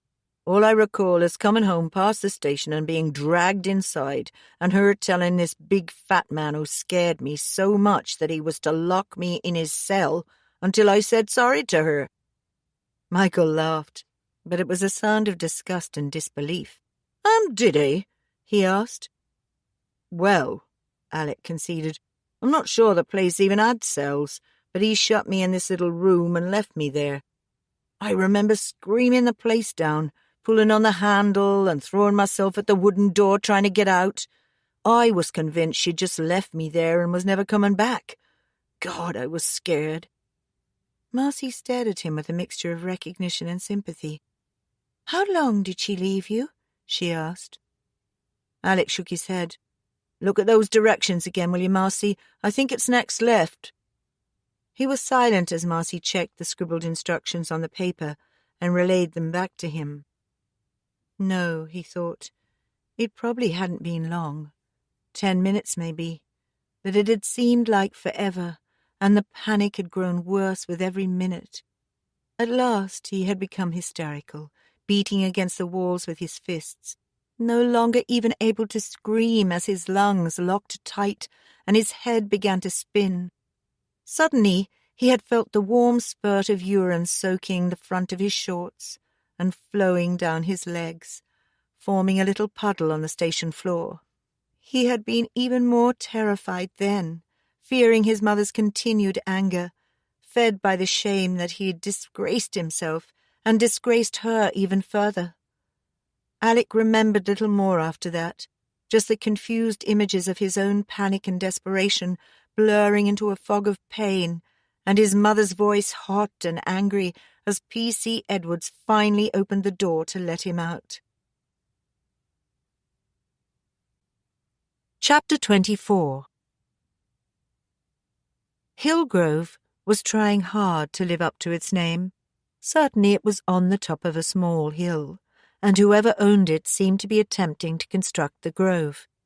2 mature trees in the front garden of the big Victorian house had been joined by younger, newly planted shrubberies and dense, overdressed flower borders. Everything appeared dusty and wilted in the summer heat. The grass was parched as a result of the hosepipe ban, and even the brick pathway that led to an impressive black door with brass fittings was bleached and desiccated. The front door stood slightly open to let what little breeze there was make its way into the hall. There was no one at the reception desk, but a bell sounded as Alec pushed the door wider, and a woman came through from what looked like a dining room. Tables laid with check cloths and little vases of flowers could be seen through the open door behind her. "Can I help you?" she asked, but she gave the impression that she knew already who they were and why they were here. "I'm Alec Armitage," Alec said. "My daughter Marcy and my son-in-law Michael Whitney." "Martha Silverman," the woman said, extending her hand toward Alec's. "Then, I don't mean to be rude, but could you—" "Of course," Alec said. He produced his wallet once again and identified himself. Michael reached into the pocket of his jeans and found his pass card for the law centre, giving his picture and his job description. "You're a legal advisor," the woman said. "That must be a fascinating job. Is it like being a solicitor?" She seemed satisfied then, not really waiting for Michael to reply and passing up on Marcy altogether. "I'm sorry," she said, "but you see, Joe has always told us that he has no family." "My father told me that Joe was dead a long time ago," Alex said, as though to confirm this. "They quarrelled, I understand, but Jack's dying now. He's not expected to last much longer, and I think he wants forgiveness." The woman regarded him thoughtfully, then she nodded. "I told Joe you might be coming," she said. "I don't know if he took it all in, but he's agreed to see you." They followed her out through the back of the house, through what had once been French doors, now widened and with a shallow ramp leading onto a terrace. A further shallow ramp with handrails on either side led down onto a broad, sun-parched lawn. More trees, more flowers, chairs and tables, and an elderly man taking practice swings with a golf club and a tethered ball. The rear of the house had been added to nicely, but with little reference to the original architecture. 2 single-story wings extended its width. Living accommodation, Marcy guessed, with level patios running along the full length.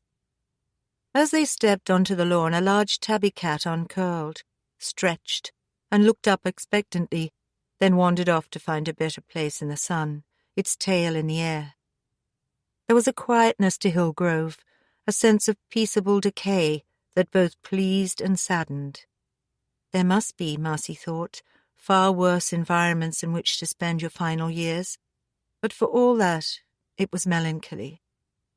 Joe was seated at a small table under the shade of a massive lime tree.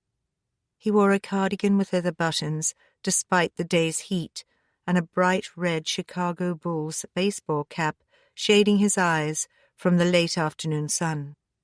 A chess set, carved wooden pieces on a wooden board, was placed in front of him, and he seemed to be concentrating on a half-finished game. "Joe," Martha Silverman said gently, "these are the people I was telling you about." He looked up. It wasn't that their faces were all that alike, but the faded brown eyes that met Marcy's, their gaze curious and alert, could well have been Jack's. "Joe," Alec began, "we've come to—" But Marcy stepped forward, her eyes fixed on the old man's, her hand fumbling inside her bag. Slowly, she removed the photograph of the summer harvest from her bag and laid it in front of him. Chapter 25. They drank tea and ate digestive biscuits, gathered around the tiny table. Alec had helped Mrs. Silverman to get more chairs, and she had brought the tea and biscuits on a tray, which Joe had insisted be placed on the ground and not on the table.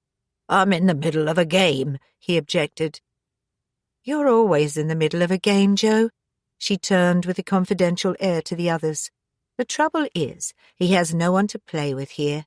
He's beaten everyone who can play, and now he says there's no opposition worth the name." "Well, there isn't," he declared irascibly. "I play," Michael said.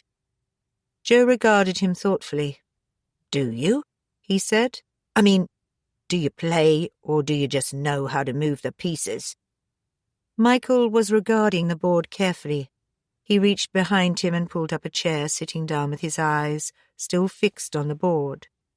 "White knight to king's bishop 4, he said, his hand hovering over the board.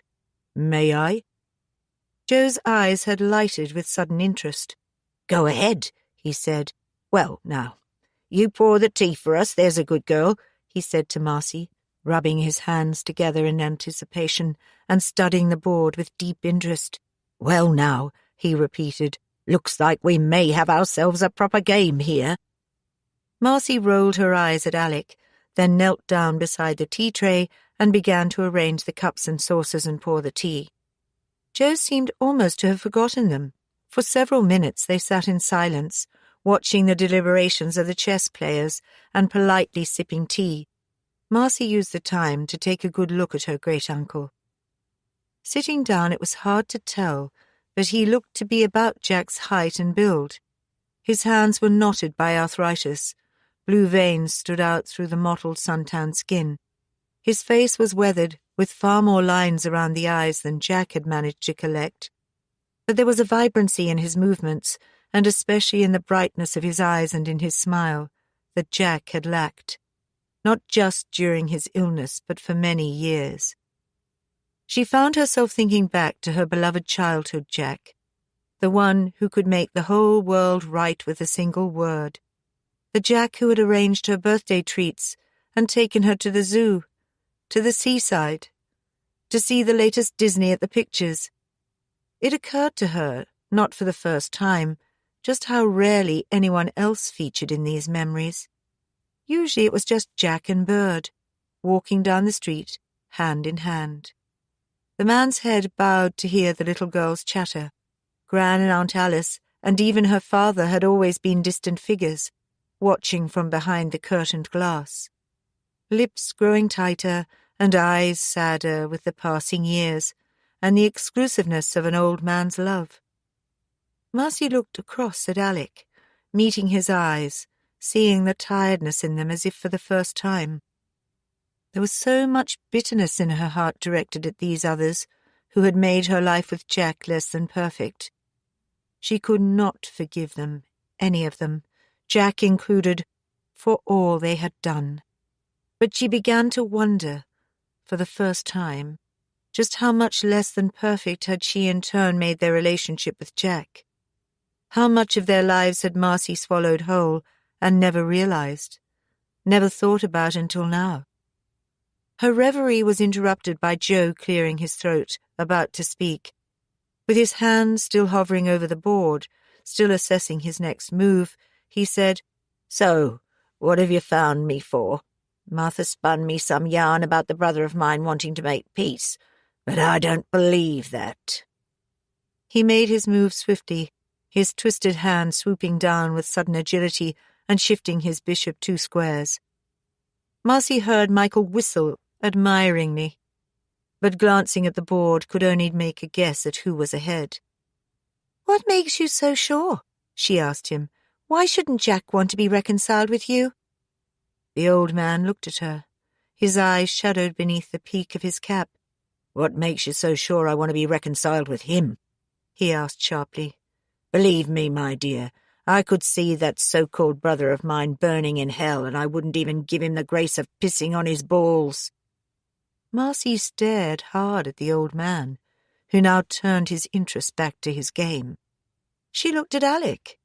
Her father's round face wore a shocked expression that matched Marcy's own. Michael was laughing to himself. His eyes were fixed on the board, and his face was admirably blank, but there was no mistaking the humour that shook his shoulders and twitched the corners of his mouth. "I hadn't really thought of that," Marcy said slowly. "That you might not want to be contacted, I mean." Joe snorted rudely. "Well, you know now," he said. He cocked an eyebrow in Marcy's direction. "And does he want to make peace? I mean, has he actually said so?" "Well, no," Marcy admitted. "Not exactly." "So what is this all about, eh? I hear nothing from my so-called family for close on 40 years, and then 3 of you turn up out of nowhere and talk like UN peacemakers. I mean, lass," he said, a smile easing the sternness from his question. "You got to admit it's a bit of a conundrum." Marcy took a deep breath. "It's a long sort of story, Joe," she said, uncomfortable with the prefix of uncle.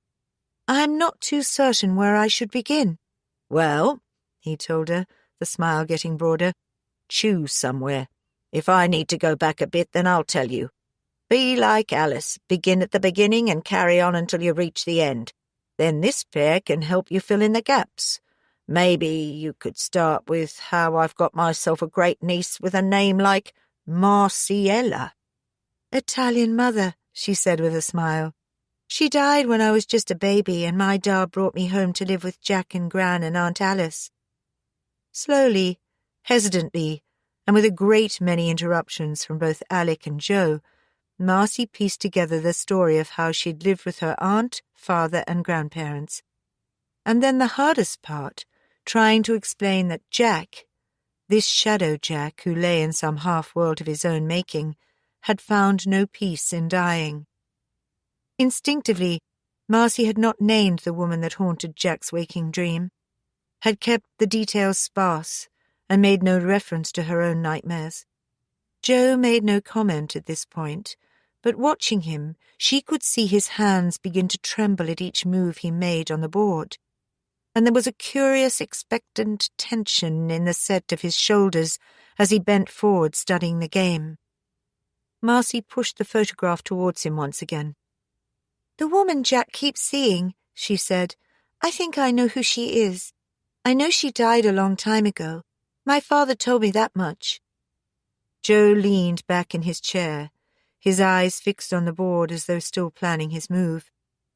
Not sure what to think, but knowing that the old man was deeply disturbed by what she had been saying, Marcy pointed to the woman in the picture. "That's her," she said, moving the image so that the dappled light filtered by the spreading tree illuminated Rebecca's face. "Her name's Rebecca, Joe.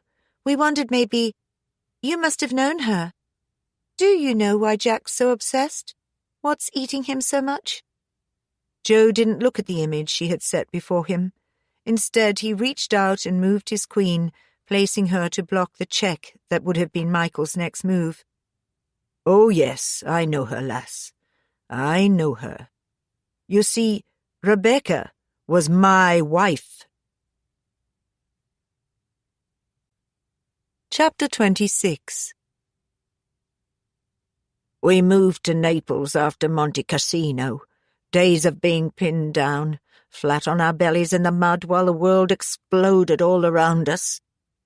Then Naples and the quiet shock of relative peace for a little while, the town clinging to the hillside with views of a calm blue sea, and Capri on the horizon, beautiful and grey in the empty distance. The thing I remember most, Birdie, was the kids. Dozens of the little mites begging in the streets. There was one little thing, a little girl about 6 years old, with great dark eyes and long black hair. She was just like Becky looked as a child, and she had that way with her of looking at you. Young as a baby and old as the first woman ever born, and I knew that she was the one. Jack watched the child. He stood in the filthy street between the narrow houses. The sky was unearthly, polished blue, and the sun beat down on the tiled roofs and battered, whitewashed walls. The town might have been beautiful, Jack thought, at a different time, and if his mind had not been so full of ugliness and dying. He could see with his eyes the loveliness that might have been there, even though he could not feel it in his heart. And there were signs here and there of the kind of normality that dominates even at the height of war. Someone had grown flowers in a stone jar by a door, and washing hung across the street, bright and clean, blowing upwards towards the red-tiled roofs. And the child, she seemed caught between war and non-war, dancing her way down the dirty street, hopping and jumping, hopscotch without the numbers chalked upon the floor. Bright and lovely she was, and untouched, the kind of child that he and Becky might have brought into the world. But the world of war touched her as totally as it did Jack himself, sullied the brightness he perceived in her. Earlier, as they had passed by, she had held out her hand and run along beside them. 2 words of English she seemed to have by heart. "Soldier, give! Soldier, give!" These marching troops might be her parents' enemy, but her smile was bright, and she had learned that few people could resist a pretty child. They had stopped for a time then, sitting on the broken walls and smoking stubs of cigarettes, waiting to find out where they'd be camped. Jack wasn't sure what made him follow her a few brief steps as she ran back down the hill and disappeared into an alleyway that led towards the harbour. Staring down at the way she'd gone, Jack could see the clearer signs of passing war. Bombed-out buildings and charred ruins, stark and ugly against the clear blue of the sky and sea. And he lost sight of her, the dancing child, lost her amongst the confusion and rubble of broken buildings and blocked roads. Her image danced in his mind, even as they were called to order and marched on. And Jack smiled. Chapter 27. They found bed and breakfast accommodation for the night a few streets away from Joe's home. It looked expensive, Marcy thought, here in this rather select and proper Victorian backwater. "I'm paying," Alex informed her abruptly. "Least I can do." They were a little late if they wanted dinner, the woman at reception told them. It really needed to be booked, though she was certain something could be arranged. Alex shook his head. "No, we'll just get ourselves tidied up," he said, "then probably go out for a while." The woman nodded, took his credit card details and signed them in. "I'll meet you in the lounge," Alex said. "Say 40 minutes. Give you time to get yourselves sorted out. Then we'll go and find somewhere to eat." Marcy flexed her tired muscles. The day seemed to stretch forever behind them, and she felt extraordinarily tired. "I must phone Adele," she said, suddenly pining for her children and wishing herself back at home. As it happened, both Michael and Alec were ready early. Alec was sitting by the window reading the evening paper when Michael found him. He sat down opposite and gazed out of the window, listening to the soft rustle of pages as Alec read, and the clatter, distant and comforting, of the other guests in the dining room. "Marcy's just getting changed and calling home," he told Alec. "I think she plans to call the hospice as well." Alec nodded, then put his paper down and folded his hands comfortably in his lap. "Do you think he killed her?" Alec asked. It hadn't seemed quite polite to ask the old man they'd just taken tea with if he'd killed his wife. Anyway, the revelation had thrown them off balance. "I don't know," Michael said. "He doesn't look like a murderer. But I suppose they don't, do they?" Michael laughed, then stopped, and looked at Alec strangely. Alec went on. "That boy I was telling you about, the one that made Marcy pregnant." Michael held up a hand to silence him. "I don't want to know, Alec. Marcy told me all she could long ago. Told me the official line was that he'd been attacked, mugged, probably, and died of hypothermia. She wasn't sure whether or not to believe it. That's exactly it, Michael. I want to get this out into the open. All these years Then go to a priest. Go to the police. Salve your conscience elsewhere. That's not what I'm here for." He paused and sighed. "Look, Alec, I'm going along with this for Marcy. Given time, I could even get to like you. But you gotta grow up, Alec. You can't make it better by piling your guilt onto someone else's lap. It's bad enough that Jack's doing that. I don't think we can handle your share as well." For a moment, Alec was indignant. Then he nodded slowly. "You're right, of course," he said. "But at the moment, I don't know what to do. Alec, you've done nothing all these years. A day or so won't make any difference. And when I decide—" "Decide what?" Marcy asked, coming up behind him. "How's things?" Michael spoke as she bent to kiss him, covering for Alec's startled look. "Twins are fine. They all went to the park this afternoon. Sophie, Lee, Adele, Kate and her too, and Leroy. Must have looked like a coach trip." She faltered slightly. "And Jack?" Marcy shook her head. "Much worse. They've got him on a morphine pump. He can't last much longer." She looked helplessly at Michael, and he reached for her hand, gripping it tight. "Well then," he said softly, "we'd better get this right, hadn't we?" Alice had stepped out into the hospice garden for a breath of air, leaving Mary alone. The day had been even hotter than expected, without even a breath of wind to stir the treetops or brush against the curtains. It was 8:30 in the evening. The sky had begun to darken, but not with night blackness. "There's going to be a storm, Jack," Mary whispered, bending close to him but keeping her eyes fixed on the gathering clouds, billowing iron grey across the sky. "You always loved to watch the rain, see the lightning, and when the thunder cracked you'd count the seconds. Do you remember, Jack? Do you remember? Marcy must have been 2 years old, such a tiny little thing, more like a baby doll than a toddler. That night, the storm wrecked those climbing roses you loved so much. You held her in the window, tiny little doll standing on the sill while the rain streamed down so fast that it was almost all you could see through the glass. A world viewed through water and bright flashes opening up the sky. She'll be scared, Jack. Bring her off there. No, she won't. Not my bird. Look at that, my darling. Like fireworks. Just like fireworks. The child's eyes opened wide. She was trembling, whether with fear or with the chill coming off the glass, Mary couldn't tell, but Jack held her tightly, his body pressed close to hers, and one arm circling across her small, baby-plump body. "Lights! Lights, Ganda, Jack!" "Yes, my darling, pretty lights." Mary had stepped back from them, watching, excluded. As a child, Alec had been frightened of the storms, had hidden under the table or behind a chair, and never overcome Jack's disgust of such cowardice. "Lights," Marcy said again, small hand reaching out as though to seize them, bring their brightness into the room.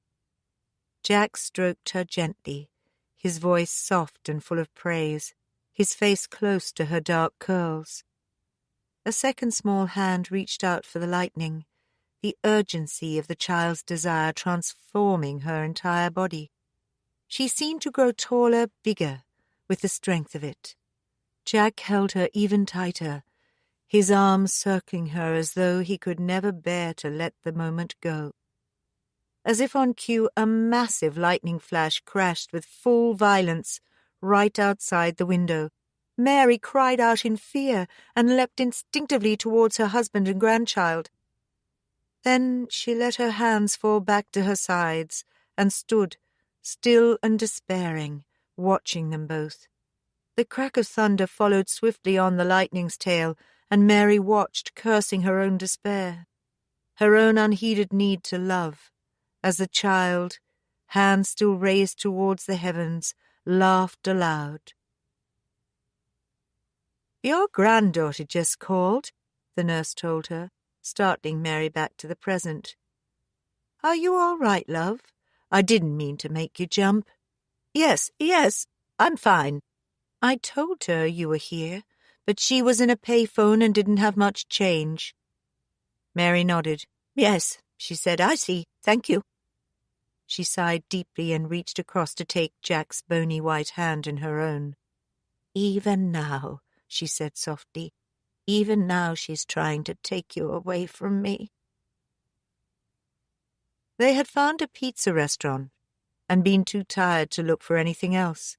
They ordered pizza margherita with extra toppings and salad from the salad bar. Marcy had eaten half of her salad and was wondering if she could sneak back for a second helping long before the pizza arrived. "How come you don't get fat eating the way you do?" Alec asked her. Marcy shrugged. "I get hungry. Normal, healthy appetite, that's all." "God, I can remember a time when we couldn't get a damn thing down you." He broke off, suddenly embarrassed. After the abortion, Marcy had just refused to eat. Even when she'd recovered a little and had gone back to school, she seemed to have no appetite. And then, when she had found out about Patrick Simpson, things had gone from bad to worse. Her emotional outbursts had become daily events. She refused to believe anything any of them said, would barely even look at Jack, and her appetite had diminished to almost nothing once again. Finally, she'd fainted at school, and they had had no choice but to get medical advice. The doctor had diagnosed eating problems, possibly anorexia, had pressed for the family to let Marcy see a psychiatrist, wanted her to attend a special unit at the local hospital. Outraged, and for once in harmony, Mary and Jack had refused. Marcy had grown progressively worse, underweight, lethargic, but for the fierceness of her temper, bitter. Then there had come the night when she had found the papers Jack had kept hidden in his garden shed. He'd bought and clipped out every report he could find about Patrick Simpson's death, pasted each account into a scrapbook. Marcy had brought the book up to the house. The back door had slammed open, smashing against the kitchen counter, eyes blazing, more life in her body than she had had in a long, long time. Marcy almost hurled herself through the living room door and threw the book into Jack's lap. This was not like the time when she had first found out about Patrick Simpson. This time there was no hysteria, no rage, just a quiet despair. "Did you kill him, Jack? Did you? Did you?" And Jack had stared at her, dumbfounded, as though even to think such a thing was madness. "No, my birdie, no, I swear to you, I never laid a hand on him." "You're lying to me, Jack. I know you are. Oh, Jack, I don't know what to think about you any more." She stood in front of him, dark eyes burning as though she had a fever, not wanting to believe, begging Jack to explain, to tell her beyond doubt that it wasn't like that she could still salvage something of her old life. Then there was Mary, holding Marcy in a fierce grip, her fingers digging deep into the thin flesh of her arms. "He did nothing, Marcy, nothing. What do you think you're doing bursting in here like this? Hysteria, girl, that's what it is." "I'm not." Her voice rose as she began to protest. It was all the cue that Mary needed. She slapped Marcy hard across the face, holding her steady with her other hand. "I don't believe you," the girl was whimpering now. "Don't believe any of you. Oh, Jack, I want to believe."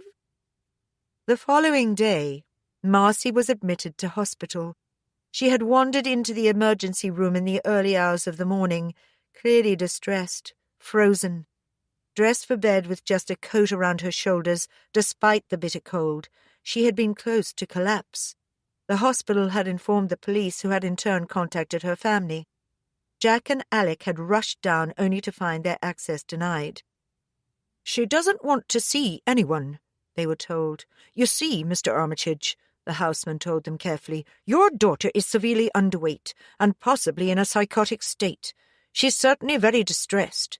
It's best if we go along with what she wants for the moment, at least." Alec stared at him. It was the first and only time that anyone had addressed him, and not Jack, when they had talked about what was best for Marcy. "I want to see her. When can I see her?" The doctor shook his head. "I'm sorry, Mr. Armitage, but she doesn't want to see you. Any of you, I'm afraid. And we do what's best for our patients." Marcy had been 16 and a half. It was almost a year since Patrick Simpson's death. "You put yourself in hospital, didn't you?" Alec asked her now. It was something he had wanted to know for a long time. "I mean, all that stuff about you being anorexic, it was just your way of getting back at us." Marcy didn't respond immediately. She stabbed viciously at a piece of new potato, heavy with mayonnaise. "It got me away from all of you," Marcy said at last. "Anorexia, I don't know. Seems to me that's a word that labels a lot of problems, and I saw a lot of kids that really couldn't help what they were doing. Me?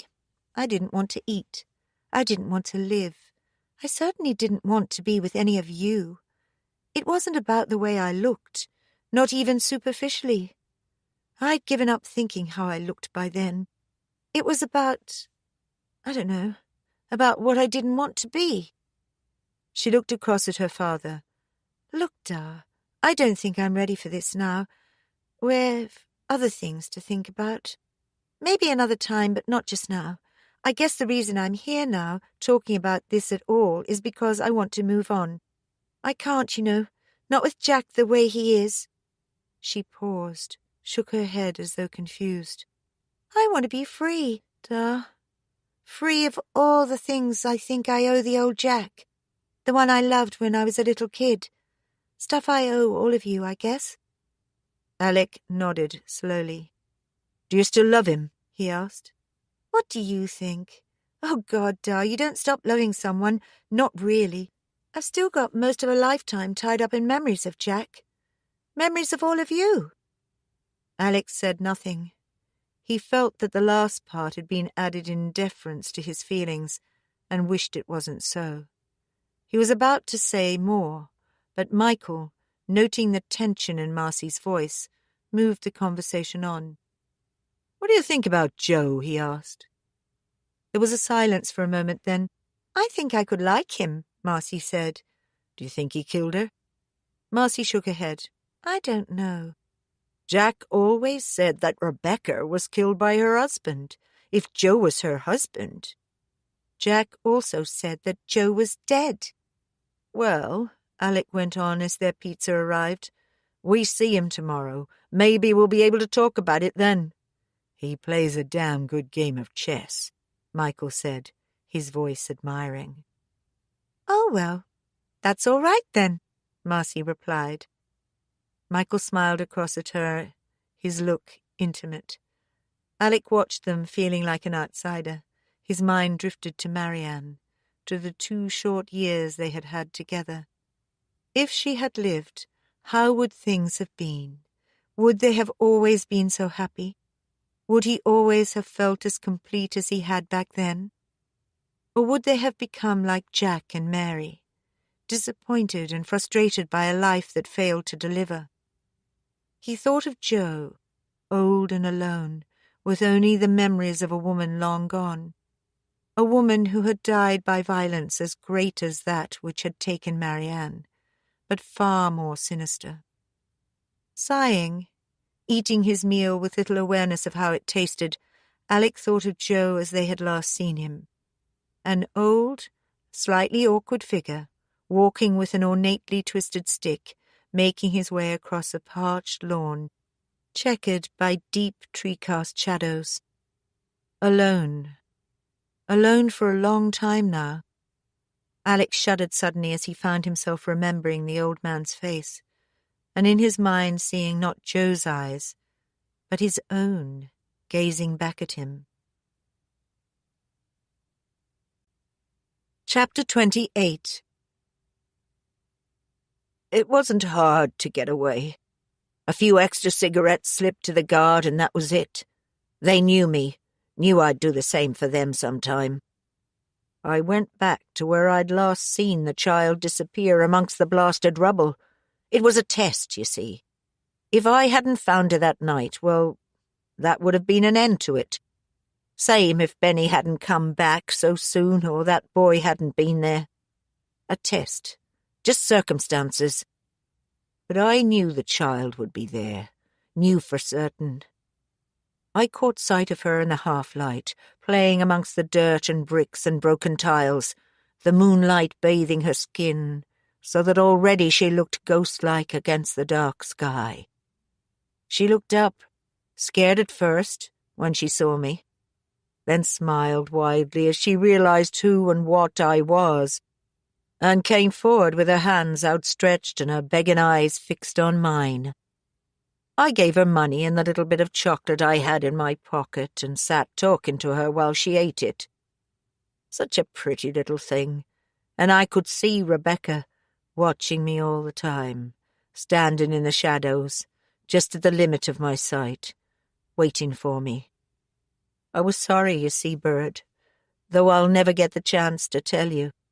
Sorry for what had happened to her, and sorry most of all for the child that never got a chance to live. I knew she must be lonely, so I knew she'd understand when I reached out and tried to smooth the tangle of curls back from the little girl's face, then took the comb from my pocket to ease away the cots. I knew Becky understood when she came closer, so that I could see her clearly, and I knew she didn't mean me to stop, even though she held her hands out as though to hold mine still, her shadow blocking out the light as I tightened my grip around the child's throat. Marcy drove. The roadways were twisting and narrow, at times with an almost alpine drop into deep green valleys. Much of the road was overarched with trees, and the dappled shift of light through leaves confused Marcy's vision. Shadows took flight at the corner of her eye as the car sped by, and she thought of Rebecca, running with the shadows through the trees. Rebecca, dancing with the shifting sunlight, laughing, dreaming her dreams. Rebecca, dying in the cold darkness. They took Jo to Ludford, but he had no wish to stop there, so they went on a mile or two and found a narrow place to park beside a little church, set back from the road and sitting atop a bank. The bank was faced by local stone. Once, maybe, the graveyard had sloped down, level with the road, but the years of burials had built it high, and only the wall kept it from washing across the road in the winter storms. Marcy couldn't guess how old the church was, but its stone was mellow and weathered, and the path was shiny with the wear from centuries of feet. The church was locked and they couldn't get inside, but a notice in the porch gave the times of service. One Sunday in 3 a vicar could be spared for worship here, and this was not one of them. Jo walked slowly, leaning on his stick. He wandered through the graveyard, Michael holding his arm when the going was hard. Jo pointed out the graves of people he had known or been related to. It was just past mid-morning, but already the day was growing warm. Joe wore the same thick, oatmeal-coloured cardigan with the leather buttons as he had the day before. It was buttoned closed, his only real concession to the heat, the Chicago Bulls cap that shielded his eyes from the worst of the sun. They made their way around to the back of the church. The graveyard, where it faced the road, had been well trimmed and the grass and plants cut back. At the back, the graves looked older and less ordered. Joe pointed to a place to the rear of the walled graveyard where long grass had not yet been cut and where brambles and nettles fought to dominate. "She's buried there," he said softly. "My Becky."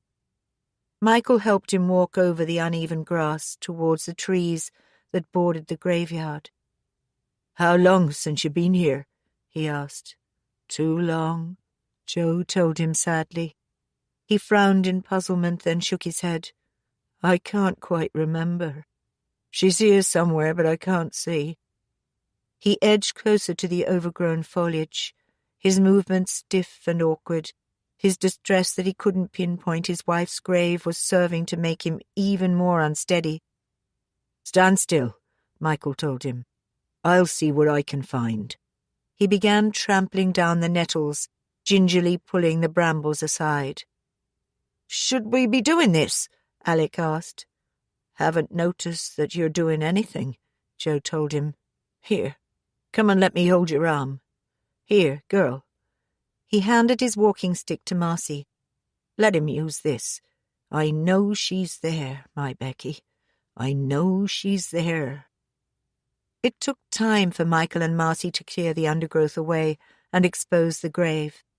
Time in which Joe watched in excited silence, and Alec glanced about him, fearful that they might be seen.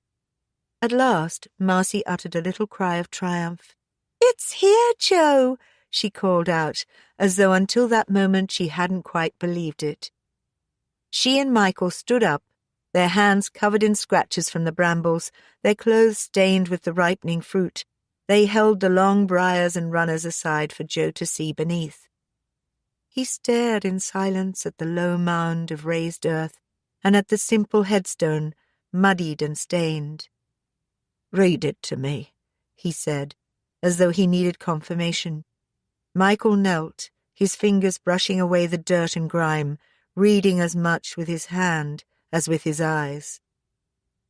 "Rebecca Armitage, born May 4th, 1914, died February 14th, 1937, aged 23. God enfold you in his arms." He looked up at Joe as though expecting some response, but there was none. The old man's eyes had filled with tears, but he said nothing. Instead, he took his stick from Marcy, reclaimed Michael's arm, and pointed back the way they had come. "Take me over there," he demanded. "I want to show you something else." The something else was a tiny grave marked by an equally tiny stone. The grass was clipped and neat, and the headstone cleaned, the words engraved there easily visible.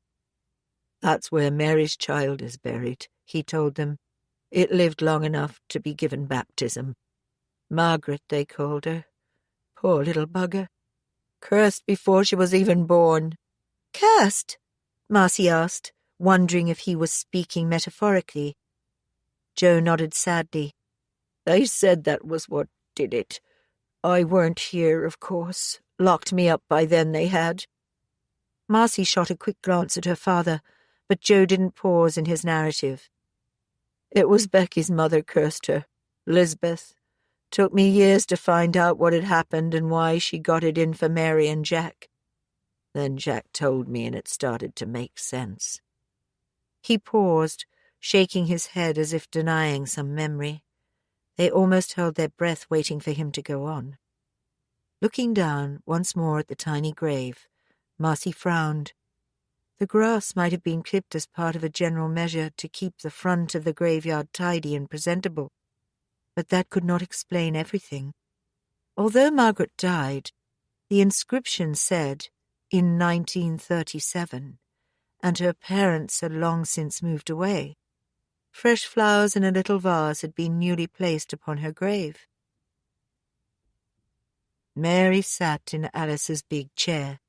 She had moved it back from the window and sat in shadow, made deeper by the shaft of sunlight streaming through the window into the centre of the room. She had been too hot and taken off her soft pink cardigan. She was sitting in the chair now, her mind wandering. The cardigan lay in her arms. She hugged it close, one hand stroking its softness as she rocked gently, singing a lullaby. When you wake, you will have all the pretty little horses. It had been a Sunday. Coming out of church on Jack's arm, the pleats of her best blue dress stretched tight over the swelling of her stomach, the baby kicking and squirming like a fish inside her. So happy she had been, so very happy. "Here, it's chilly, love. Slip your coat on," Jack had said. He'd been content lately and so attentive. Now the baby was almost due, and the terrible events of the winter could be put aside. Mary took his arm, and they promenaded together down the churchyard path to the little gate, greeting friends, enjoying the watery spring sunshine glinting through the trees. So happy at peace, the man she loved beside her, showing her off to everyone, proud of her and of the child she carried. Then, out of nowhere she appeared, Elizabeth Lacey, her black hair in tangles about her face, her clothes disordered and her youngest daughter tugging at her arm, trying to pull her away. It was as if she owned the moment. The silence that fell all about her was unbroken but for her breathing, heavy and laboured, and her cry of pain as she caught sight of Jack. "You!" she cried out. You killed her! You killed my Becky!" Mary was stunned. She stood still beside Jack, clinging to his arm. "Away with you, woman," someone told her. "Jack hadn't nothing to do with it." "You can't blame one brother for what another did, Lisbeth." The vicar stepped forward, trying to calm her, summoning help to assist her daughter Anne in easing Elizabeth Lacey away. "She's mad," Mary said. "Mad or drunk?" "Mad, am I?" Elizabeth hurled back at her. "Drunk, is it? Let me tell you, I buried my child here in this churchyard. Mad with grieving, if I'm mad at all. Drunk on it I am." She broke free of those holding her and pointed a finger directly at Mary. "And I'll tell you this, woman. You'll know what it's like to grieve for a lost one. That child of yours will not draw breath before you're burying it." A stunned silence fell once again over the gathered company. Mary stared, shocked. She placed her hands over her swollen belly as though to protect the unborn child. "Mum, come away! Mum, please!" People were protesting and trying to intervene. "That was cruel, Elizabeth, cruel and undeserved." "Mary, it's all right, love. It's like she said. The woman's mad with grief. She doesn't know what she's saying." Elizabeth was calmer now. She stood at the centre of a hostile circle, her eyes fixed on Mary. Then she let Anne lead her away from the crowd, but she turned back towards them, looking over her shoulder, her eyes fixed on Mary's face. "Mary? Oh, Mary, what is it, love?" Alice set the tea-tray down on the little table and went to her sister-in-law's side. "Oh, sweetheart, please don't cry. Please don't. I think it's more than I could bear." She took her hands and pulled her from the chair and into her arms, folding her tightly. "Oh, Mary, Mary, I know, my love, I know." Tears flooded her own eyes then, and ran unchecked down her face. Tears Marcy and the men of the house would never have been allowed to see. "I was thinking about Margaret," Mary sobbed, "about my baby." Her voice trailed off into a thin stream of crying. "I could have loved her so much, Alice, so much. If there'd been room for me. Alice held her tightly, stroking her back and kissing her grey hair. "I know, love. I know you could," she said, uncertain if Mary still meant Margaret, or if she spoke of Bird. "What did Jack tell you?" Marcy asked him at last, when she could bear the waiting no longer. Joe closed his eyes for a moment, then opened them again and looked back to where his wife was buried, under the deep shadow of the ancient trees. "About him and Rebecca," he said slowly. "Always knew there was someone, but I didn't know who. There were rumours, of course, all over the village, about Becky being unfaithful. She had that look about her that men couldn't seem to resist, and God above, but she was beautiful. Black hair and dark eyes that could melt your heart, and skin like honey with the sun on it." "And Rebecca and Jack," Marcy whispered, beginning to understand. Understand a whole lot of things. "They were lovers," Joe said. "And likely as not that baby she carried was his." "How can you be so certain?" Michael asked him. "I can count, lad, because when she got herself pregnant, I'd been away a month or more."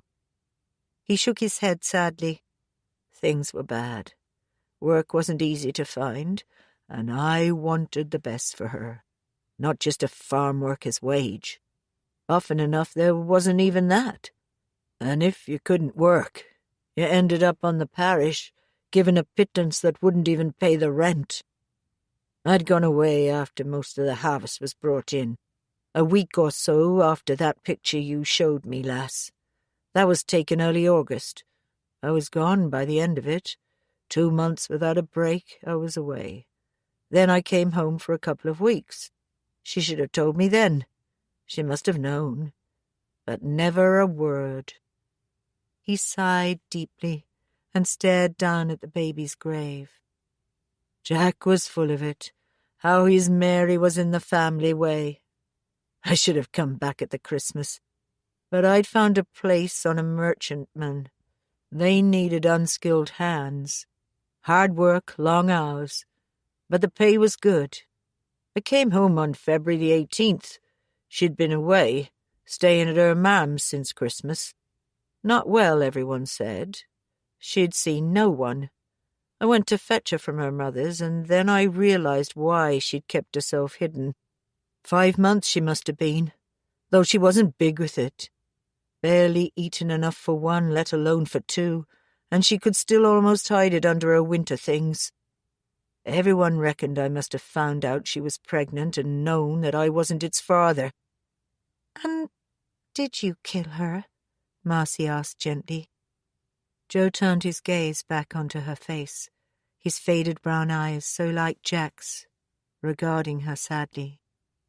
"No, lass, I didn't. And I wouldn't have let on it wasn't mine. They'd have all known. Laughed behind my back for a bit, no doubt. But you see, I loved her. I didn't care what she'd done. I knew how it was before I wed her. She'd have settled, given time. I knew right from the start that she loved me back. It was just temptation getting in the way, and with me not there, I should think she was lonely." He shook his head. "I loved her. I can't explain it away or make excuses for her. I loved her, and that's the long and short of it." Alec looked quickly away, swallowing hard, his eyes fixed on the tall trees standing black against the summer sky. "And if you'd found out earlier about her and Jack?" "Then they might well have found him hanging from a tree instead of her," Joe said angrily, his jaw set and tense. "One thing you've to understand. There's been no love lost between the two of us, Marcy. Right back from when we were kids. Jack was an evil bastard." Chapter 29. They took Joe to lunch in a little pub, then drove him back to Hill Grove. Michael spent the afternoon playing chess with him, and they talked, but not about Jack and Rebecca. Mostly they chatted about the twins. Marcy had photographs of them, about Michael's job, about the dreams he had once had of being a QC, about Alec's time in the Navy, and after when he'd lived and worked in Greece and then in Italy. Most of this was new to Marcy. "I picked olives," he told her. "I caught fish. I worked 2 seasons in a taverna and I learned the language." Then in Italy he had found a job with a builder, managed to get permits and visas, and he had settled, starting as a labourer and learning the trade from the foundations up. "He restored churches," Alec said, "and built schools and houses, even a railway station. I started off scraping bricks, finished up doing his accounts." He laughed. "I'm not sure how I got from one to the other. It must have taken years. But now, it all crowds into a very small yesterday." He looked across at his daughter, his rather bland face softened by a smile. "Then I met your mother. Marco Benelli, the man I worked for. His daughter was getting married and Marianne was one of the extra workers they'd hired. And that was it. I followed her around all that night, pestered the life out of her until she agreed to go out with me." "I'd never figure you to be that determined," Marcy said, smiling. "Once upon a time, I must have been," Alec said quietly. "So, what happened?" She pressed him, trying to keep her voice light in case he took offence. "I don't know," Alec told her wearily. "I suppose I just gave up when she died. Gave up and came back home, and it was all the same, just as if I'd never left."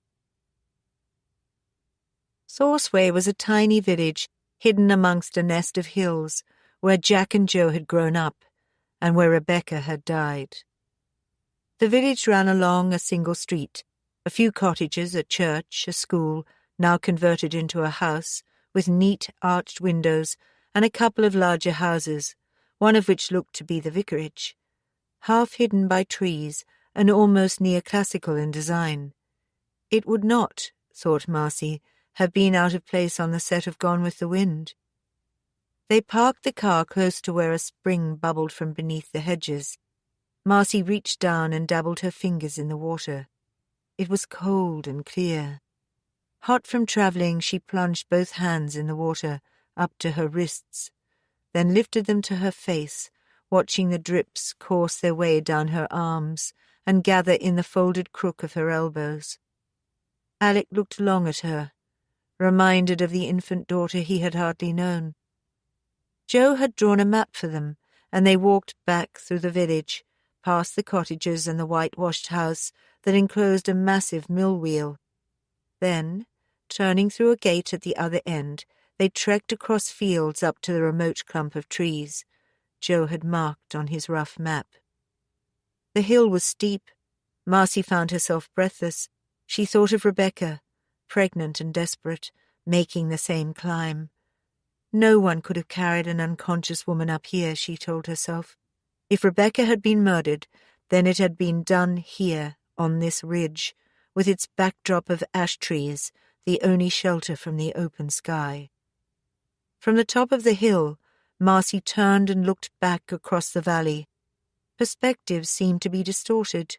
Hills rose opposite and to the sides of them, billowing out, concealing features that could be clearly seen from lower down the slope. "Down there," Alec said, "must be what they call Roman Hole. That's where the gypsies camped, in that hollow." "You've been here before?"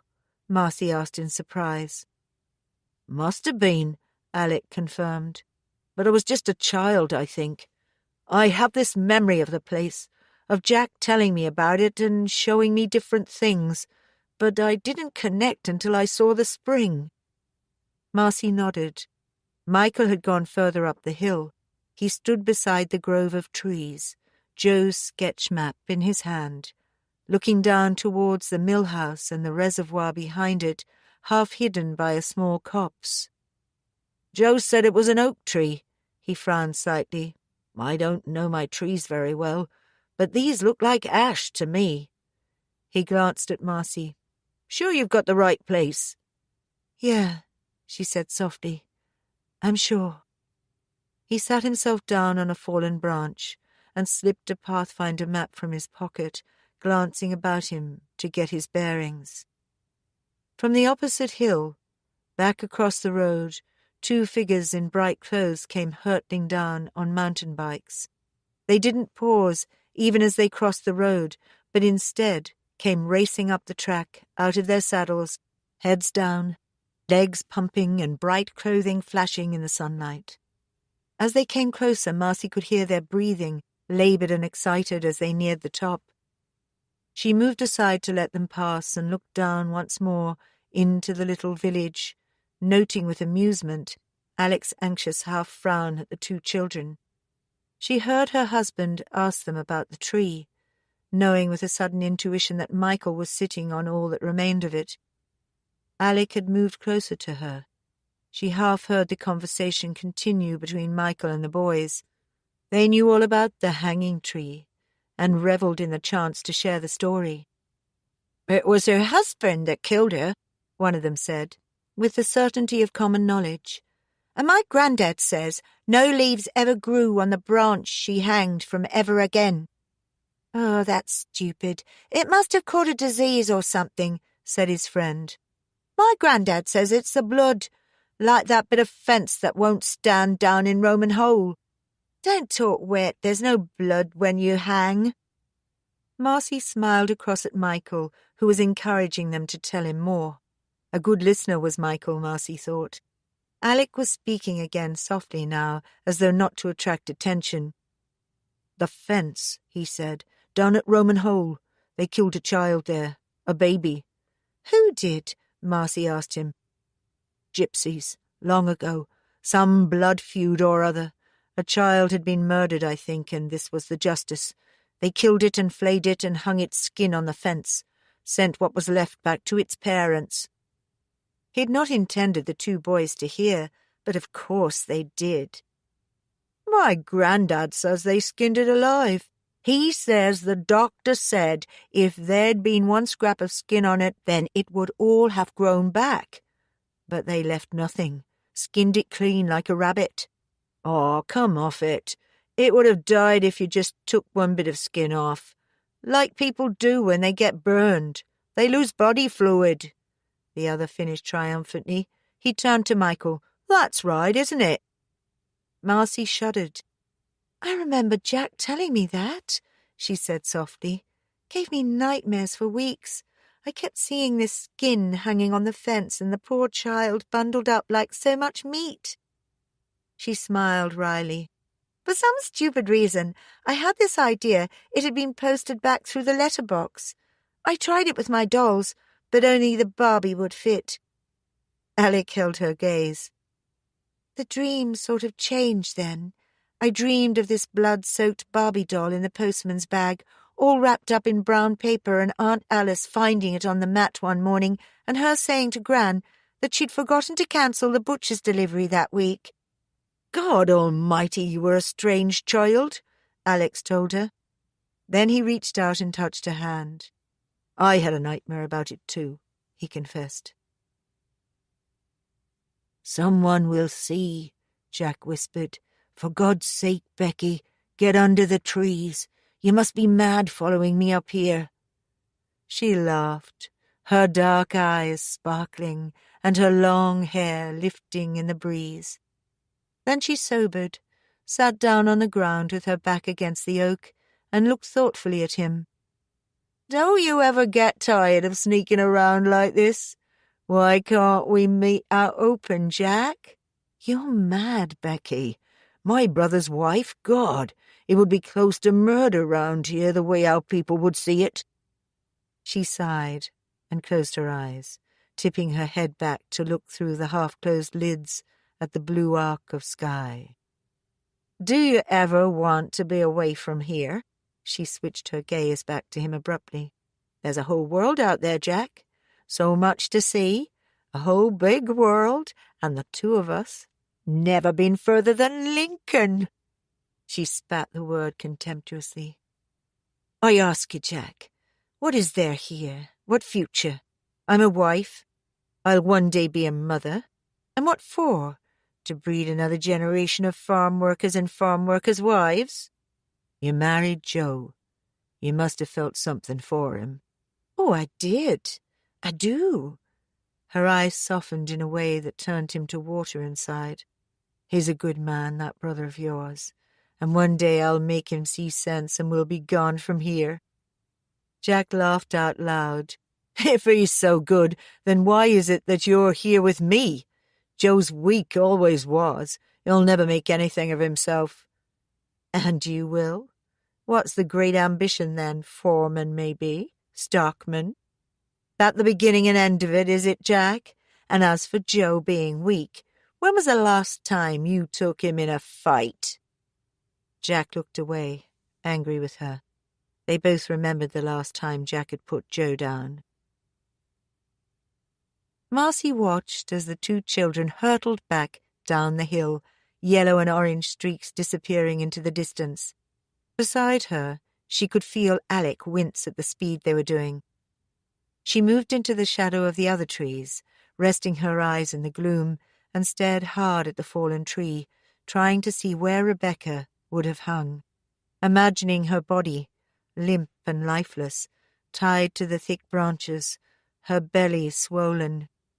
She saw in her mind the woman standing beside the twins' beds, one hand touching her abdomen in a way that both protected and despaired.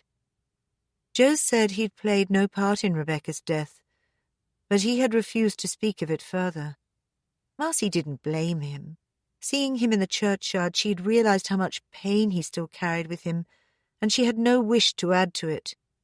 He had convinced her that whatever the courts might have said, he had not killed his wife.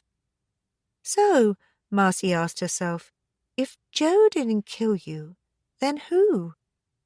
Only one name came to mind, one person who had so much to lose and whose conscience clearly burned him now. In the afternoon, Alec drove them home. It was a little later than they had intended, and Michael decided he ought to go straight to the law centre. Alec took Marcy to collect the children from Adele's. She's, quite a character, Michael's foster mother, Alec said, remembering his first meeting with Adele the Friday before. Marcy nodded. One of the strongest women I've ever met, she said, and one of the kindest. They arrived as Adele was cooking the evening meal. The kitchen was full of people helping and getting in the way. Liam and Hannah were at the table playing with dough. Half of it seemed to be in their hair, and Sophie Lee was helping them to make pastry cakes, decorating them with bits of currant and chopped cherries. They squealed at the sight of Marcy, demanding to be picked up. She hefted them both into her arms, trying vainly to keep the dough out of her own hair, and smothered them in kisses. "Come along in," Sophie Lee called out to Alec, who was standing nervously in the doorway. "Leon, put the kettle on, my love." Alec sat down amid the chaos, looked around him with an air of bewilderment. The noise was incredible. Everyone talking at once and asking questions, and Adele calling out instructions. "Is Michael not with you?" Leroy asked. "No, he's gone straight to work." "Knives and forks on the table, if you please," Adele called out. "And how is your grandfather, Marcy?" "A lot worse, Adele. They don't expect him to last much longer." "But you found the brother?" "Oh, yes," Marcy said.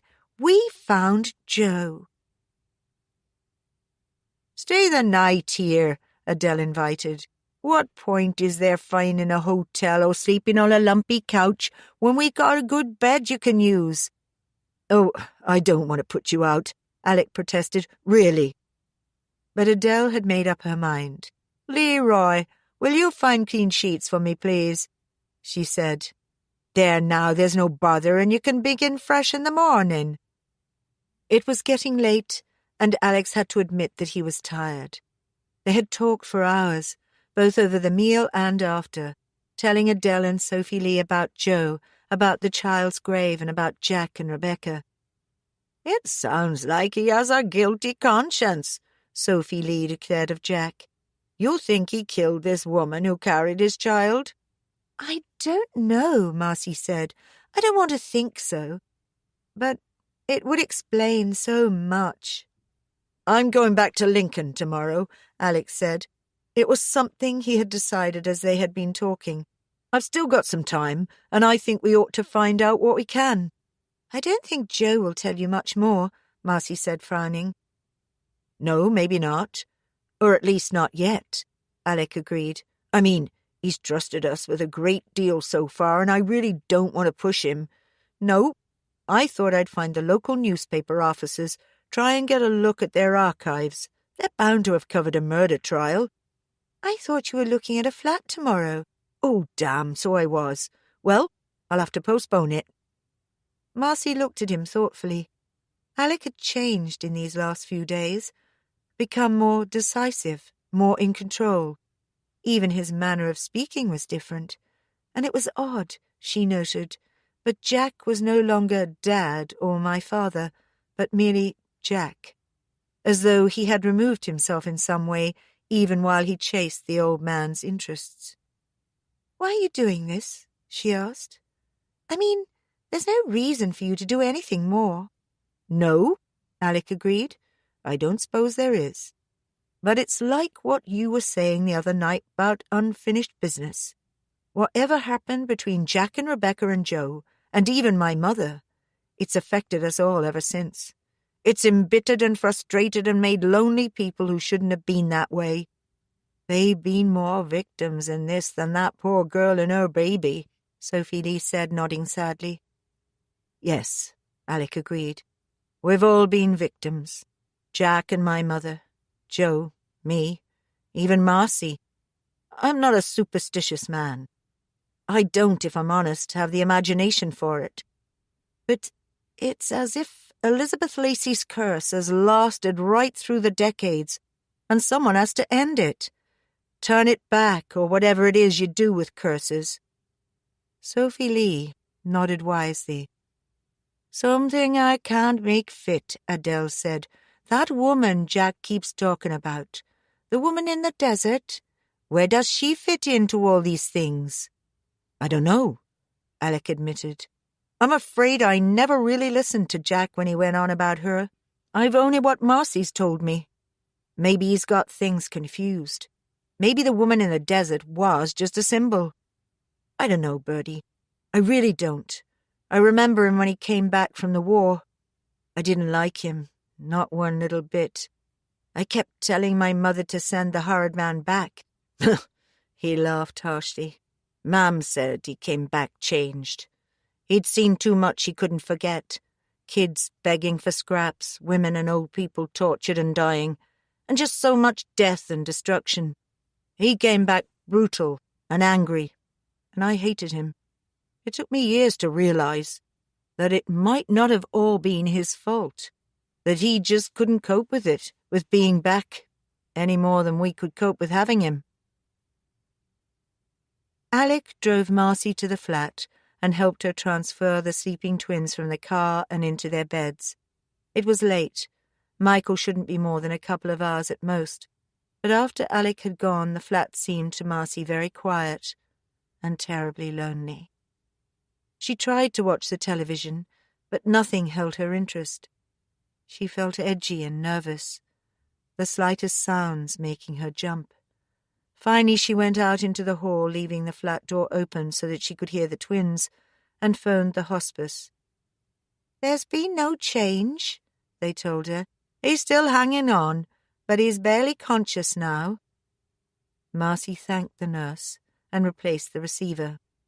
She stood in the darkened hallway, staring at the patch of light that flooded from her door, and tried to make sense of all the feelings she had about her father and about Jack.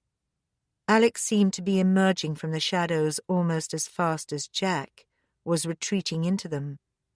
It was quite a revelation, after all this time, that she could actually like her father.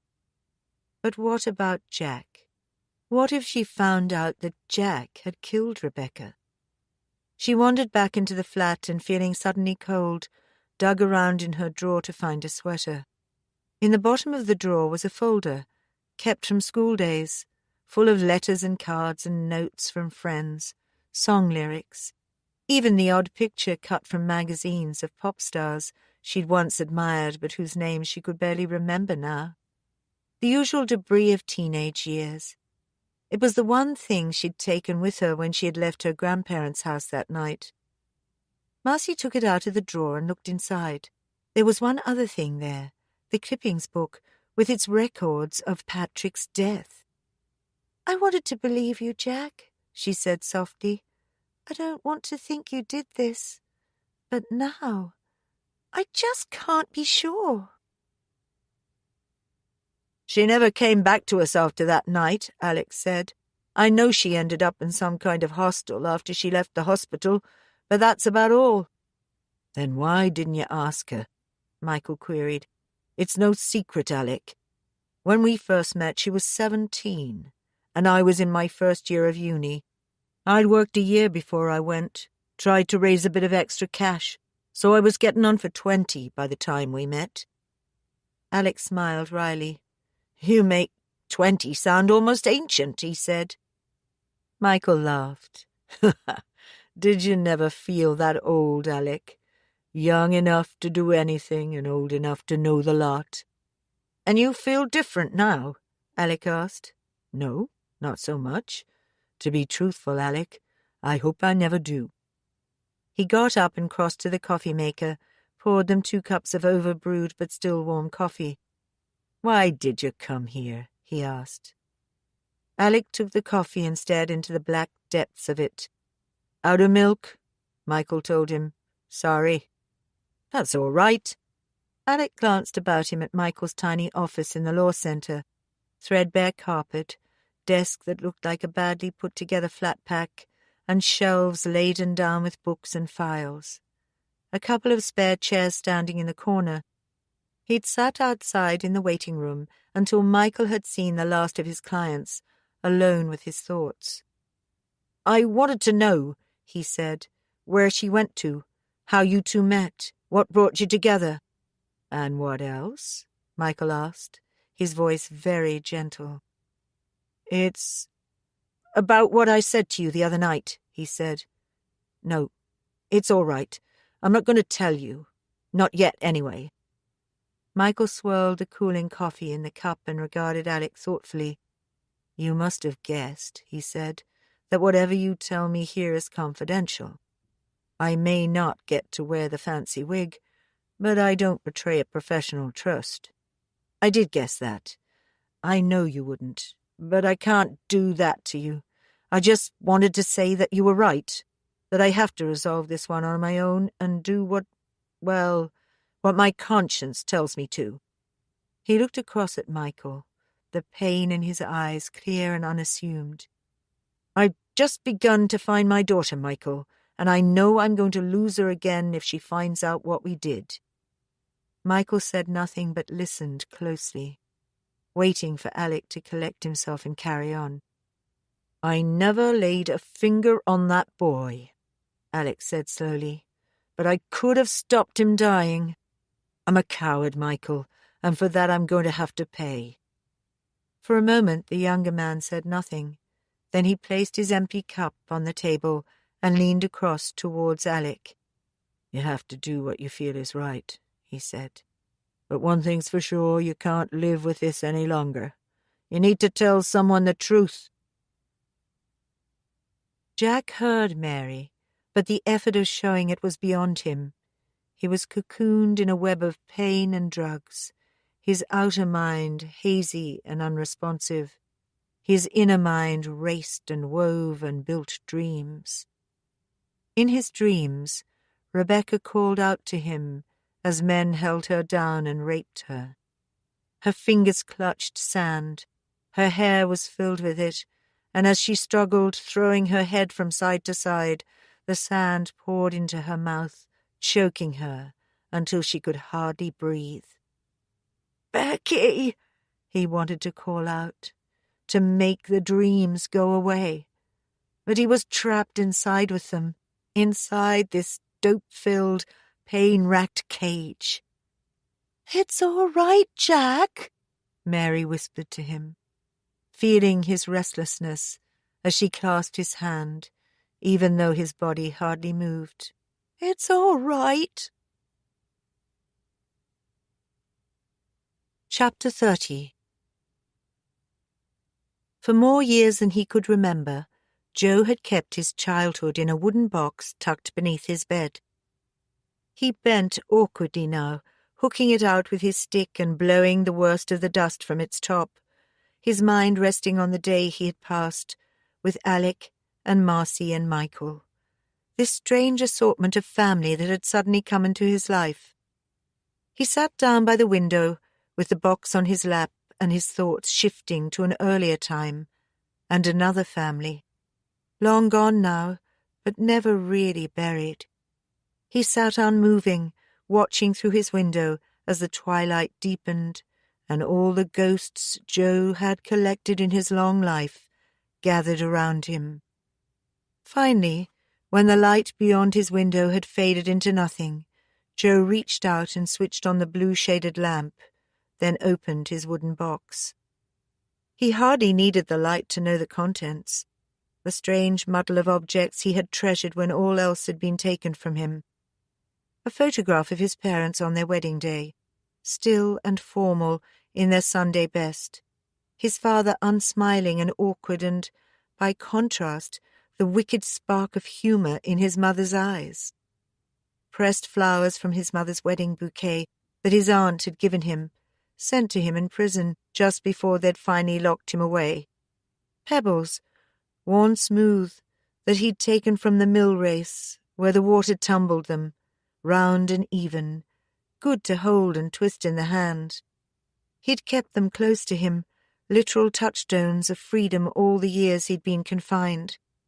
And there were the broken toys, cherished from a childhood that had little in the way of playthings. He sorted through until he found what he was looking for, the only images he had now of his Becky. One stayed photograph taken on their wedding day, and one much older, taken of the entire school, all 30 or so of them, gathered in the schoolyard. Boys in Norfolk jackets, worn and overworn by brothers and cousins before them, tight collars buttoned neatly to the throat, and hair severely combed, slicked down with water, and the girls with their long hair fastened in ribbons, and aprons tied over their dresses to keep them clean. Most of them, Joe thought, would have only had the one dress. If they had a spare and one for Sunday, they were considered well ahead of the game. He remembered his aunt washing out her daughter's clothes on a Saturday night after she'd gone to bed and putting them to dry before the fire. Her Sunday dress already ironed for the morning and her shoes given an extra brush. They were all there, himself and Jack, Mary and Alice and Rebecca. She was standing in the third row, next to Mary, and a half-head taller. Both looked directly into the camera, backs ramrod straight, both with silly, over-large ribbons in their wavy hair. But there the resemblance ended. Mary, already aware of herself in the image she should project to the outside world, capable and stern and unyielding in the face of any adversity. And Rebecca, lips slightly parted, and a questioning look in her eyes. Her gaze was piercing, like she could see right through the photographer's long and awkward lens, see the world beyond the little valley they inhabited. "Never satisfied, were you, lass?" Joe said softly. "I should have done what you wanted when we first wed, taken you away from there, emigrated maybe, Canada or America, made something for ourselves. But I was stubborn as Jack in my own way, couldn't see it then, that there might be a better life somewhere else, or that it could be for the like of us." He shook his head sadly at the thought, his gaze drifting from Becky's face and resting now on his brother, standing tall and stern in the back row, given false height by the bench the boys had perched themselves upon so that they could be more easily seen. The old jacket he was wearing was stretched too tight across his shoulders, and his collar did not quite meet where it should. His lips were pressed together in a tight grimace as he tried to look older than his years. Joe recalled that day as clearly as the one he had just spent with Marcy and the others. It had burned itself into his memory. A point had been reached that day which Joe felt had set the pattern for the rest of their lives. He looked again at the photograph, settling now on the little stretch of road running past the school and on a figure, shadowy and awkward, standing in the field beyond. Benny. It had been the last day of Benny's life, but no one had noticed him, standing in the background, gazing at the little group and the stranger come to freeze them all in time. But then no one took much mind of Benny. The photographs had been printed and returned, and 2 weeks had gone by before anyone even noticed he'd gone missing. 2 weeks, and the flies had done their work well. They had not even tried to move the body, just dug a fire break between the shack and the nearest trees and burned the lot to the ground. The old man had lived in a tiny woodman's shack in the middle of one of the plantations about a mile from the village. The softwoods had been planted 20 years before Joe was born, and he would see them felled the following summer. Interplanted with the oak and ash of the native woodland, the cover was thick. Poachers went there. Benny lived there. But allow the music to steady your thoughts and soften your emotions as we prepare to return to the narrative.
that was all.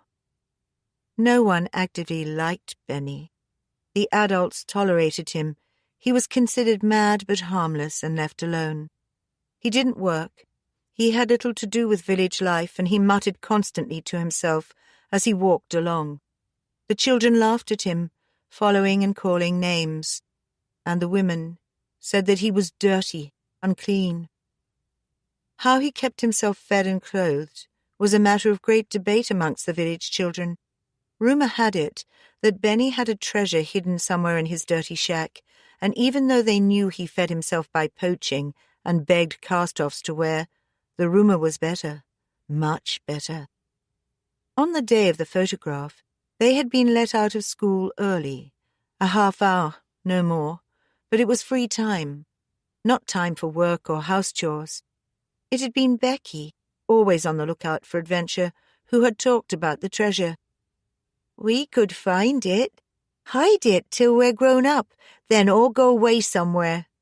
"Like where?" Mary had asked disdainfully, but Jo could see the idea excited her. "Travelling, like our great-great-grandkin used to. Oh, I don't mean like they did, fair to fair, like the men do now. I mean across the sea, maybe America, the New World. We could live there, make our fortunes." Her eyes shone. They learned about America from the project readers they studied in school, books full of random chapters on history and maps and great battles, mixed without clear order into what were often dry essays. It had always seemed to Jo that these were books of fables. America might be as distant and mythical as the Golden Fleece, but to Becky it was something to be made real. Her excitement was contagious. For a while they talked and argued.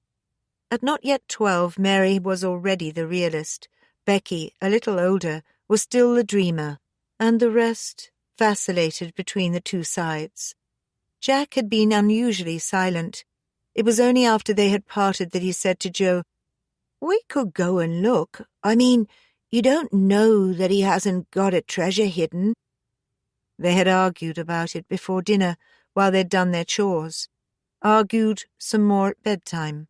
But it was clear Jack had made up his mind, and equally clear that, as always, Jo would not choose to argue. He was far too afraid of Jack. The late night had found them creeping from the house and out of the village towards the plantation where Benny lived. Sitting in his little room with the night shut out beyond his window, Jo recalled the tense excitement that had overtaken them then. The night sounds, familiar enough, but so much louder this first time out so late without an adult, and the chill rising from the damp ground, making him shiver with more than cold. They daren't speak much. The slightest noise seemed to carry in the stillness, and it was not until they had reached the shelter of the plantation that Jack outlined his plan. There was a good chance that Benny would be out, poaching his supper and tomorrow's breakfast. If he was there in the shack, then Jo would have to make a noise and lure him out. "Why me?" Jo demanded. "All right, I'll do it," Jack stated angrily. "Then you can be the one to go inside and search the place." Jo bit his lip and fell silent then. He was to wait outside, whatever happened, Jack told him. Keep watch and warn him if he heard Benny returning. There was no sign of Benny. They stood holding their breath and listening for the slightest sound, but only the rising wind in the trees broke the silence. The door creaked as Jack crept inside. Jo watched through the tiny, dirty window as his brother crossed to the rough wooden table in the center of the room and turned up the wick of the hurricane lamp Benny had left, waiting for his return. Jack looked up then and impatiently waved Jo away from the window. "Go and keep watch," he mouthed at him angrily. Jo retreated into the darkness, reluctant to lose sight of the faint puddle of light spilling through the tiny window. He stood in the shadows, the night sounds growing louder all around him, and the rising wind cracking the branches of the tall trees, willing Jack to hurry up and Benny not to return too soon. Waiting seemed to last forever, and in the end Jo's watching did no good. Jack had intended for him to circle the shack, look all around for Benny's return, but Jo's nerve had failed him. The darkness seemed to grow darker, and as he watched that bright flickering light against the window, and the more he watched the light, and the thicker the dark became, the more reluctant Joe was to move. "He won't come back, he won't come back," he kept telling himself, willing it to be true. But Benny did come back, rounding the side of the wooden shack, and the first Joe knew of it, the door was opened wide, light spilling out onto the forest floor. The breath rasping in his throat, Joe ran to the window and peered inside. The room had been torn apart in Jack's effort to find Benny's treasure. He had thrown his bedding to the floor, broken the few sticks of furniture Benny owned, spilled food and water, broken the woodpile down and thrown the logs in all directions in his frantic search. And Benny stood there now, close behind the door, his shaggy head turning from side to side, taking in the mess and destruction. The low, despairing moan rising from his throat clearly frightened Jack as much as it did Joe. The sound grew louder, and Benny's arms began to move in time with the jerking of his head.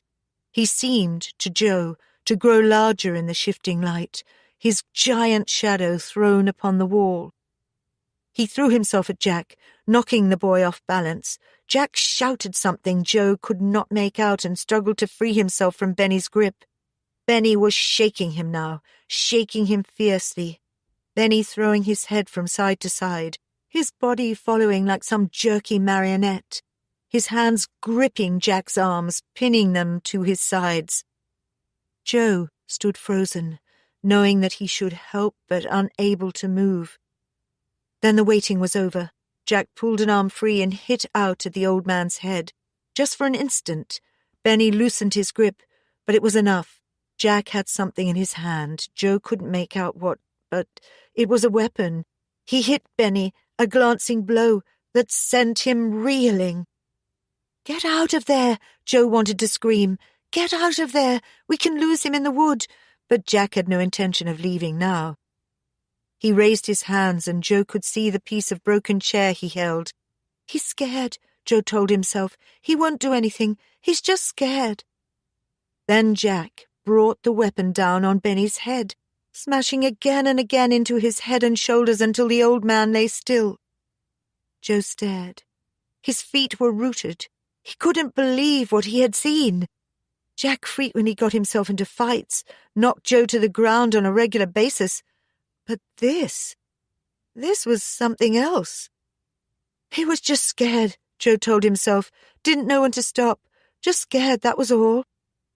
Then Jack turned towards the window as though he had known all along that Joe was standing there, and he looked straight into his brother's eyes. A strange expression of exultation lit his face, demonic in the flickering light, and as Joe watched, he saw his brother smile. Chapter 31. I tied the rope, binding it well, so the eyelet ran free, and there was space enough for the rope to slide. I can still recall the weight of it, the rope thinner than it should have been, and coarser too. I remember worrying about the way it would move against her skin, grazing the softness of her flesh when it pulled through. But it couldn't be helped. Some things just can't be perfect, can they, Bird?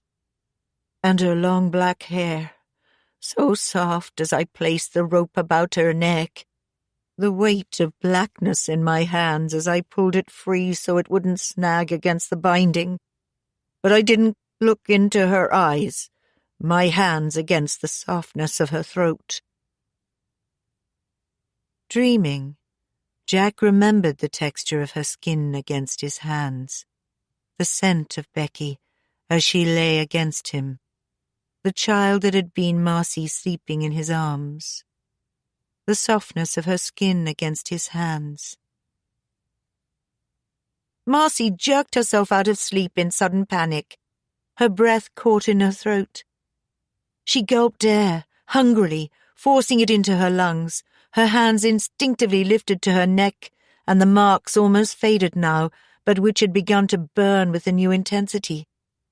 The dream, so frightening and so vivid. She glanced about nervously, realizing that she must have fallen asleep on the sofa waiting for Michael to come home.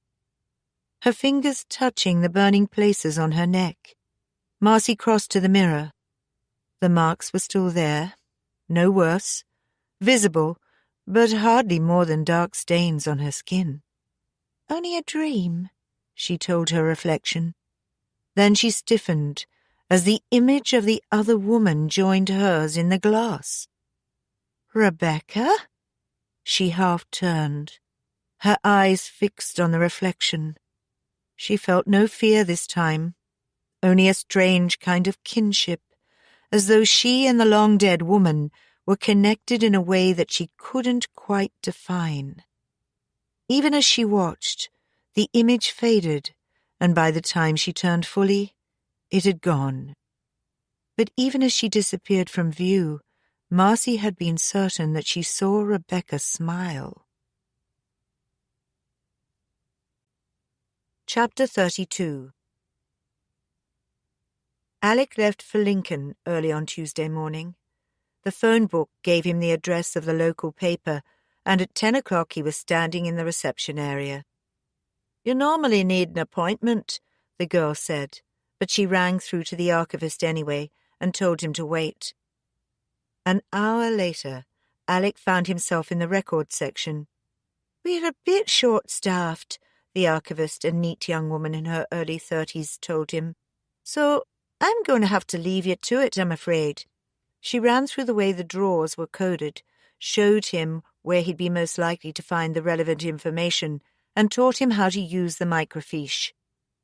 Alec sat himself down with a pad and pen and wondered where to begin. February 1937. He found the right drawer and carried it over to the viewer. February's section was somewhere close to the middle.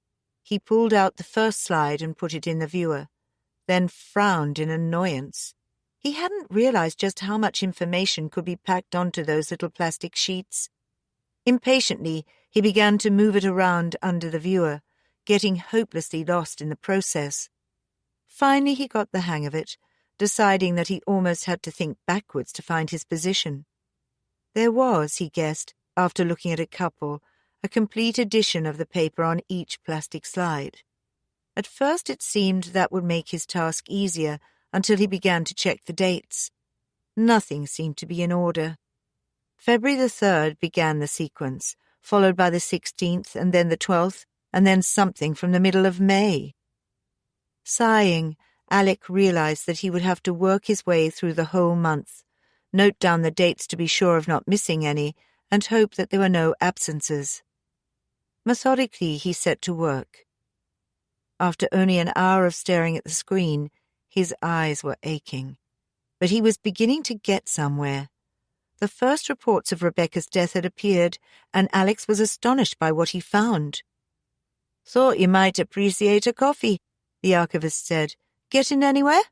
"Thanks," Alex said. "Yes, I am, actually." He pointed at the screen. "This," he said. "This is what I'm looking for." "Tragic suicide," she read. "The body of a young woman was discovered this morning in the coppice known locally as Bales Wood, close to the village of Thorisway." She glanced at Alec. "A suicide? What's your interest, if you don't mind me asking?" "She was a relative," Alec told her, "and I'd always been led to believe it was murder." Silently, Alec read through the article. Rebecca Armitage, aged only 23, had been found by a farm worker. He'd realized that she was dead and that nothing could be done for her, and had run back to the closest farm to get help. The reporter gave a sad and graphic account. This young woman, pregnant with her first child, her features now bloated and disfigured by the rope and mercifully hidden from full view by her thick black hair, hanging like a curtain over her face, her dress soaked with the morning dew. The report went on to speak of the shame and tragedy of the event, of the shock her husband of less than 2 years had displayed when he had come to the scene, his utter grief and despair. When they had cut the body down, he'd thrown himself onto it, crying out his wife's name. "He probably didn't see a damn thing," the archivist said. Sorry? The reporter probably wasn't even there, certainly not in time to see the body cut down, even if he'd had a car. I'm not sure I follow. We've got so used to on-the-spot reports these days, it's hard to remember that a lot of local news was gathered second-hand back then. The Echo wasn't a massive paper. We probably got most of our news from the local bobbies. She laughed. You read some of this stuff, and you can tell a lot of it's not much more than gossip. A murder, though. That would have got more coverage. Well, yes, especially when it came to trial. People don't change. Everyone likes a good murder. But suicide's kind of, I don't know, something that people get all holier-than-thou over. She looked back at the screen. Poor thing, she said. And pregnant, too. That's really sad. It was another couple of hours, and the archivist had told him she'd have to throw him out while she shut up for lunch, before Alec found the next stage of the story. 3 days after Rebecca Armitage had been found dead, her husband Joseph Armitage had been arrested for her murder. Media interest had suddenly hotted up. Alec returned to the Echo immediately after lunch, impatient now to find out why Joe had been arrested. The bare facts were supplied by the first report. Alec remembered what the archivist had told him about hearsay evidence. That seemed to be the case here, the reporter going into great detail about Joe's arrest, despite the fact that the arrest had been made just after dawn, as though there had been some need for secrecy. The arrest had not been made easily. Despite the earliness of the hour, Joe had been awake and partly dressed, and he had tried to run. A sure and certain indicator of his guilt, the reporter had intoned, causing Alec a moment's pause. He remembered Joe as he was now, an old man with a lifetime of regrets, living out his final days quietly and peaceably. Like Marcy, he couldn't conceive of Joe as a cold-blooded killer, the murderer of a woman and her unborn child. But maybe in a fit of rage. Alec shook his head. Somehow that didn't seem to fit. Stabbings, shootings, or even, he swallowed nervously, kicking. He'd heard of enraged assailants lashing out in the heat of the moment. But to kill a victim by hanging from an oak tree in the middle of an open hilltop field? He scanned the report again, aware that at this stage there was no indicator of why Joe had been accused. The police had come to Joe's cottage just after 5. 3 officers from the local constabulary based at Louth, the local officer, a part-timer who did the job when he wasn't tending to his farm, and a half-dozen or so other men dragged from their beds to assist. It seemed like a large number to arrest just one man. He read on. The reporter obviously fancied himself as more than just a local hack. He'd given life and soul to purple prose. Alec could almost imagine him beating his breast and declaiming his right to preach the truth. They came upon the cottage just as the first light of dawn was breaking. There were 10 men in all, their grim faces lit by the lanterns they carried and the torches of the constables. They had been warned that Joseph Armitage might not let himself be taken easily, and his reputation locally as a fighter, both inside and outside of the ring, led them all to be nervous of the task the law had appointed for them. They had approached the cottage from both front and rear, 2 officers and an unnamed man climbing over the wall and into the cottage garden. A light had been on in one of the downstairs rooms. Joe may be unable to sleep, or, just as likely, getting himself ready for work. He would not, Alec guessed, be a man willing to sit inside his house and grieve. He'd be far more likely to solve things by working, by keeping busy. The local constable hammered on the door. "Open up, Joe. We know you're in there. Open up now." There was no response from inside the cottage. The light burned steadily, and looking through the kitchen window they could see a hurricane lamp in the center of the table, but there was no sign of Joseph Armitage. "Force the door." Two men hurled their combined weight against the front door. It was old but very thick, and still fastened with a locking bar on the other side.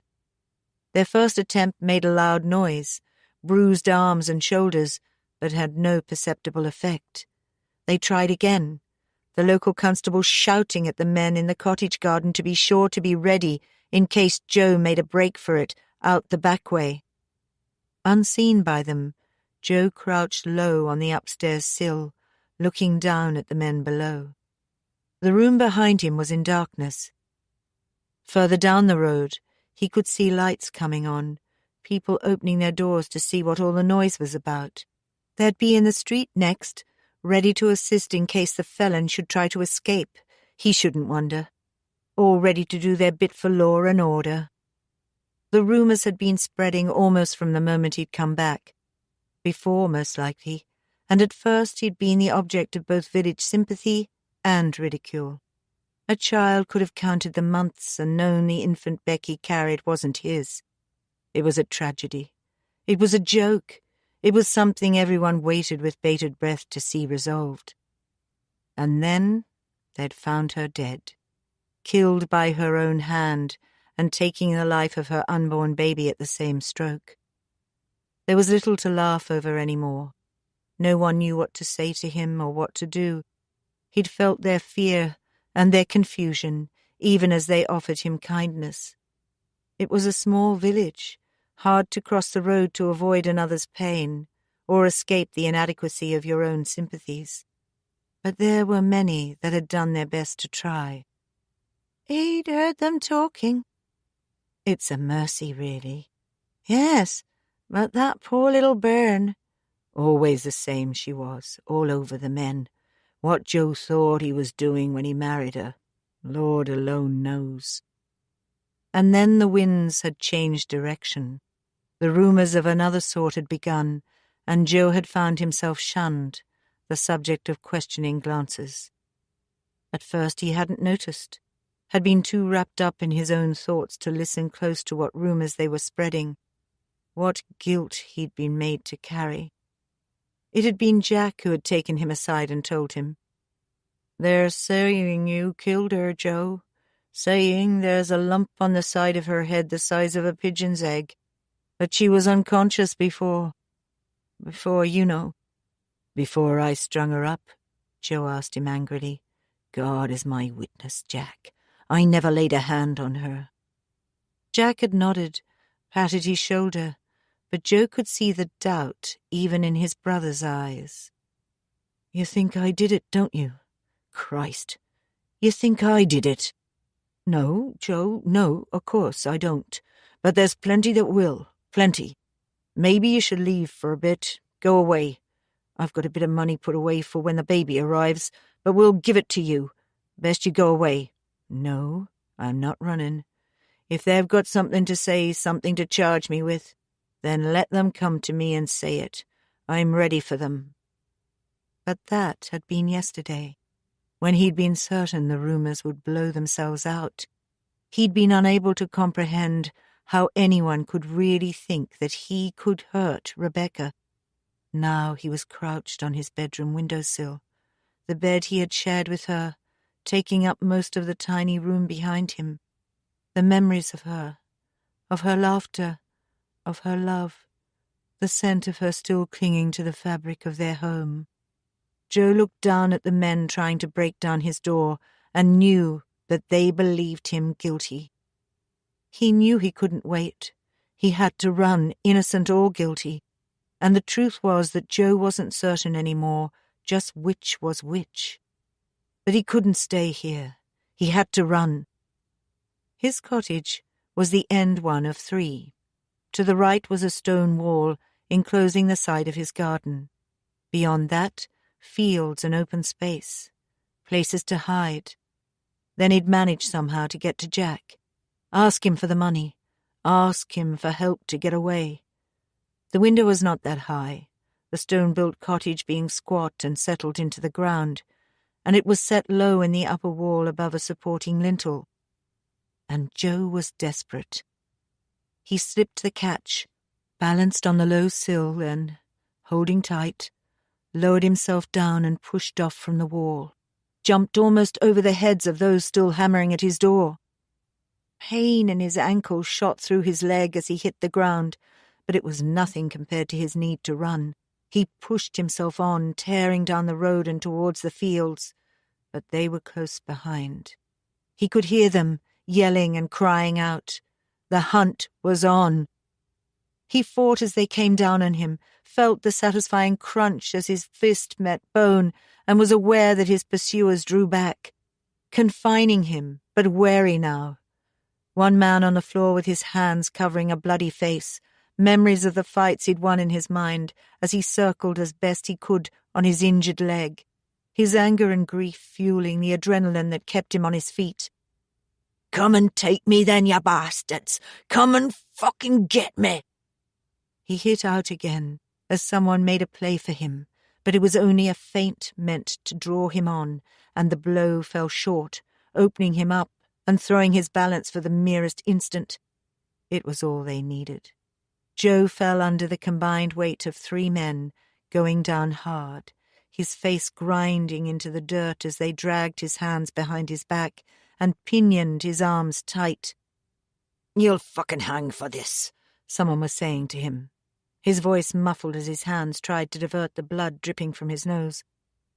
"Oh, Becky," Joe whispered. "Oh, Becky, Becky, why?" Alec read the notes he had made out to them over the phone. Michael and Marcy huddled close, sharing the receiver, listening to the bare bones of the account Alec had managed to put down. "Poor Joe," Marcy said softly when he had finished. "They'd found him guilty even before the trial. Have you talked to him, Dar?" "No, not yet. I'll try to go tomorrow. I've been at the newspaper offices all day. Finished when they finally chucked me out about an hour ago." "I saw her again," Marcy told him. "Rebecca, I mean. She was here in the flat." "Are you all right?" Yes, I'm fine. I had a bad dream and woke up with a real fright and, well, there she was. But the funny thing is, Dar, I wasn't scared anymore. Just sad for her, that was all." Michael hugged her to him. "I wish we could help out," he told Alec. "I've switched shifts again for Friday, so we could maybe come over to Lincoln late afternoon." "That would be great. We'll take Joe out again. But look, I'll be back tomorrow night anyway, and we'll talk about it then. You want the sofa?" "Thank you, but no. I'm still getting the lumps out of my back from the last time. Adele's offered me a bed. I've told her thank you." He paused awkwardly for a moment, then said, "She's a nice lady, your Adele. Have you phoned the hospice?" "Yes," Michael told him. "No change, Alec. I get the impression they're amazed he's hung on this long." "Right," Alex replied. "Well, I'll see you tomorrow night. Marcy, kiss the babies for me, you know." He rang off then, leaving Marcy a little bemused. "I want to like him," she said. "I do like him. There's just so much, I don't know, so much rubbish I've got to wade through." "I think he knows that," Michael told her. "I think there's a lot of his own dross he has to get rid of as well, you know. A lot of things he's not proud of." Marcy looked at him thoughtfully, then nodded. "What is it they say in AA?" she asked. "One day at a time?" Joe ran, terrified of the look on Jack's face. His only thought was that he had to get away, hide before Jack turned on him. Twice he fell, scraping his knees painfully on concealed branches. Twigs scratched at his face and tore across his eyes, dragged at his hair. In his mind it was Jack grabbing at him, pulling him down, grasping at his hair and clothes. Jack trying to murder him. He had no memory of fleeing Benny's shack, of leaving the wood or running back towards the village. Only the thought in his mind that he had to hide and that he dare not go back home.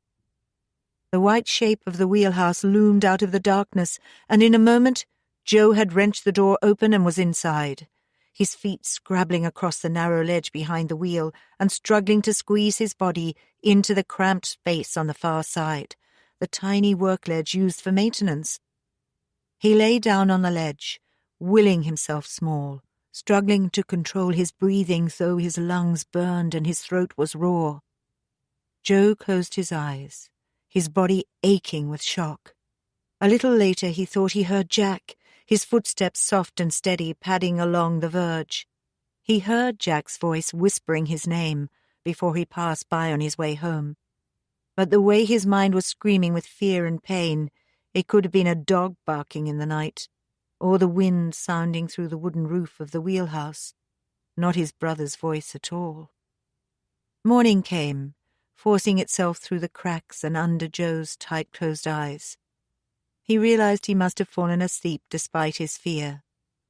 He had no idea of the time, but since it was light, there would be people up and getting ready for work, and Joe knew he had to move fast if he was to get away.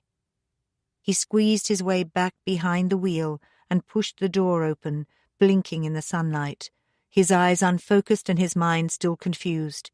His uncle's roar brought him back to the present, and a hand grabbing at his arms, fingers digging deep enough to bruise, made him yelp in pain. "Stay out all night, sneak out like a little thief and worry your aunt half to death. What do you think she thought when she went to wake you when there was no one there? I'll teach you what she thought." The beating was bad, but Joe had endured worse and he took it bravely, biting back the tears and apologizing to his uncle and his aunt for causing them distress. Clearly, they had put it down to some childish prank. It was clear, too, that they had no notion Jack had been with Joe that night. Glancing sideways under the shadow of his lashes, Joe could see his brother smirking at him from across the room. Wednesday saw Alec back at the archive. The story of Rebecca's death had remained in the news on an almost daily basis for the next 10 days.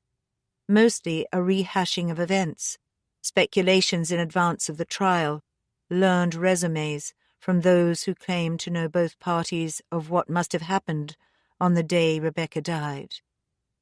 Items had been removed from the house that might have been used to strike Rebecca. Common objects, pokers, rolling pins, a stone soda bottle, things that could have been found anywhere. Others suggested that it must have been a blow from a fist, or even a branch, citing the distance from the house to the hanging tree. A long way for even a strong man to carry an unconscious woman. Alec thought about the loneliness of the spot. If Joe, if someone, had killed her, if Jack had struck that final blow, a thought he found unpleasant, but after Patrick Simpson terribly possible, it would have been struck high on that lonely wind-blown hill, not down in the valley where they would have been seen, or their raised voices overheard. Joe and Becky had quarrelled. There were witnesses in plenty to that, but not on the day she died. When Joe had gone to his mother-in-law's house at Ludford and brought Rebecca back to their cottage, her ill-kept secret had been impossible to keep hidden any more. They had quarrelled then. Many people testified to that. But the next day, Joe had been seen leaving the house early in the morning to work with Jack on the farm. From Rebecca, even though many had knocked on her door, there had been only silence. The morning after, she was dead. Why, the paper asked, if Joe was innocent, why didn't he report his wife missing when he returned from work the night before? Was it, as he said, that he thought she had gone back to her mother's? That was why he had gone to Ludford that night, returning too late to continue his search. The coverage grew less as nothing new was revealed. The trial date was set for almost a month distant, and interest, though intense, could only be sustained for so long. Alec moved his search to the trial date, then found himself backtracking again as something quite macabre turned up. Dr. Fielding was asked by the preliminary hearing to ascertain the exact age of the child, or at least as close as such a judgment could be made. The doctor in question was also responsible for conducting the autopsy on the mother's body. It was Dr. Fielding who discovered the large bruise at the side of Mrs. Armitage's head, that he believes at the least rendered her unconscious and unable to struggle, when it is alleged her husband hanged her from the oak in Bales Wood." "Alleged?" Alec laughed to himself. "Getting all legal and cautious, are we now?" "It is stated for the record that Mrs. Armitage was underweight for a woman between the 20th and 25th weeks of pregnancy, and that it was impossible to tell from an external examination the exact state of advancement of the fetus. The doctor therefore undertook to remove the fetus from its mother's womb, to assess its maturity, and to preserve it in case it should be required as evidence. The prosecution's case hinges on the assumption that the murder was provoked by evidence of infidelity on the part of Mrs. Armitage. This procedure was duly carried out, but was not at the time made public knowledge. On the evening of the 26th of March, the evening that this paper described this rather unfortunate necessity in its columns, person or persons unknown broke into Dr. Fielding's surgery, and from there gained access to his laboratory, where the preserved remains of the fetus were stored. The doctor's laboratory was vandalized, and many valuable items of experimental equipment smashed beyond use. Several preserved samples were stolen, including the unfortunate infant. It should be noted that the body of Mrs. Armitage, which had been preserved for evidence in the ice house of the Stafford Hotel, is now being kept under guard. It was, thought Alec, an extraordinary twist. Who would want to steal Rebecca's child? And what else was taken? The report had spoken of several other preserved samples. He searched until, in an addition 2 days later, he found reference to them. Dr. Thomas Fielding swept broken glass from the turkey carpet that covered his laboratory floor. Laboratory was too grand a word for a room that held books and microscopes and assorted samples pickled in jars on high shelves. But it was the way he thought about it, and he tried always to work within the parameters of science. His search for knowledge was genuine, and he was deeply upset by the scale of the vandalism. Glass vessels he had to order specially from London, often having to wait for weeks until they were delivered, smashed into tiny pieces and thrown onto the floor. The family had been eating their evening meal at the time of the attack. He knew that because he had been working until just before and returned immediately after. His laboratory was built like the surgery as an addition to the main house, separated by several walls and rooms from the dining room. They had heard nothing. "You can take the rug now, Milly. Shake it carefully, though. There may be fragments caught up in the threads." "Yes, sir," she replied, averting her eyes carefully from the tiers of preserved tissue of tapeworms and tumours and animal remains stacked about the room. She made her escape swiftly. Fielding rarely allowed the servants into this room, and they were distinctly glad of it, he knew. A polite cough made him turn. "Ah, Sergeant Willis, come in." Willis, a thick-set man with a music-hall moustache, stepped through the door and looked about him with wary interest, his hands behind his back as though he was afraid of knocking something over. "That list, sir.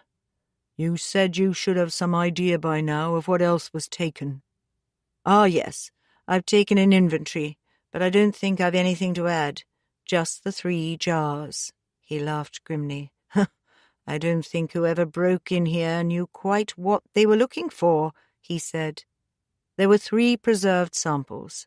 The fetus you're interested in, another from a miscarriage of a slightly earlier maturity, about 20 weeks. She died, poor woman. Pauper's grave. It was a useful teaching aid." The sergeant nodded gravely. "The other was the embryo of a pig." "A pig, sir?" Fielding nodded. "Bears a strong resemblance at an early stage," he said, "though by 25 weeks, of course, the fetus of a human looks human. Very unporcine. My guess, Sergeant, was that they took anything that had an umbilical cord and intended to sort out what was what later."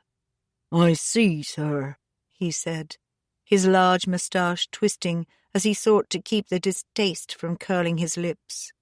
He found this cold discussion of what was, for him, the remains of a child very unpleasant. "They were in a hurry, I expect," Fielding added. "Not in too much of a hurry, that they couldn't spare time to wreck the place." "No," Fielding said heavily. "That's why I think there must have been 2 of them. Anyway, the jars are heavy. 3 would have been cumbersome to say the least. No, my guess is that you're looking for 2 people here, though what the hell motive they might have is beyond me, Sergeant. The evidence has already been filed." "It could be the criminals didn't know that, sir." 3 samples, Alec thought. He had only the most basic idea himself of the development of a 25-week fetus. Would it look like a baby? He thought back to recent hospital documentaries he had seen. There had been babies in a special unit that had been born at 24 weeks, and others at 26. Even the slightly older ones had been fragile, wizened little things, with transparent skin and faces like aged monkeys. But yes, they had looked like babies. It was puzzling. Had the thieves just taken anything that looked vaguely human? He shuddered slightly. And then he thought of the teenage Marcy and the child she had been carrying. Alec felt he had to get out. He packed away quickly, putting the film back in order and sliding the drawer away. He said goodbye to the archivist and left the building as quickly as he could. Once out in the strong sunshine, he felt better, more able to rationalize. "I'm sorry," he told his daughter, speaking out loud to her even though she was many miles away. "I'm so sorry." The beating didn't stop him being sent to school. Joe walked in silence behind Jack, pretending Jack wasn't there, trying not to think about his bruises or the soreness of his backside. He was still in shock from the night before, but an awareness was dawning that Jack would not let him off lightly. He had to act first and make his actions good. His chance came at lunchtime, when the class had gathered in the schoolyard. Jack was ready for him, as keyed up as Joe was himself. It took little goading to provoke him into fighting. Within minutes a crowd had formed, arms linked to keep the fighters inside. The brothers were both known to be scrappers, but Jack, the elder and heavier, had never lost to Joe. Still, it might be a good fight. The boys faced each other, taking a measure they already knew, feinting and tapping, goading the other to throw the first punch. Deliberately, Joe waited, leading Jack on, pulling him around the circle until his anger made him strike. Joe took the first hit square across the side of the head and nearly fell under it. But he'd been ready, knowing Jack's way of fighting, and as he came up, he hit Jack square on the point of his chin. The entire force of his body behind the punch, and the force of his fear and hatred following it through. Jack fell like a poleaxed pig, and Joe, his anger spent and his strength suddenly gone, fell beside him. His uncle beat him again that night, beat them both for fighting in the schoolyard. But Joe, lying supperless and aching in his bed, the split knuckles on his right hand heavily bandaged, knew it was worth every bruise. It was not the last time they fought, but Joe had got the victory he wanted. The night of Benny's death was never mentioned between them, not even when his body was found. Joe had earned his brother's respect for a time. Chapter 33. "I read about you," Alec told Joe. "Back issues of the Echo. Quite a celebrity for a while." He laughed nervously. Joe eyed him thoughtfully, then reached for the metal teapot and poured for both of them. "And what conclusions have you come to, then?" he asked. "Is Joe Armitage guilty of murder or no?" Alec took the proffered cup. His hands were shaking and he slopped tea into the saucer. "Blast!" "Nervous, aren't we?" Joe observed. "Worried I've spiked your tea, Alec?" He chuckled wickedly, then sobered. "So, Alec, did I do it?" "Did you?" Alec shook his head. "No, I don't believe you did, Joe. I think that maybe in a fit of anger you could kill, but I don't believe you killed your wife." He looked across at his uncle as though asking for confirmation. Joe gave him none, but busied himself rearranging the tea things on the aluminium tray. "You tried to run away," Alec went on. "I mean, I don't understand. Why did you try to run away?" "Bastards had decided I was guilty," he said. "Wasn't so sure by then they weren't right. I mean, had I driven her to it or summat? She were a high-strung lass, my Becky." Alec gazed at him sadly. Joe's voice was thick with emotion, and the fall into dialect seemed evidence of his grieving. "The lump in her head," Alex pursued. "They think she was struck first." "Aye, I know what they say. But I never hit her, Alec. And I never put that rope round her neck either." He shook his head. "I was there, remember. I was there listening at the trial to what they said about me, what they claimed about me and Becky. And they found you guilty." Joe nodded slowly. "Found me guilty and locked me away. But I didn't hang, though there was plenty of folk thought I should. The judge thought there were reasonable doubt, allowed my lawyer to plead it was manslaughter. Or didn't your precious newspaper tell you that?" "I didn't read that far," Alec told him. "Not yet." Joe sighed, then drained his cup and poured himself another before speaking. Alec glanced around the little room that Joe lived in at Hillgrove, small and neat and tidy, and almost devoid of personal possessions. Almost. "The photo," Alec pointed. A picture of Marcy's children in swimsuits playing in an inflatable paddling pool was propped up against the bedside lamp. Joe's eyes softened. "In the post this morning," he said proudly. "She said she'd send me one, but I didn't think she would." "She's a good girl," Alex said, as though speaking of Marcy as a child. The child he felt he had never really known. "I let my lawyer make stuff up about what might have gone on, presented as though it was truth," Joe said. "And I wasn't called to the stand, so I didn't have to lie. I was past care and then wanted to die, but they said no. I shouldn't die for something they weren't certain I'd done." "Then why not just acquit you?" "Circumstantial evidence," they said. "Too much of it, and too many folk crying for blood." "So what did they say?" "That I'd hit her, not known my own strength, then realized that she was dead and panicked. Tried to make it look like she killed herself." He paused. "It was Elizabeth that made them do it. Made them doubt I was guilty, I mean." "Elizabeth?" "Becky's mom. Said she didn't believe I'd killed her girl. I'd got an alibi for the day, working up at Strawston's farm. I hadn't gone home that night. I couldn't face it. I'd gone to Ludford to see her mam. I wanted to know who she'd been seeing. I thought Elizabeth must know, but she wouldn't tell me." "Didn't she know?" Alec asked. Joe nodded. "I'm certain of it, but she wouldn't tell. She spoke up for me at the trial, said I'd been with her that evening and that I'd been a good husband to Becky. But there was the travelling time, there and back. I'd seen no one and spoken to no one. I'd had time to kill her there or back and still make my journey.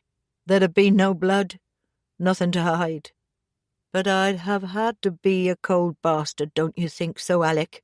To kill my wife, then go visiting her mother. So they put in a plea of manslaughter." Not everyone agreed, but the judge couldn't sentence me to hang and keep his conscience clear. That's what I was told, anyhow. "You were lucky," Alex said. Was I? 15 years they kept me locked away. Then they let me out. Everywhere I went, I had to explain where I'd been the past 15 years. Who once struck with a killer, Alec? Even one that served his time." He pushed himself to his feet and reached for his stick. His arthritis was bad today, and he limped slowly towards the cupboard beside the window. When he came back to Alec, he was carrying a large brown envelope, sealed up and addressed to Marciella in large black letters. "You'd better be off now, or you'll hit the traffic," Joe said, handing the envelope to Alec. "Tell them I'm glad they came. You too," he added, "even if you are Jack's blood." Joe picked up the photograph of Marcy's twins and gazed fondly at the two children. A small sound made him look up. She stood by the window gazing out across the lawn. "I thought you might come," Joe said quietly. "I've seen you, time to time, but I've always thought it was just me wishing, till I found out others saw you too."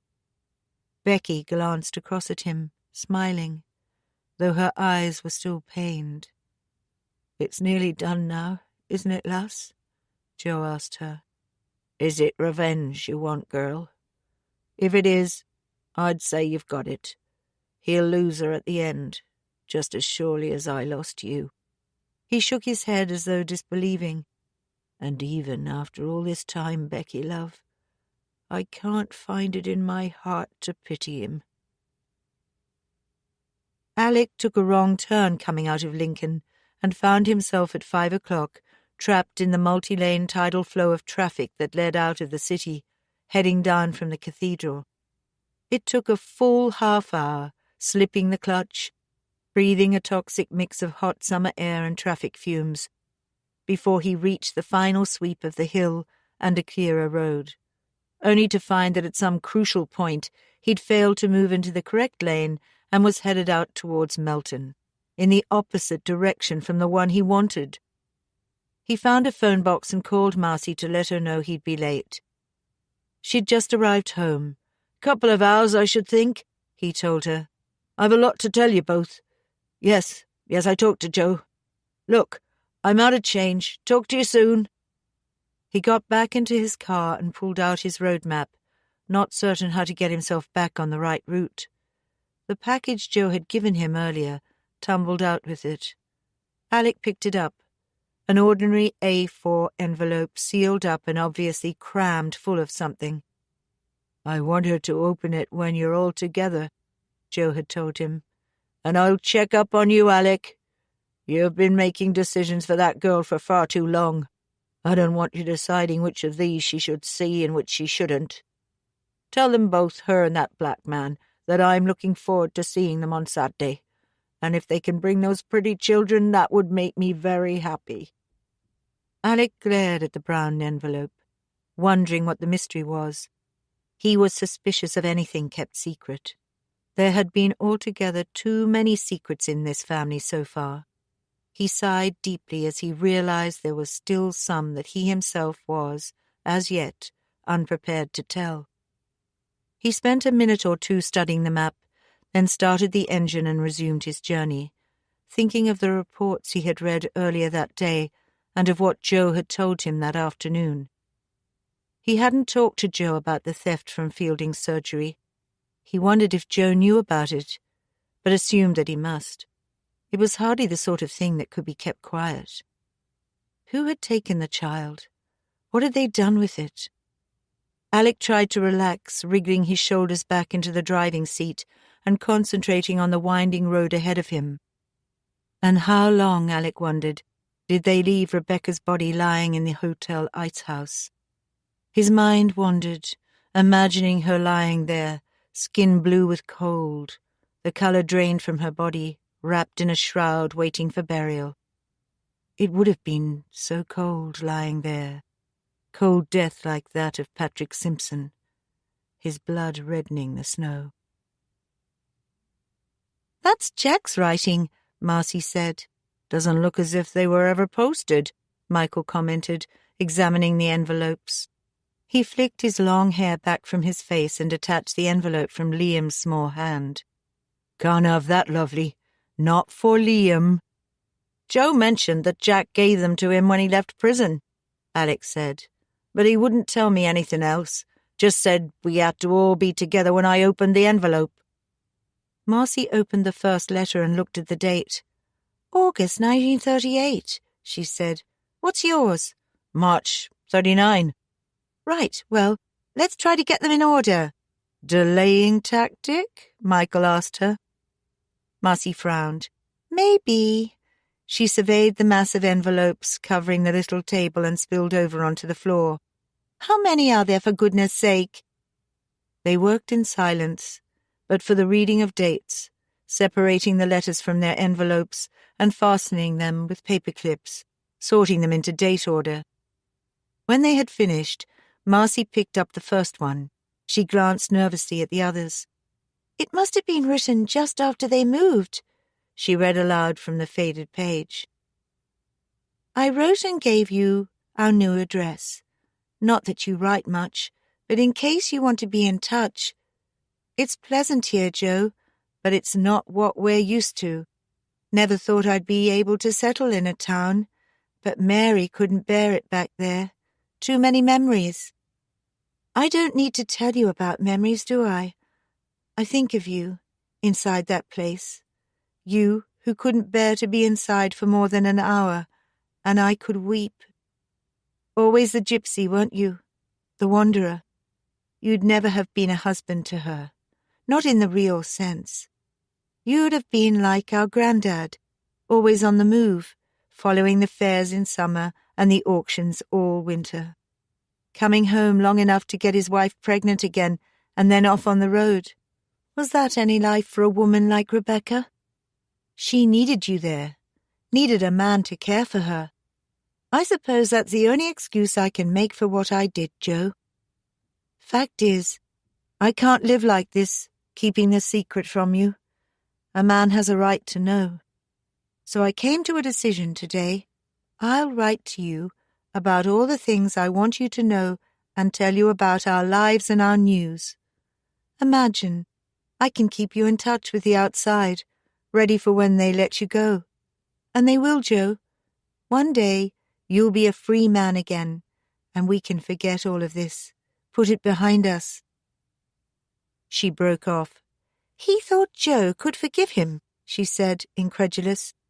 "That he could confess his sins and everything would go on as though it didn't matter. No wonder Joe wants nothing to do with him." Michael nodded slowly. "Confession can be a very dangerous thing," he said softly. Mary sat with Alice beside Jack's bed and talked about the past and the people they had once known. "Do you recall Mother Attree?" she asked. "More than 80, and travelled all her life. Only came home when she knew she was going to die." "Yes, I remember," Alice said. An old woman with a wizened face, skilled in the arts of healing and brewing and birthing. But she'd had a good life, Mary. That's one woman went with nothing to regret. Mary's face was softened by a smile. "You know what she said? 'I want to be at my own wake,' she told everyone. And my goodness, she managed it too. Drank everyone else under the table and died with an empty glass in her hand." She'd been kin to Jack and Joe, Mary thought, calling to mind how they'd come to give their blessings to her once she'd gone. Joe had been 16 then, and Jack a few years older.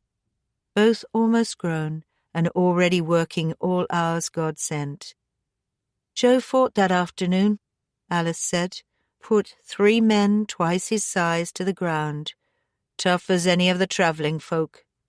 She stared into the middle distance, picturing that hot afternoon, the men bathed in sweat and Jack cheering his brother on and taking bets on the side. And at the end of it, Joe's eye half closed and the bruise rising, spitting blood from cut lip and loosened teeth. Mary laughed suddenly. "Oh, and how the old folks glared at him in church the next day, coming in with his face all bruised and his knuckles looking like some great dog had chewed them raw."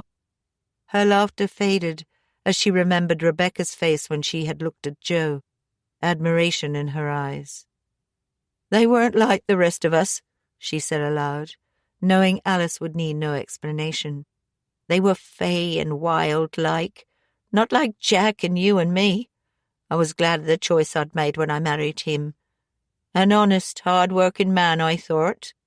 An honest man, until I found out about Jack and that woman. Joe coming out of jail and thinking the world owed him an explanation. Lord, but I thought there'd be fighting again that night. Joe as mad as he was.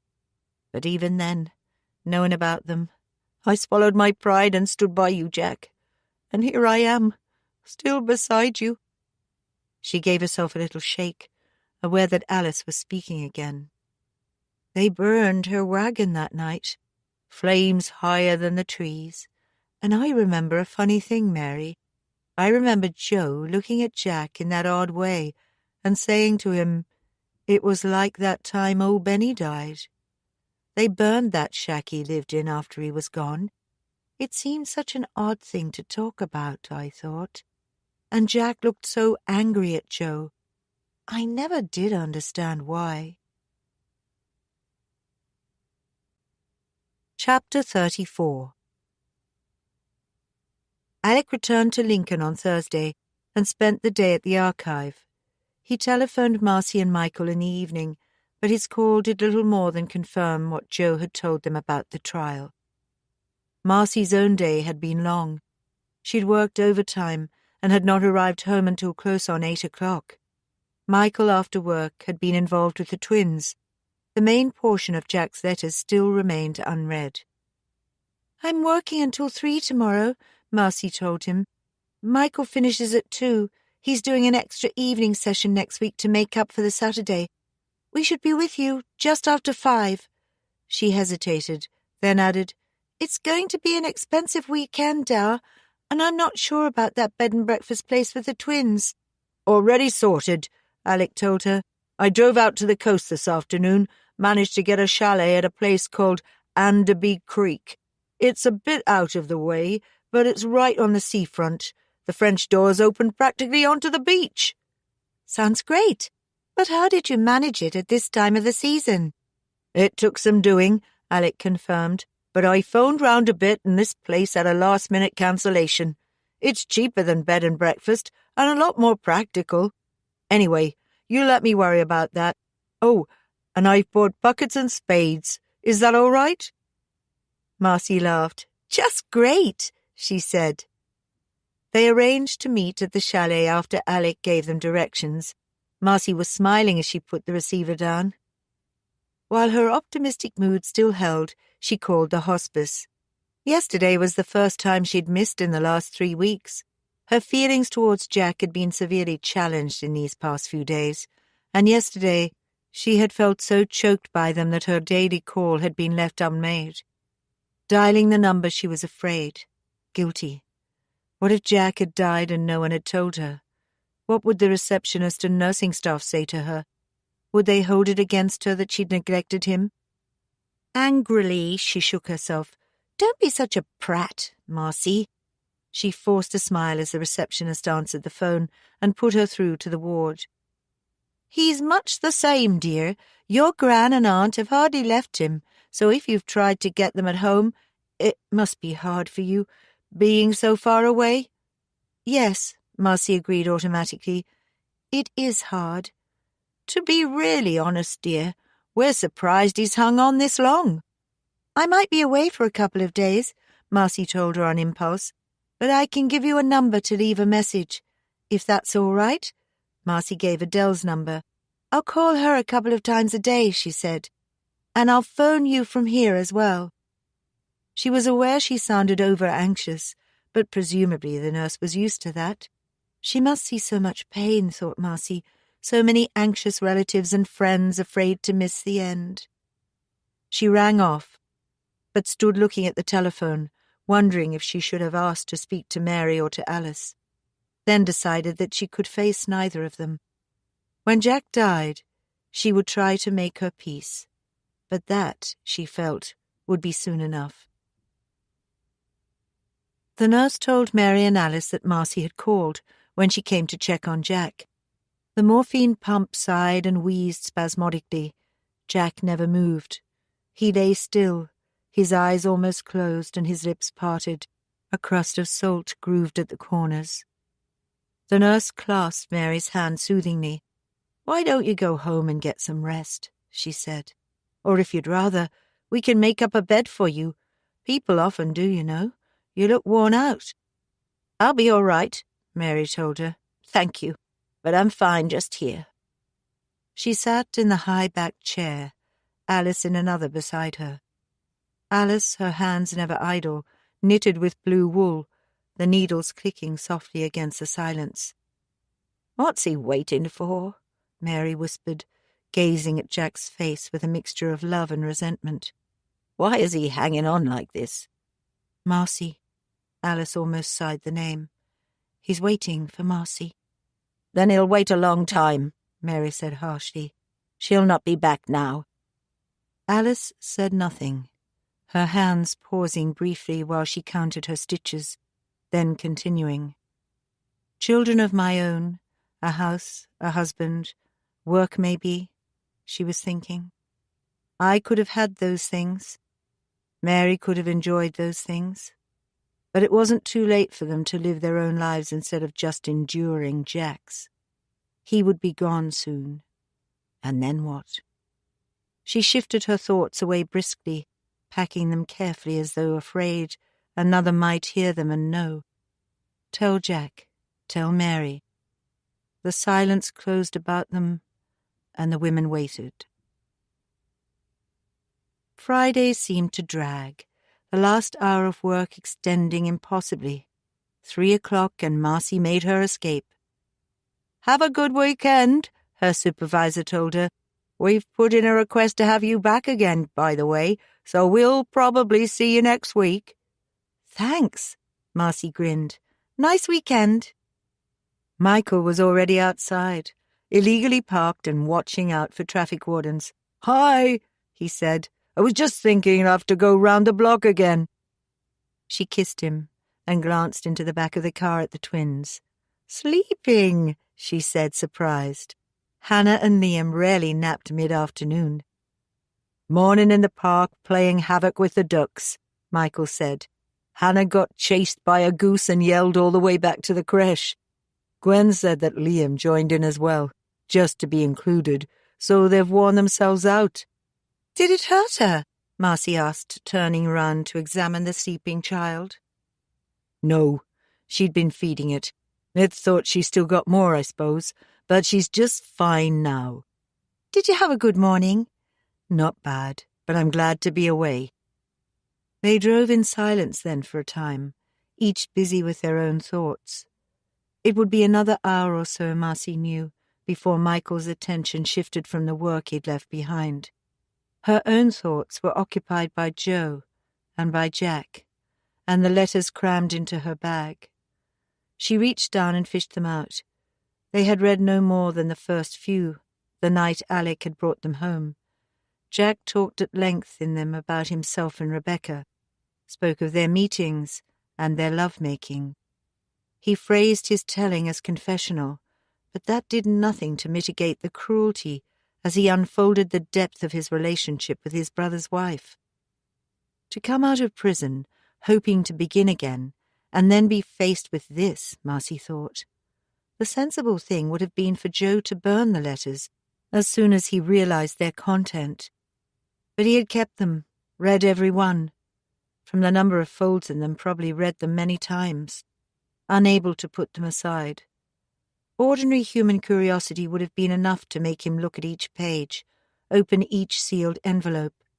The self-destructive side of Joe which Marcy recognized in her own makeup, in Jack, maybe in everyone, that tendency to probe wounds, see if they still cause pain, would have been enough to keep him reading and remembering. But he had never ceased to love his wife, only learned to hate Jack. She turned back to the letter she had begun. "Read it to me," Michael said. "It's about something that happened when they were both kids, I think," she said, "but I can't make much sense of it. I know you were angry with me about George, but there was nothing to be done about it. He was old and wouldn't have lasted much longer. I know we argued, Joe, that you believed he was in no pain and should be allowed to finish his life naturally. But what use was he? He couldn't hunt, he was stiff and arthritic, and just costing food to eat. It's not merciful to keep useless things alive.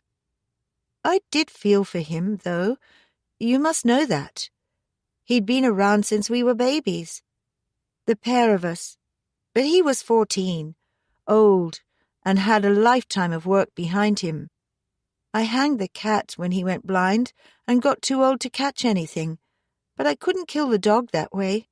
I felt for him, you see, though you could never understand that. I got old Bill Haynes to put a bullet in his head, then buried him up in the top field. Merciful, really. No sense keeping useless things alive. Marcy shuddered as she folded the letter and looked at Michael. He hanged the cat, had the dog shot, Marcy said slowly, her voice echoing her disgust. He drowned the kittens. Did he kill Rebecca? Horrible as it is, Marcy, it's quite a step from an animal to a woman he claimed to be in love with. You don't think he could do it? Do you? Look, darling, I don't know about your granddad. I don't believe Joe's capable of it. But Jack... He glanced sideways at her, noting the change of expression on her face, the sadness about her eyes and mouth. What are you thinking of? About Patrick Simpson, she said. About not knowing about him. About what I accused Jack of doing to him. Michael said nothing.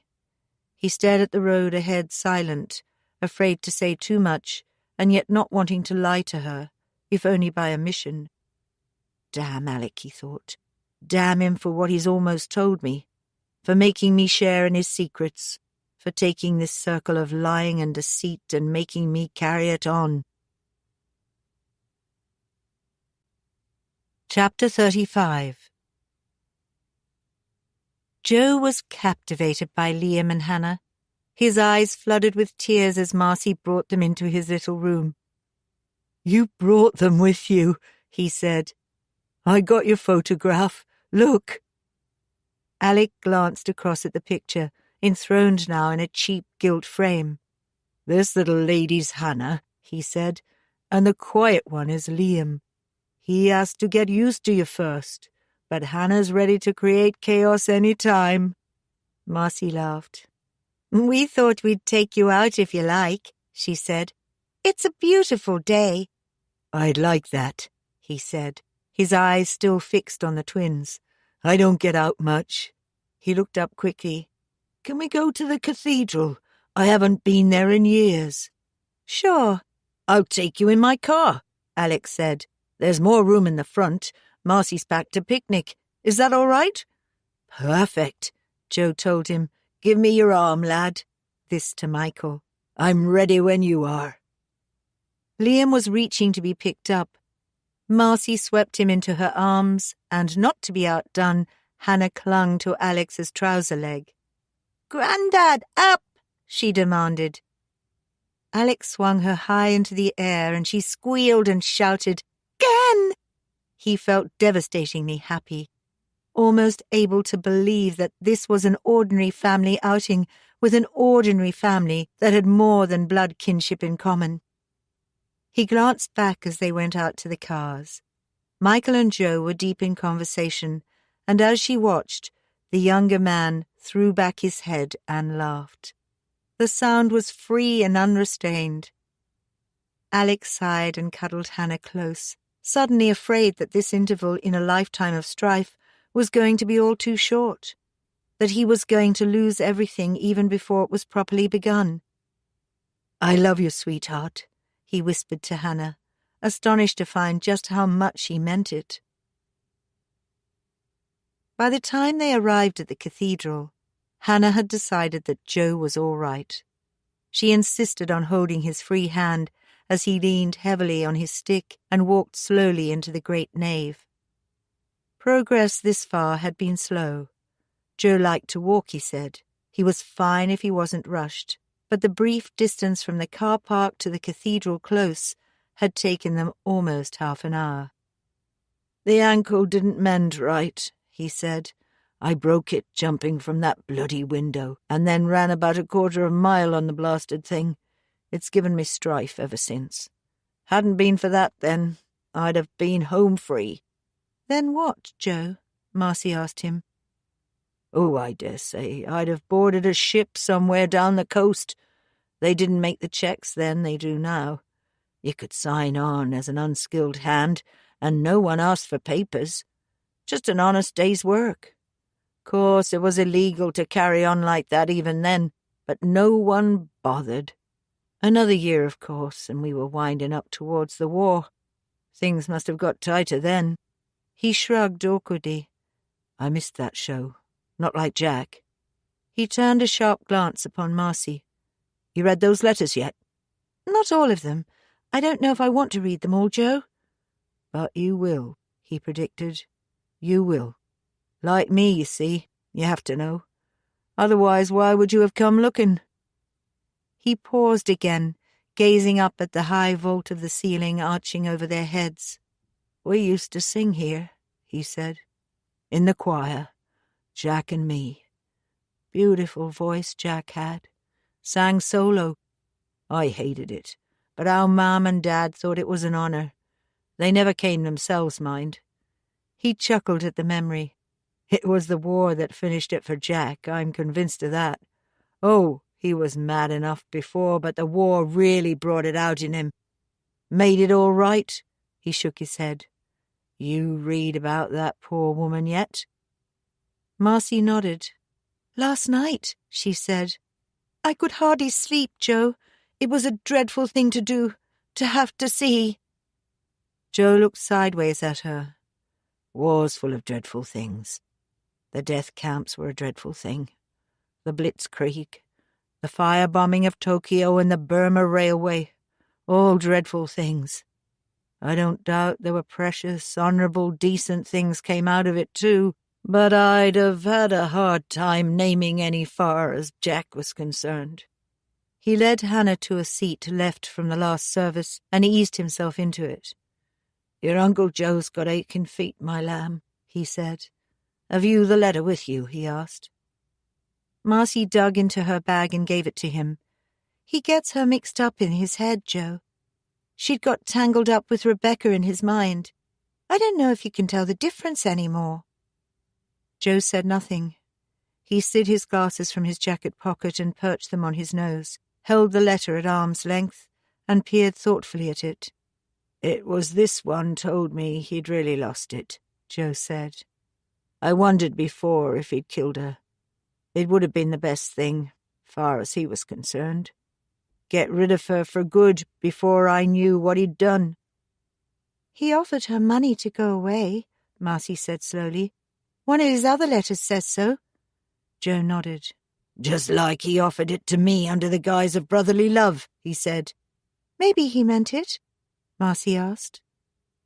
My brother never offered me anything that didn't profit himself, he said. No, not Jack. He looked back at the letter. One death amongst so many, he said. He felt it wouldn't matter. It played on his mind, Michael pointed out. Otherwise, why write about it? Trouble shared is a trouble halved. That what you mean? Slowly Michael shook his head. No, he said. I don't mean that. He thought of Alec. No, he definitely didn't mean that. The night was so cold you wouldn't believe it, Joe read slowly. And the stars were so bright, it reminded me of those cold nights waiting for the lambs to be born.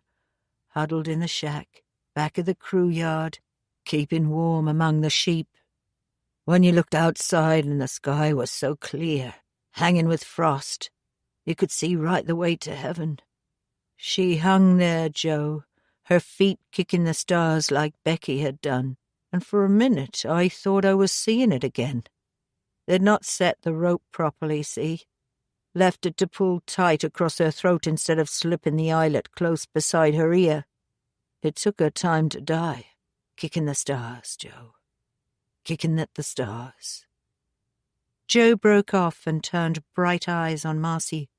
You said you'd read this thing, he said. Marcy looked at him sadly, the implications of it sinking in for the first time. Like Becky had done, she repeated. He was there when she died. Seems like it to me, Joe said. Then, I'm sorry, love. Maybe I should never have shown you this. Maybe it's better to doubt than to know for certain." Marcy didn't know what to say to him. She swallowed and got to her feet, walking away from the others. Was it better to doubt? She had suspected Jack of many things, of killing Patrick Simpson, of murdering Rebecca and her child, but always there had been space to excuse, to let the love she still had for Jack worm him free of her questions and her accusations. She walked slowly down the length of the nave, through the angel choir. There was a chapel set aside which she had seen before, set with large stoneware pots like Ali Baba jars. They were filled with sand and set with candles lit in prayer. Marcy found herself there almost without realizing it, staring at the candles, her tears reflecting and refracting each tiny flame, transforming into hundreds the light of dozens. Joe's footsteps behind her, the tapping of his stick, marking the rhythm of his steps, made her wipe away the tears. He came to stand beside her, the letter rolled up and clasped in his hand. "Why did you tell no one, Joe? You could have cleared your name," she managed, her voice shaky and uncertain. "Why? I dunno, lass. I dunno. Maybe I thought no one would care any more. Maybe, I dunno, maybe I thought there'd been enough suffering over this. Enough for Alice and Mary. Why take Alec's father from him?" He reached out, the letter rolled up in his hand, and planted it like a candle in the sand. Took a small white candle from the box and offered it towards a flame, then turned it to the letter. "No," Marcy laid a hand on his. "No, it'll change nothing, Joe. It's too late for that, and I won't let you do it." Gently, she took the letter from the sand, smoothed it out and placed it back in her bag. Then she took the candle from Joe's hand and lit another from the same flame. "For Rebecca," she said, "and for Patrick." "Patrick?" "Something else I couldn't quite believe," Marcy told him. Chapter 36. It was hard to put things back on the level after that, but they tried. Alex suggested they went back to the chalet, and Joe agreed enthusiastically. They drove back and spent the rest of the day on the beach, Joe resting in a beach chair at first, then, to please Liam, rolling up his trouser legs and paddling in the shallows, listing somewhat as his walking stick sank in the wet sand. Marcy left the men to play with the children and busied herself with setting out the picnic, making tea and cold drinks, stealing the time taken by simple tasks to get her thoughts under control. Just like Alice, she thought wryly. Maybe that was how it had begun, a way of stealing time for thought, or time to be absent from it. She ran through what she knew. Fact 1 was that Jack had killed Patrick Simpson. She no longer had any doubt about that. Fact 2, Rebecca had been another victim, her baby too. He had killed them both that night, then stood aside, prepared to let Joe take the blame. What if Joe had hanged for the crime? Would Jack have let it go that far? The thought made Marcy shiver despite the heat. She felt like winter inside. Abandoning thoughts of Jack, she looked out across the beach, watching the others. Joe had Liam by the hand, who was kicking the water, watching the sunlit spray as it sparkled in the brilliant light and squealing with pleasure. Michael and Hannah played nearby, though she refused to hold anyone's hand. Both hands and feet were in the water as she crawled through it on all fours. Alex stood a little apart, shoes still firmly in place, standing on the drier sand further up the beach. He was laughing, looking relaxed and happy. Away from Jack, she thought. Away from Mary and her demands. Away from everything. Poor Mary. The thought came almost unbidden into her head. When had she found out about Rebecca? Had she read the letters, or had Joe confronted his brother in her presence? Marcy had no doubt that her gran had known. Her reaction every time Rebecca's name was mentioned, the sudden removal of the harvest photograph that Alec had said once resided on the sideboard, told her that. Joe must have shown her the letters when he came out of prison. Marcy sighed. Why does anyone stay married? Maybe she still loved Jack in spite of everything. Looking at her own mixed-up feelings for her grandfather, Marcy could sympathize with that. She thought of Alec's sister, the baby that had died, and the carefully tended grave in the little churchyard. Who placed fresh flowers there? And after all this time, why? There was, she remembered, a service at the church that Sunday, the 1 in 3 for which a vicar could be found.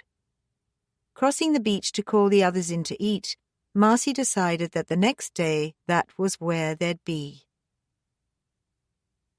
They brought her to me, and I slipped the rope around her neck. She was shaking and crying, and her eyes seemed to look everywhere at once, unable to focus on anyone. I tried not to look into her face, and I wanted to tell her that it would be quick, that I knew well how to do these things, had learned to do them properly. The hands, remember, Bertie, the hands know. I eased her black hair free of the noose, stroking down the length of it past her shoulders. They had torn her clothes and left her shoulders bare. The skin was soft beneath my fingers, the roughness of my own hands dragging against its smoothness. I wanted it to be easy for her, the way it should have been for Becky, but the preparation should be slow, Bertie. Death is a thing the senses should be a party to, not a thing to be rushed.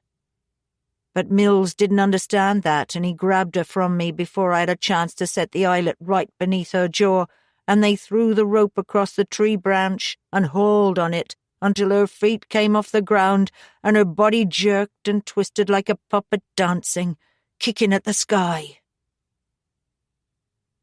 It wasn't easy to find somewhere to park. Cars had been pulled up onto the grass verge, but what little space there was had been almost filled. They were glad that they had chosen to cram everyone into the one car. Marcy wedged not terribly comfortably between the twins' car seats. The Sunday service had already begun by the time they arrived. They slipped quietly inside, aware of the curious stares as the congregation turned to look at the latecomers. The vicar smiled, indicated them to sit down, and carried on with his announcements. They had arrived in time for the first hymn, and just as they had seated themselves, had to rise to their feet again. Marcy didn't know the tune. Vainly she tried to match words to melody, but in the end she gave up and turned her attention to Liam, who was eating a hymn book, and Hannah, who was trying to escape by sliding through the little gap in the wooden pews. "Monster!" Marcy whispered as she removed the book from Liam's mouth and ducked down to pull Hannah out of her hole. She tried to remember the last time she'd been in a church like this. It had been a Sunday tradition all through childhood, but the last time, it was well before she'd finally run away from home. Since then, she had been with Sophie Lee on odd occasions, enjoying the singing and the pure pleasure the congregation had taken in praising. But she had no religious feelings these days. None at all. The hymn ended and they sat down, Michael with Liam on his lap, and Hannah on a hassock on the floor, her fingers twisting the fringing, watching it spring unwound again. Marcy carefully lowered the baby bag onto the floor so that Hannah could reach the toys, checking to make certain nothing too noisy had found its way inside. Then she took the time to look around, her mind wandering while the minister intoned the lesson for the day. There were no more than 20 people in the church, besides themselves, mostly elderly, but with a few young people and 3 or 4 kids sitting quietly with their parents. Fresh flowers decorated the altar in the side chapel, and a light streamed in through high windows, broken into tiny diamonds by the glass. Was one of these people the one who put flowers on Margaret's grave? She wondered, playing games with herself, imagining the elderly lady in the black hat kneeling to pluck weeds from the close-cropped grass, or the young man in the blue suit arranging the tiny vase of flowers. The old couple sitting with linked arms halfway down the row. Were they the ones? The service dragged.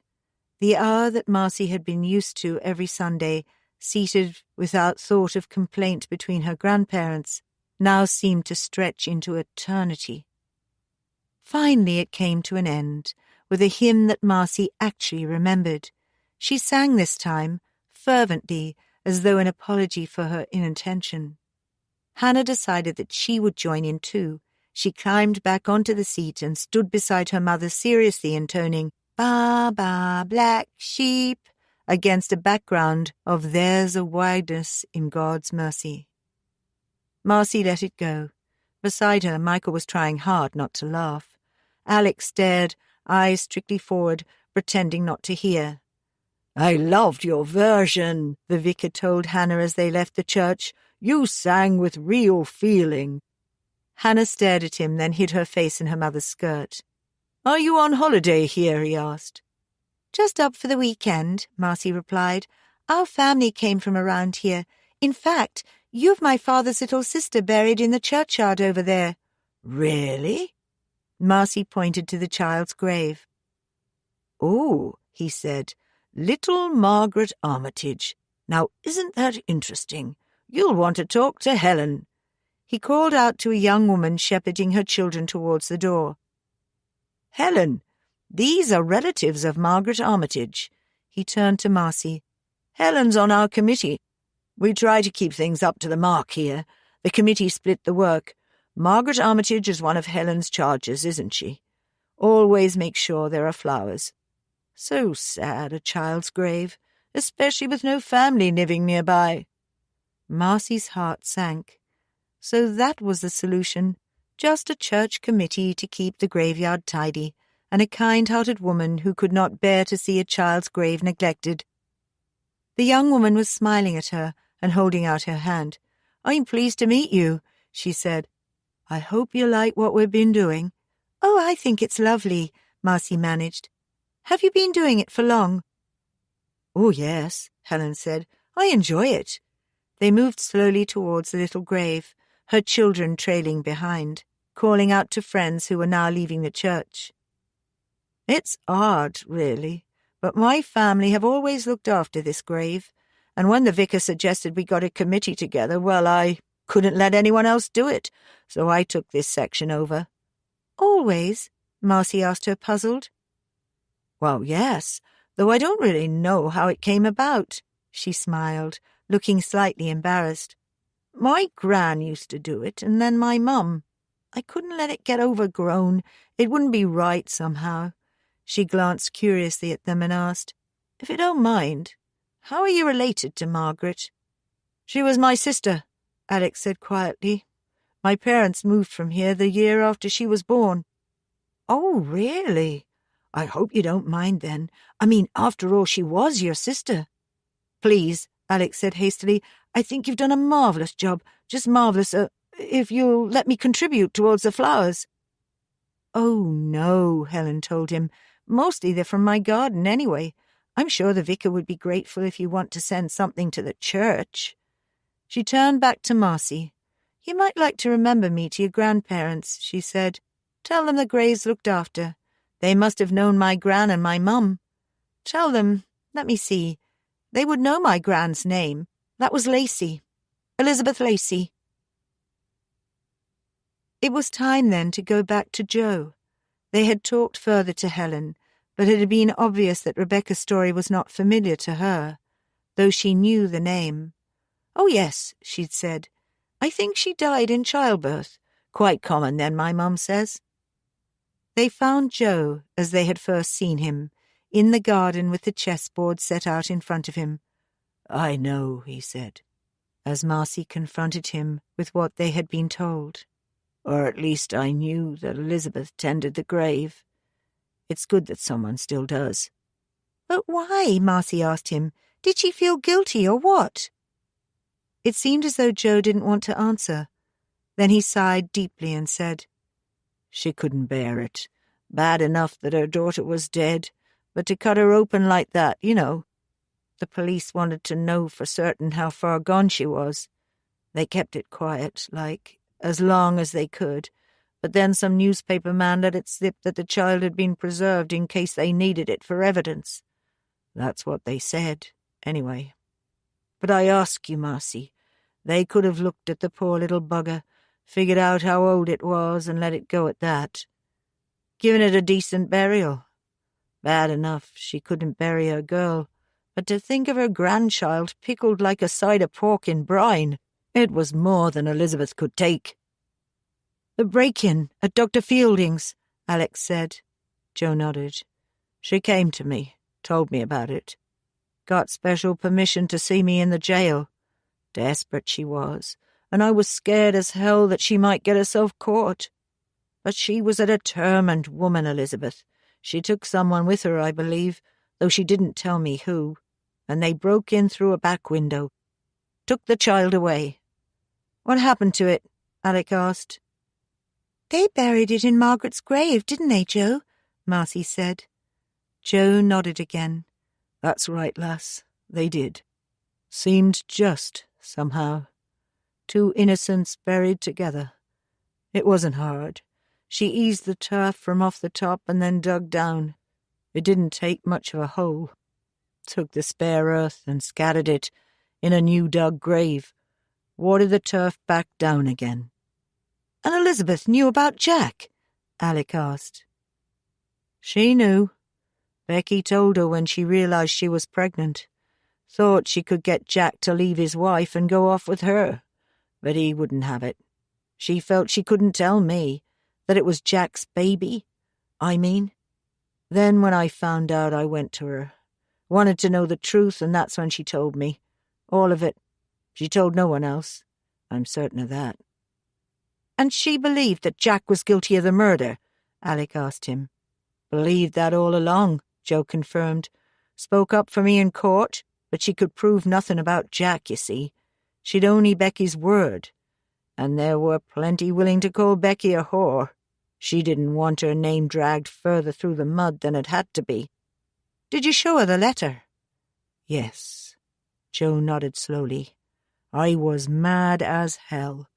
Took it and showed her. She said the same as you, that I should try to clear my name with it. But I'd no faith in the law and no money to fight my case anyhow. It was lost before I even started." "Oh, Joe," Marcy whispered, taking the old man's hand. "What a waste! What a terrible waste!" Chapter 37. "They say we should go now, if we want to be there," Marcy said. She sounded undecided, as though going back to see Jack would be too hard. "Then you'd better be on your way," Joe said. The last letter Jack had sent to him, the one he had chosen not to let the others see, burned in his waistcoat pocket, folded tight. He had read it so many times he knew the words by heart. The night she died was so clear and so cold. He had carried it there so long, unable to act, to change anything. He blamed Jack.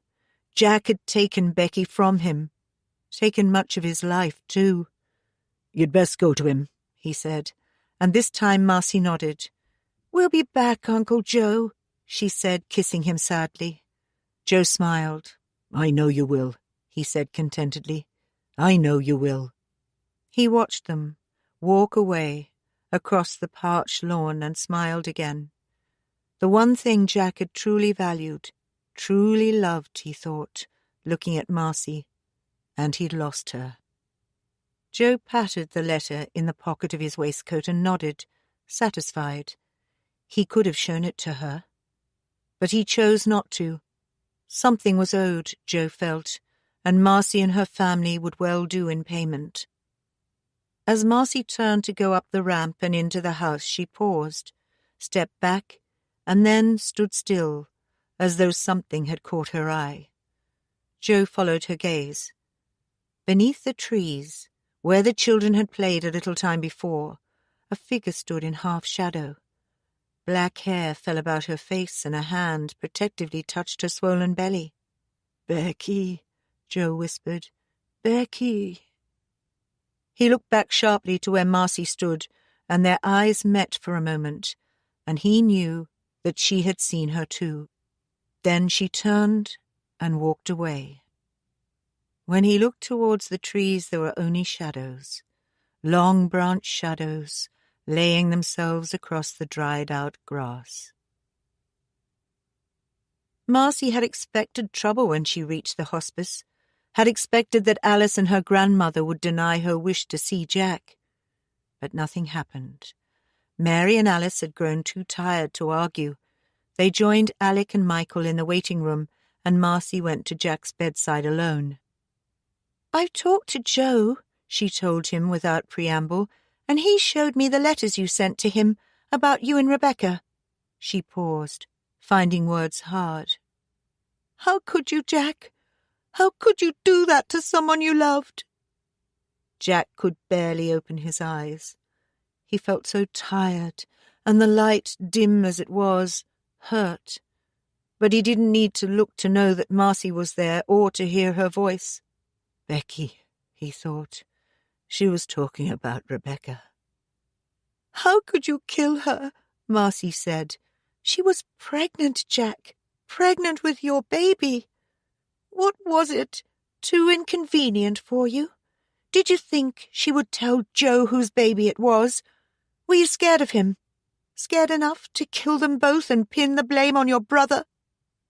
She shook her head, still half disbelieving the enormity of Jack's crime, overwhelming her.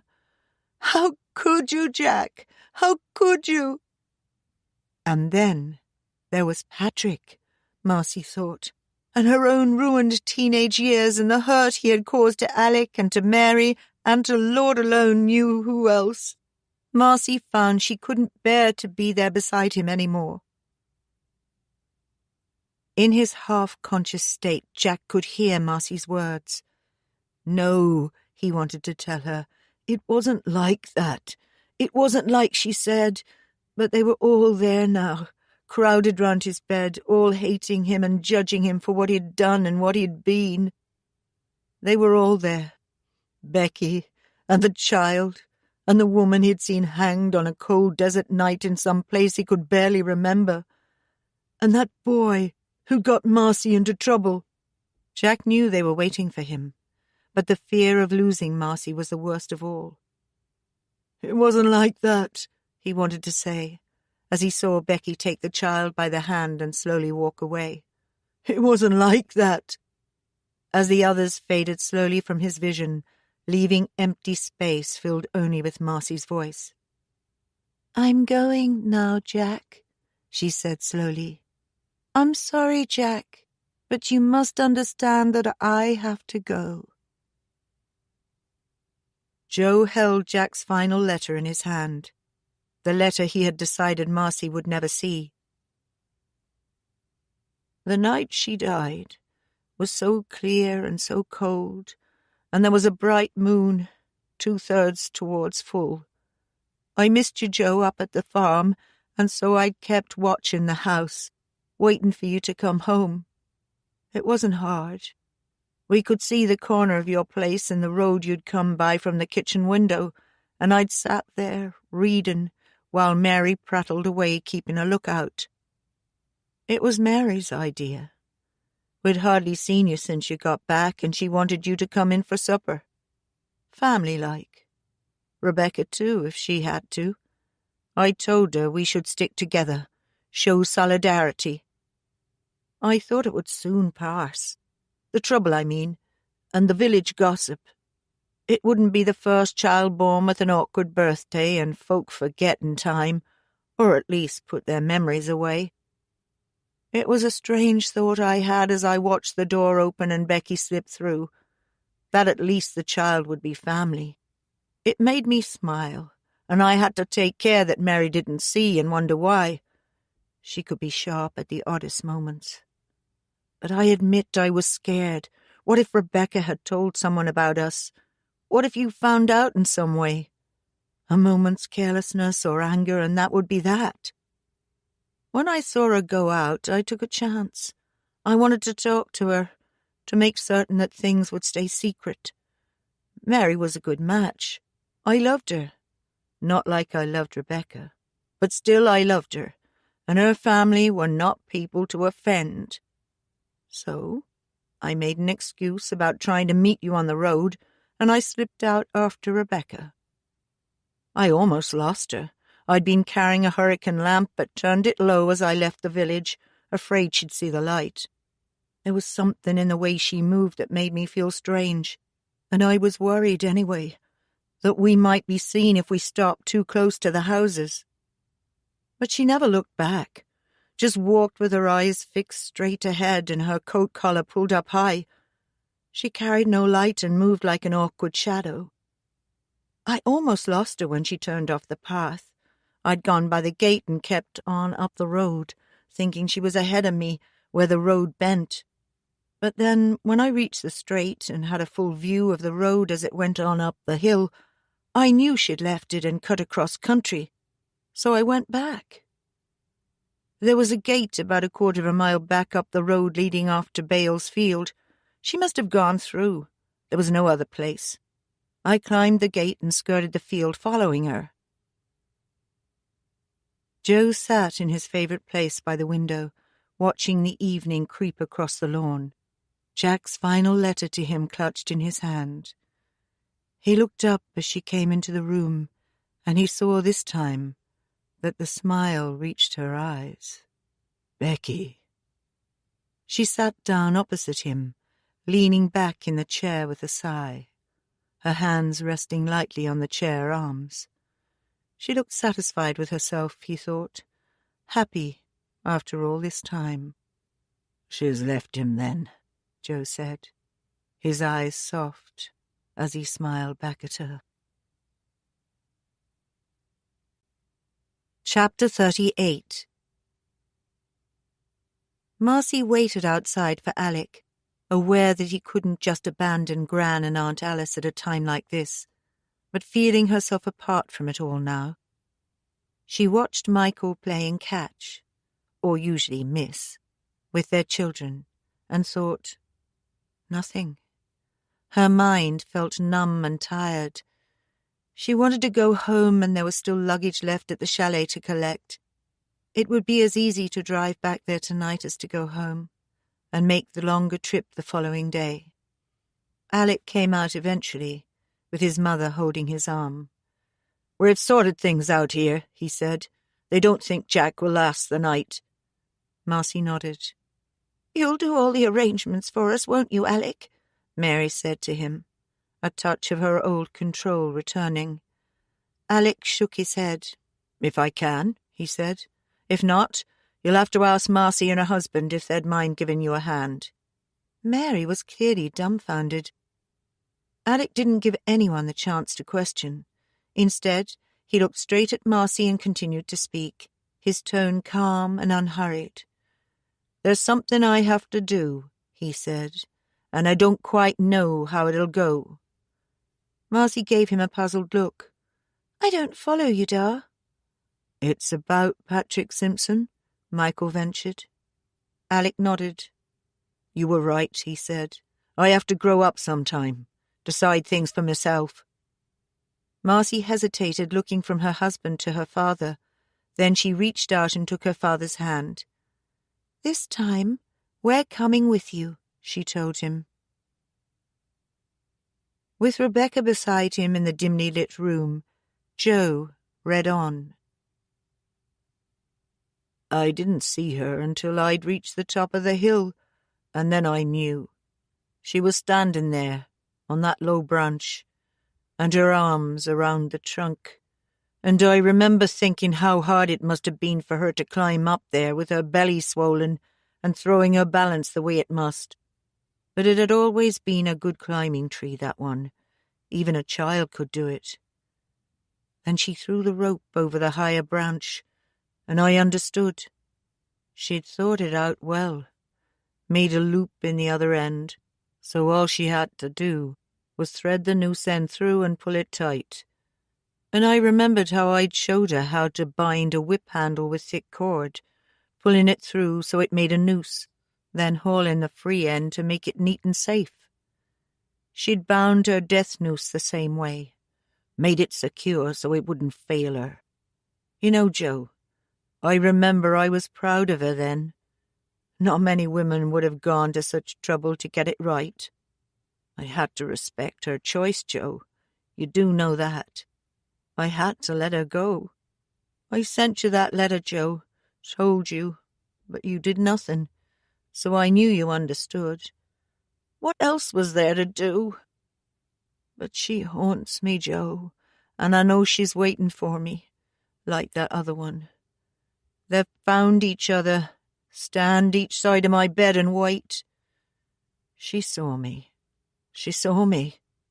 Just as I came over the rise and she'd already got the rope around her neck, was standing there, her feet planted on that big branch, and her hands resting on the trunk to steady her. She saw me, Joe, looked straight into my eyes, and there was this look, like she'd hoped I'd come. Not thought I would, but hoped I'd come. That I'd want her so much that I'd somehow know what she had in mind and come and make it right. Make it possible for her to go on living. Tell me you'll leave her. Tell me you love me. You want me. Her eyes fixed on mine, they said all those things, but I couldn't, Joe. I couldn't lose everything. She must have seen that. Next moment she'd thrown herself forward, her hands reaching for me and her skirts and hair billowing around her like a wave. Just for an instant, she seemed to be held there against a starry sky, beautiful as an angel, her hands reaching out in blessing. Then the rope jerked her back. The force of it yanked her head sideways and cracked it against the tree. Then it was all over. Just her legs dancing, some obscene dance, and her body swaying in the wind, like a rag blowing across the moon. The end. This recording of The Other Woman was presented by Dreamscape Media, LLC, narrated by Nano Nagel, produced by Eric Black. Text copyright 1997, 2021 by Jane Addams. Sound recording copyright 2022 by Dreamscape Media, LLC. This recording may not be copied or played for an audience without the written permission of Dreamscape Media, LLC. This recording was published by arrangement with Joffe Books Limited, care of Lorella Belli Literary Agency Limited. Thank you for listening. Please check dreamscapepublishing.com for Dreamscape's latest releases.